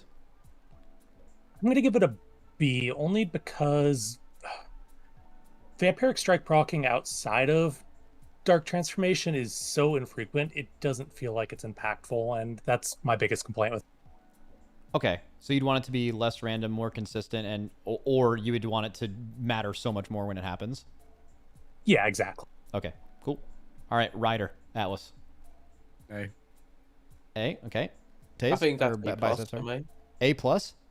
Yeah, I think Wow. it's okay sometimes for something to just be really cool, and that's good enough without it being Yeah, I agree with you. anything else. Taze? Another A, yeah, solid. Beautiful. All right, so Ryder, solid A. Deathbringer, Atlas. A. Biceps? I think that's a B. I don't think it's exciting enough. Okay. I think that also you have a good point because it needs to kind of be exciting. Like, and this is maybe they did this on purpose, but with Ryder being so passive gameplay wise, you kind of need Sandlane and Deathbringer to both give you something there because you want the choice of like you want the variety, right? So you specifically criticizing it for that I think is fair because of the alternative. And what about you, Tazak? I'm going to go B as well. Okay. All right. So we have And that. I want to make a comment though about why I put it A and Sure. why I think it's okay for it to not be too crazy in terms of like engagement. I think that Frost specifically has already going on a lot of things, Yeah. So Deathbringer being more passive and not necessarily as like gameplay altering is probably good because if it was something that was more involved and more gameplay altering, you'd probably get overwhelmed. Okay. Now, I'm going to ask you guys about the tier sets, but I want to just make a general caveat for everyone is that the tier sets in the beginning of Dragonflight were kind of similar to this, where it's like, oh, we're not going to do too much. And they kind of had the same idea this expansion because they're like, okay, well, we want the hero talents to be the focus and the new thing. So we don't want tier to be super impactful. So because of that, tier across the entire game is insanely boring. So what I'm asking you to do is kind of hard. It's rating it for how good it is and how interesting it is and how much you like it, but also acknowledging that it's supposed to be boring, which is weird. So like, I don't know, you can kind of explain yourself if you want on that. I can also, I'm sure Frank will have it on the screen, but I'll just mention it as well. For Frost, the 2-piece is Runic Power spending abilities deal 8% increased damage, and the 4-piece is consuming Runic Power has a chance to increase your strength by 10% for 8 seconds. And Unholy, the 2-piece is your minions deal increased damage, 8%. And the 4-piece is when you summon a minion in general, your haste is increased by 2% up to 8 for every minion, and that's for 8 seconds. So, starting with Atlas, what is your opinion on the Frost tier set if you were to give it a letter grade? For it being passive, A. A. So you're happy with it? It's not like a...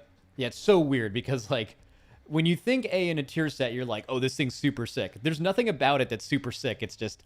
It's super basic, but you're saying you don't hate it. It's not something where you're just like, God, ours sucks and everyone else is good. Okay, I get it. I think it's like a passive thing that you don't have to think about, but there's like one extra layer there where like they added some stuff in the Frost tree specifically that emphasizes Frost Strike more. So like you Okay. read it and you're like, oh wow, okay, Frost Strike doesn't feel like a dog shit ability anymore. It's actually doing damage. That feels kind of good, and it's a passive tier set, so it kind of checks both boxes. Oh yeah, you're right. Because like last expansion, if you saw Runic Power spending abilities and it didn't apply to Breath or you weren't playing Breath, it's just like, what is Yeah. this 2-piece? Okay. Frost Strike hits hard now. Like it hits really hard. So Okay, cool. That's a good thing. Biceps, Frost here. I go with A as well. I think it's interesting how it benefits all the different playstyles, but in different ways. Because it obviously increases Glacier Advanced damage as well. So it works off with Oh, yeah. Filtration and Frost Strike and then Breath. So they all get, benefit from it, but in different ways. And I quite like that. Okay, Taze.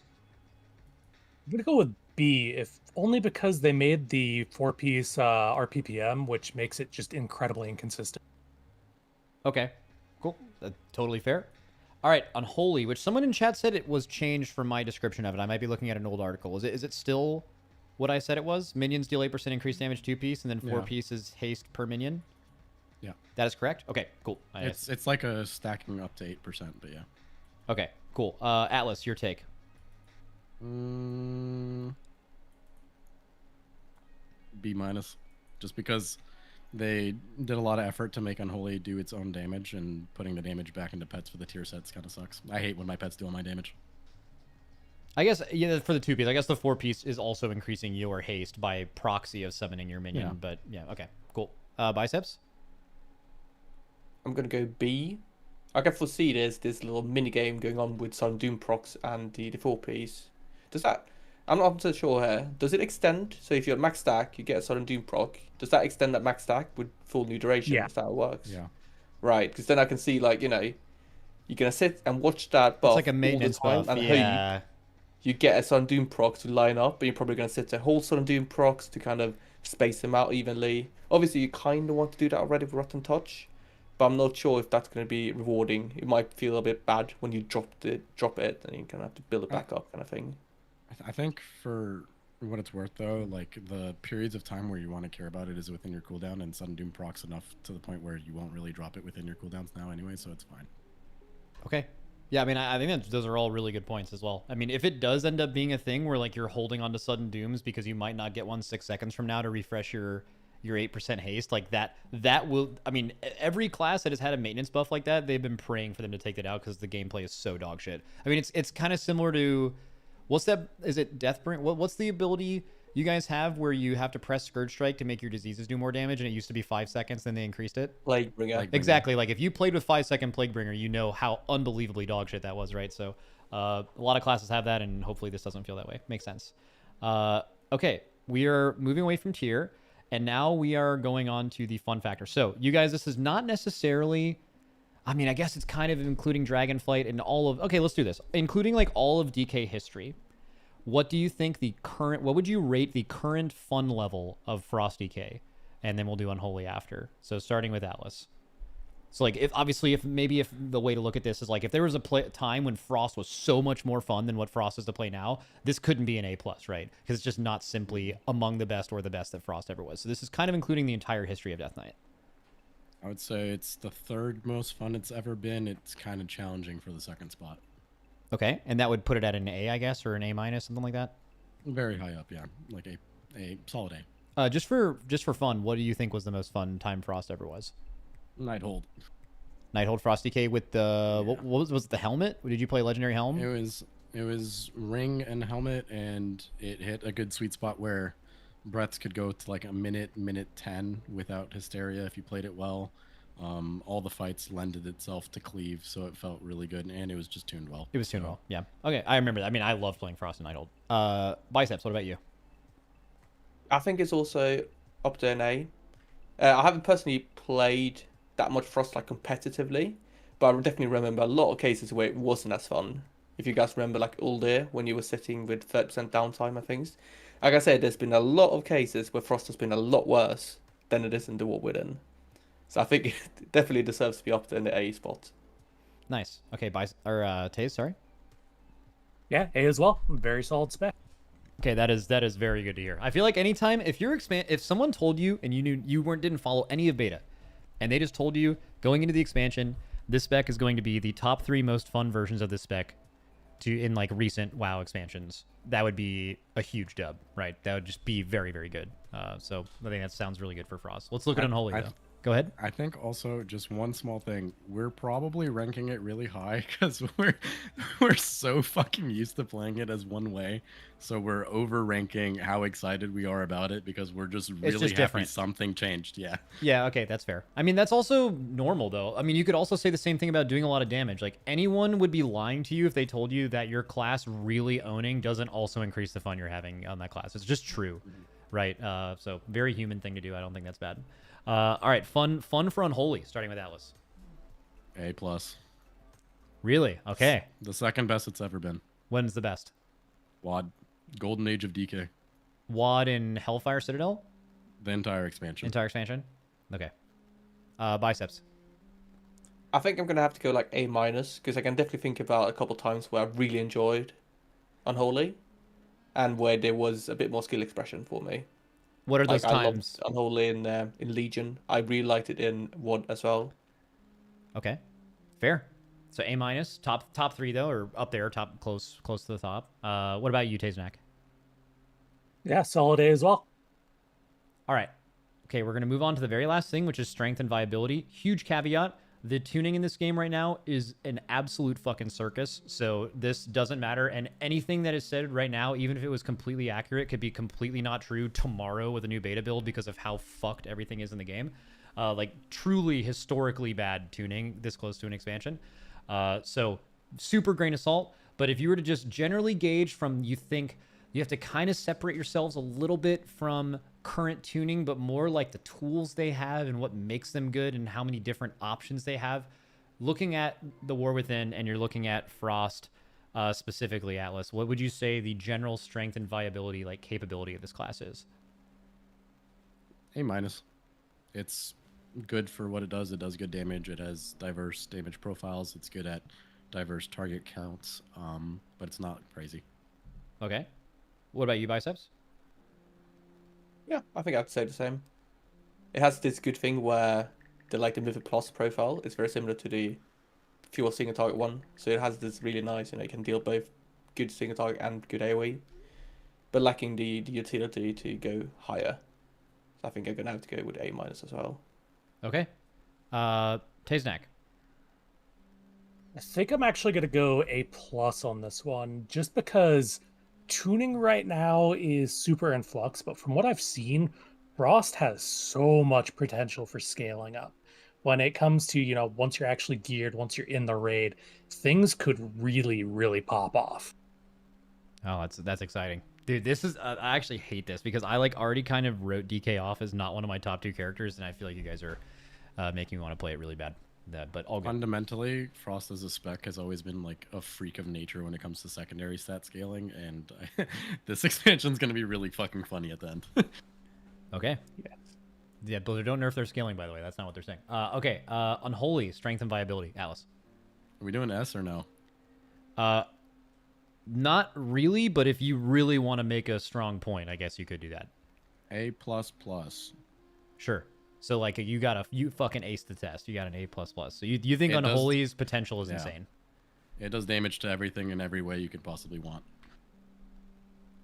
I'm so mad. I feel like I, I have think to play A+ DK now. as well. I think the way it deals damage, that it's so disease focused, is really helping, and I think it's also doesn't care that much about downtime, and it has been really highly tuned. Not so much in the pre-patch. I think it's not going to do that much, but I think when we get to the War Within, it's going to look good. Great. Hold on, is this going on YouTube? Yeah. Can I change it to a B? Yes. Last time you put me on YouTube, bad things happened to my class. What happened? AMZ got fucking slaughtered. That was not my fault, by the way. That was Ian even okay, said it buddy. himself.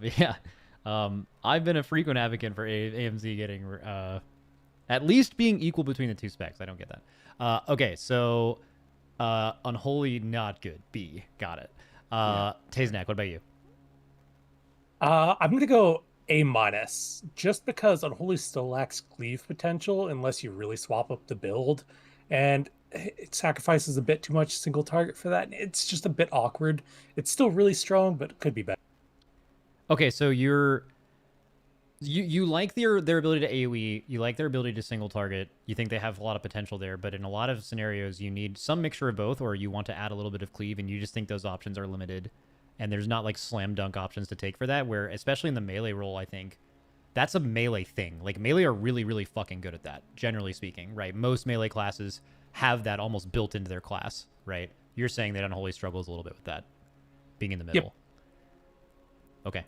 I mean, that's definitely fair, because like outside of tuning, we've kind of seen since in Dragonflight when we've had these spec and class trees that classes that forget that like current tuning, their abilities were like, okay, I need you to AoE on this fight, and that to them means I can change 1 or 2 talents and I get fucking everything.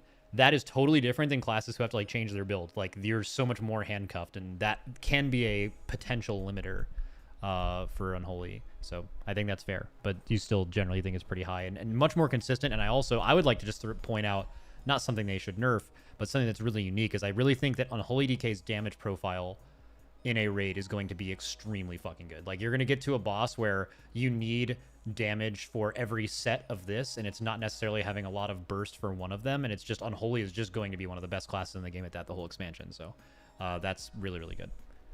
All right. Let's push back on that a little bit. Okay. 'Cause I think to the devs' credit, Unholy was one of the specs that like was very polarizing in terms of its damage AoE versus single target, because they hit the upper echelon of both if they fully talent into it. And I think now, specifically in Sandlane, Unholy's cleave is fucking bonkers. So I think they've bridged that a little bit, and it consistently does both really well. Okay, that is all I have. That's what I wanted to do today. I feel like this was pretty concise. I learned a lot. I am actually considering playing DK again, which is always something that I regret because I just play it and then I get mad. But okay, this was awesome. I think that's all we're gonna do. Thank you guys for your time. Especially Biceps. I think it's pretty late for you, right? I had you come on pretty. I don't know if you have like a normal sleep schedule if you're a DGen like the rest of us, but kind of late. It's fine. It's only 12. Oh, that's fine. That's like gamer. That no one's even asleep as a gamer yet, at least for a few more hours. And Atlas looking huge as always. And Taznak, thanks for coming on. I always enjoy talking to you. Thanks, guys. Thank you. Thanks, bud. Yeah, see you guys. All right, sweet. That went really well. I feel like that was a really well structured, good thing. I might do more of these because we kind of YOLO'd that. I feel like that was really concise. Got to all the points really well. Didn't take 3 hours and. Was a nice little conversation. So,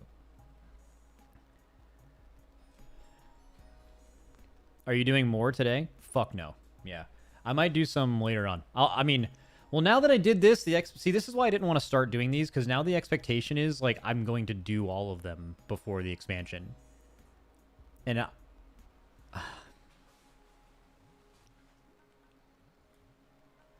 I come on. I can skip like a couple of them, right? Like, who fucking cares about, like, warlocks? Like, who really cares about warlocks, right?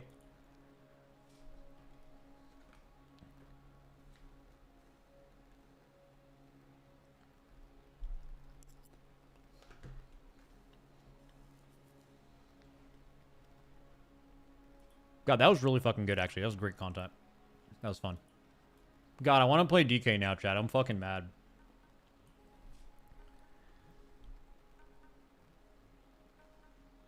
All right, 1 second. My car locked on the detailer guy. Be right back.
Dude, I just realized I left my food here, and my dog didn't eat the food. Or wait, did my dog eat the food?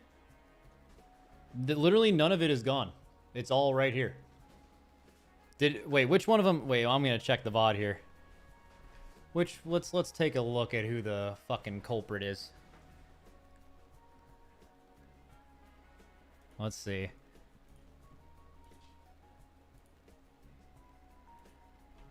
Okay, so I'm out. We ended the call. I go take care of the thing. Reptar. He's like sniffing it. He's not eating. He didn't even jump up on the table. He was just sniffing it. Oh, he might have been eating it. Oh, yeah. God fucking damn it, Reptar.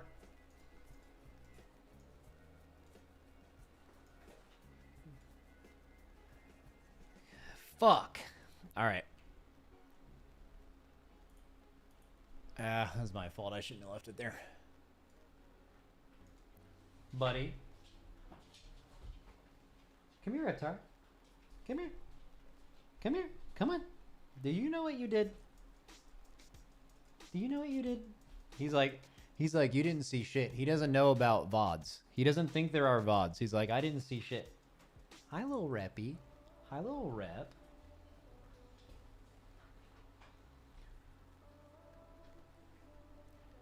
I mean, he's just a hungry boy. He's just a little hungry boy. Hi.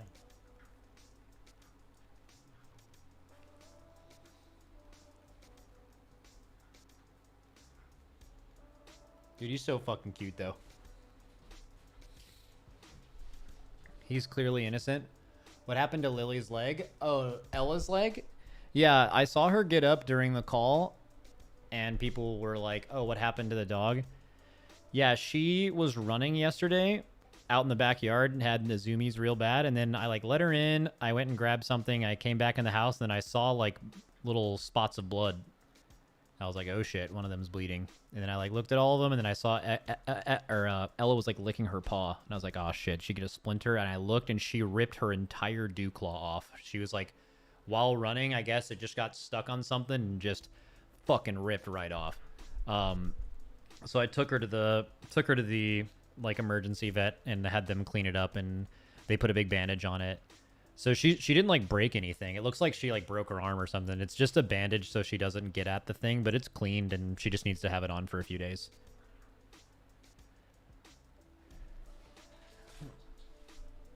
My dog ripped both of hers off 2 weeks apart. Oh shit, I hope it doesn't happen again.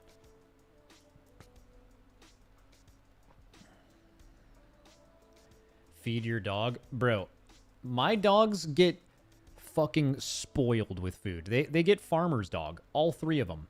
Like to have the amount of farmer's dog to feed them with 2-week deliveries, like half of my fridge is filled with fucking like bougie ass dog food. They get fed they get fed like Reptar is just a food demon. He was a street dog when he was raised on the streets literally. So, like, he does not fuck around with food. Like, he is a ravenous beast. He would probably eat himself to death. Like, I could leave food out for my girls, and they would just graze all day. I could do that, but you can't do that with Reptar. He is a fucking... He was raised where that food was hit different. I'm getting a call in a second. Different person.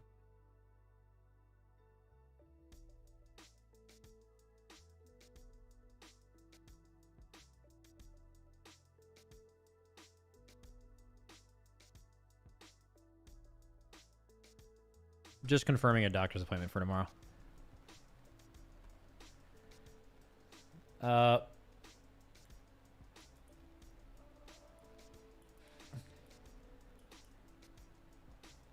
What is it? They have bulls that make them slow to eat. Yeah, he has one.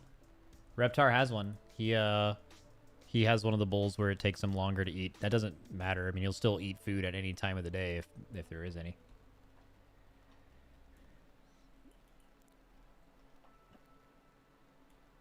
Getting checked out on pre-patch day. It's just a phone appointment. It'll just be tomorrow, like a decent bit into my stream.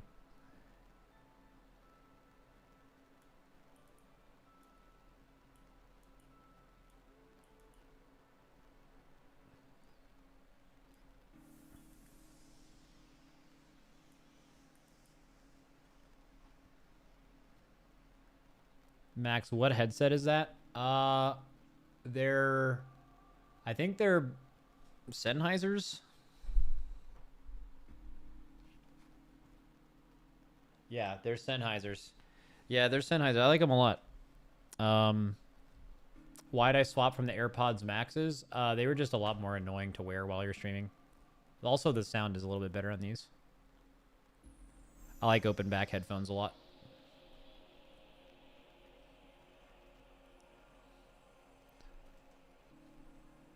Priest patch notes say a bunch of stuff changed, but no changes. Magic surprise. Wait, when? They post patch notes today?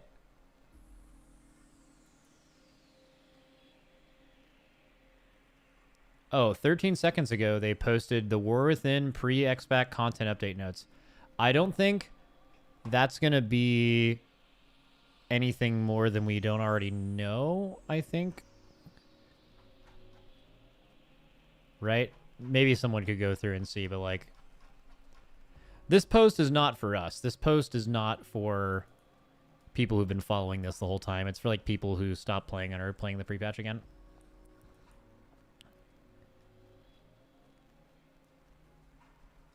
Look at the monk one. Holy shit.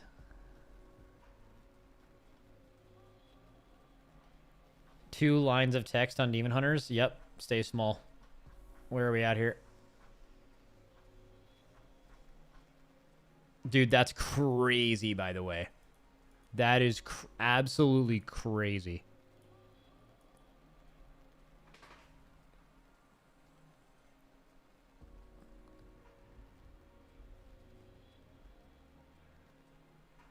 Max, but if you were hypothetically sponsored by a headphone brand, which one would you recommend? That brand.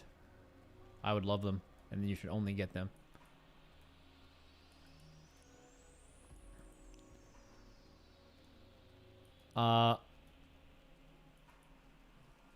Someone call Reels? Yeah. Damn, that was really, really fun. I am looking forward to doing that. Let's talk about which class I want to do the most. DPS classes. I want to do classes that I care about. So Shaman DPS, Monk DPS, Paladin DPS. Probably the rest of melee. Why not? Warrior. DH. Oh, the DH one's gonna be fucking miserable. What a just like a couple hours of, or just an hour of pure despair.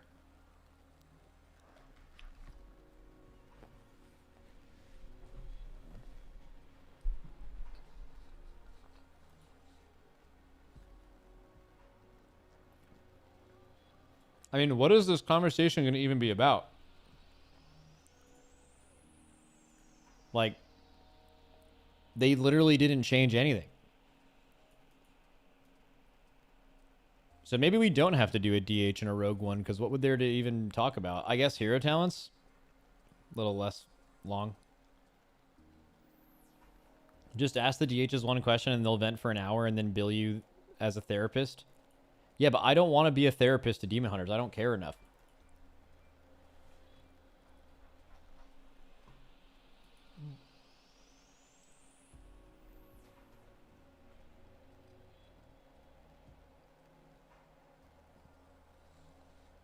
Maybe getting them to say stuff about their class will make changes happen.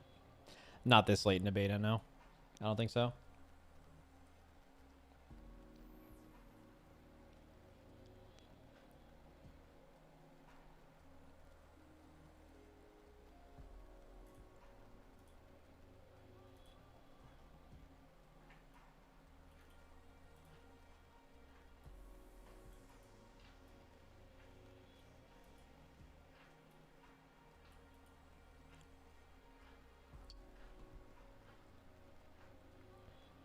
Max, what are your thoughts on no Mythic Plus till Mythic?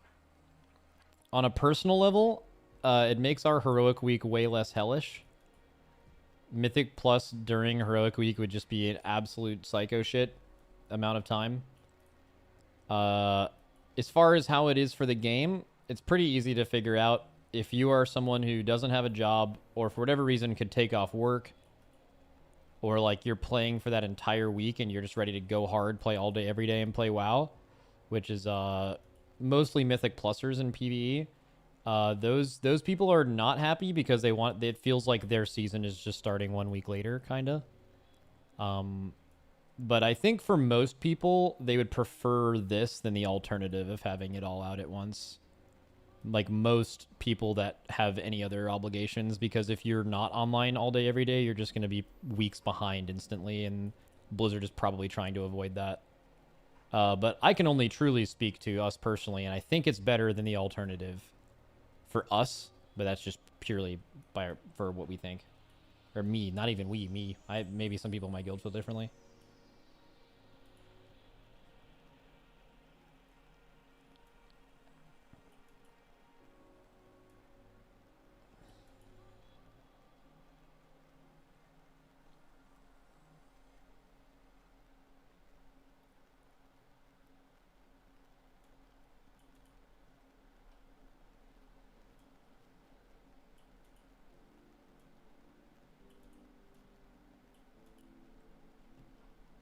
All right. Anyways, I'm gonna go do some other shit.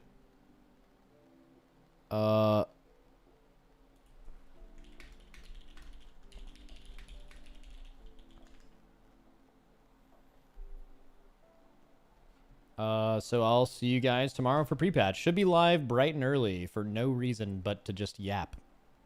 Because it'll probably take forever to go up. When's the maintenance? I mean, yeah, I don't know. We'll probably be on before this just to complain about it not being up, even though they said it's not going to be up yet. All right. Anyways, see you guys later.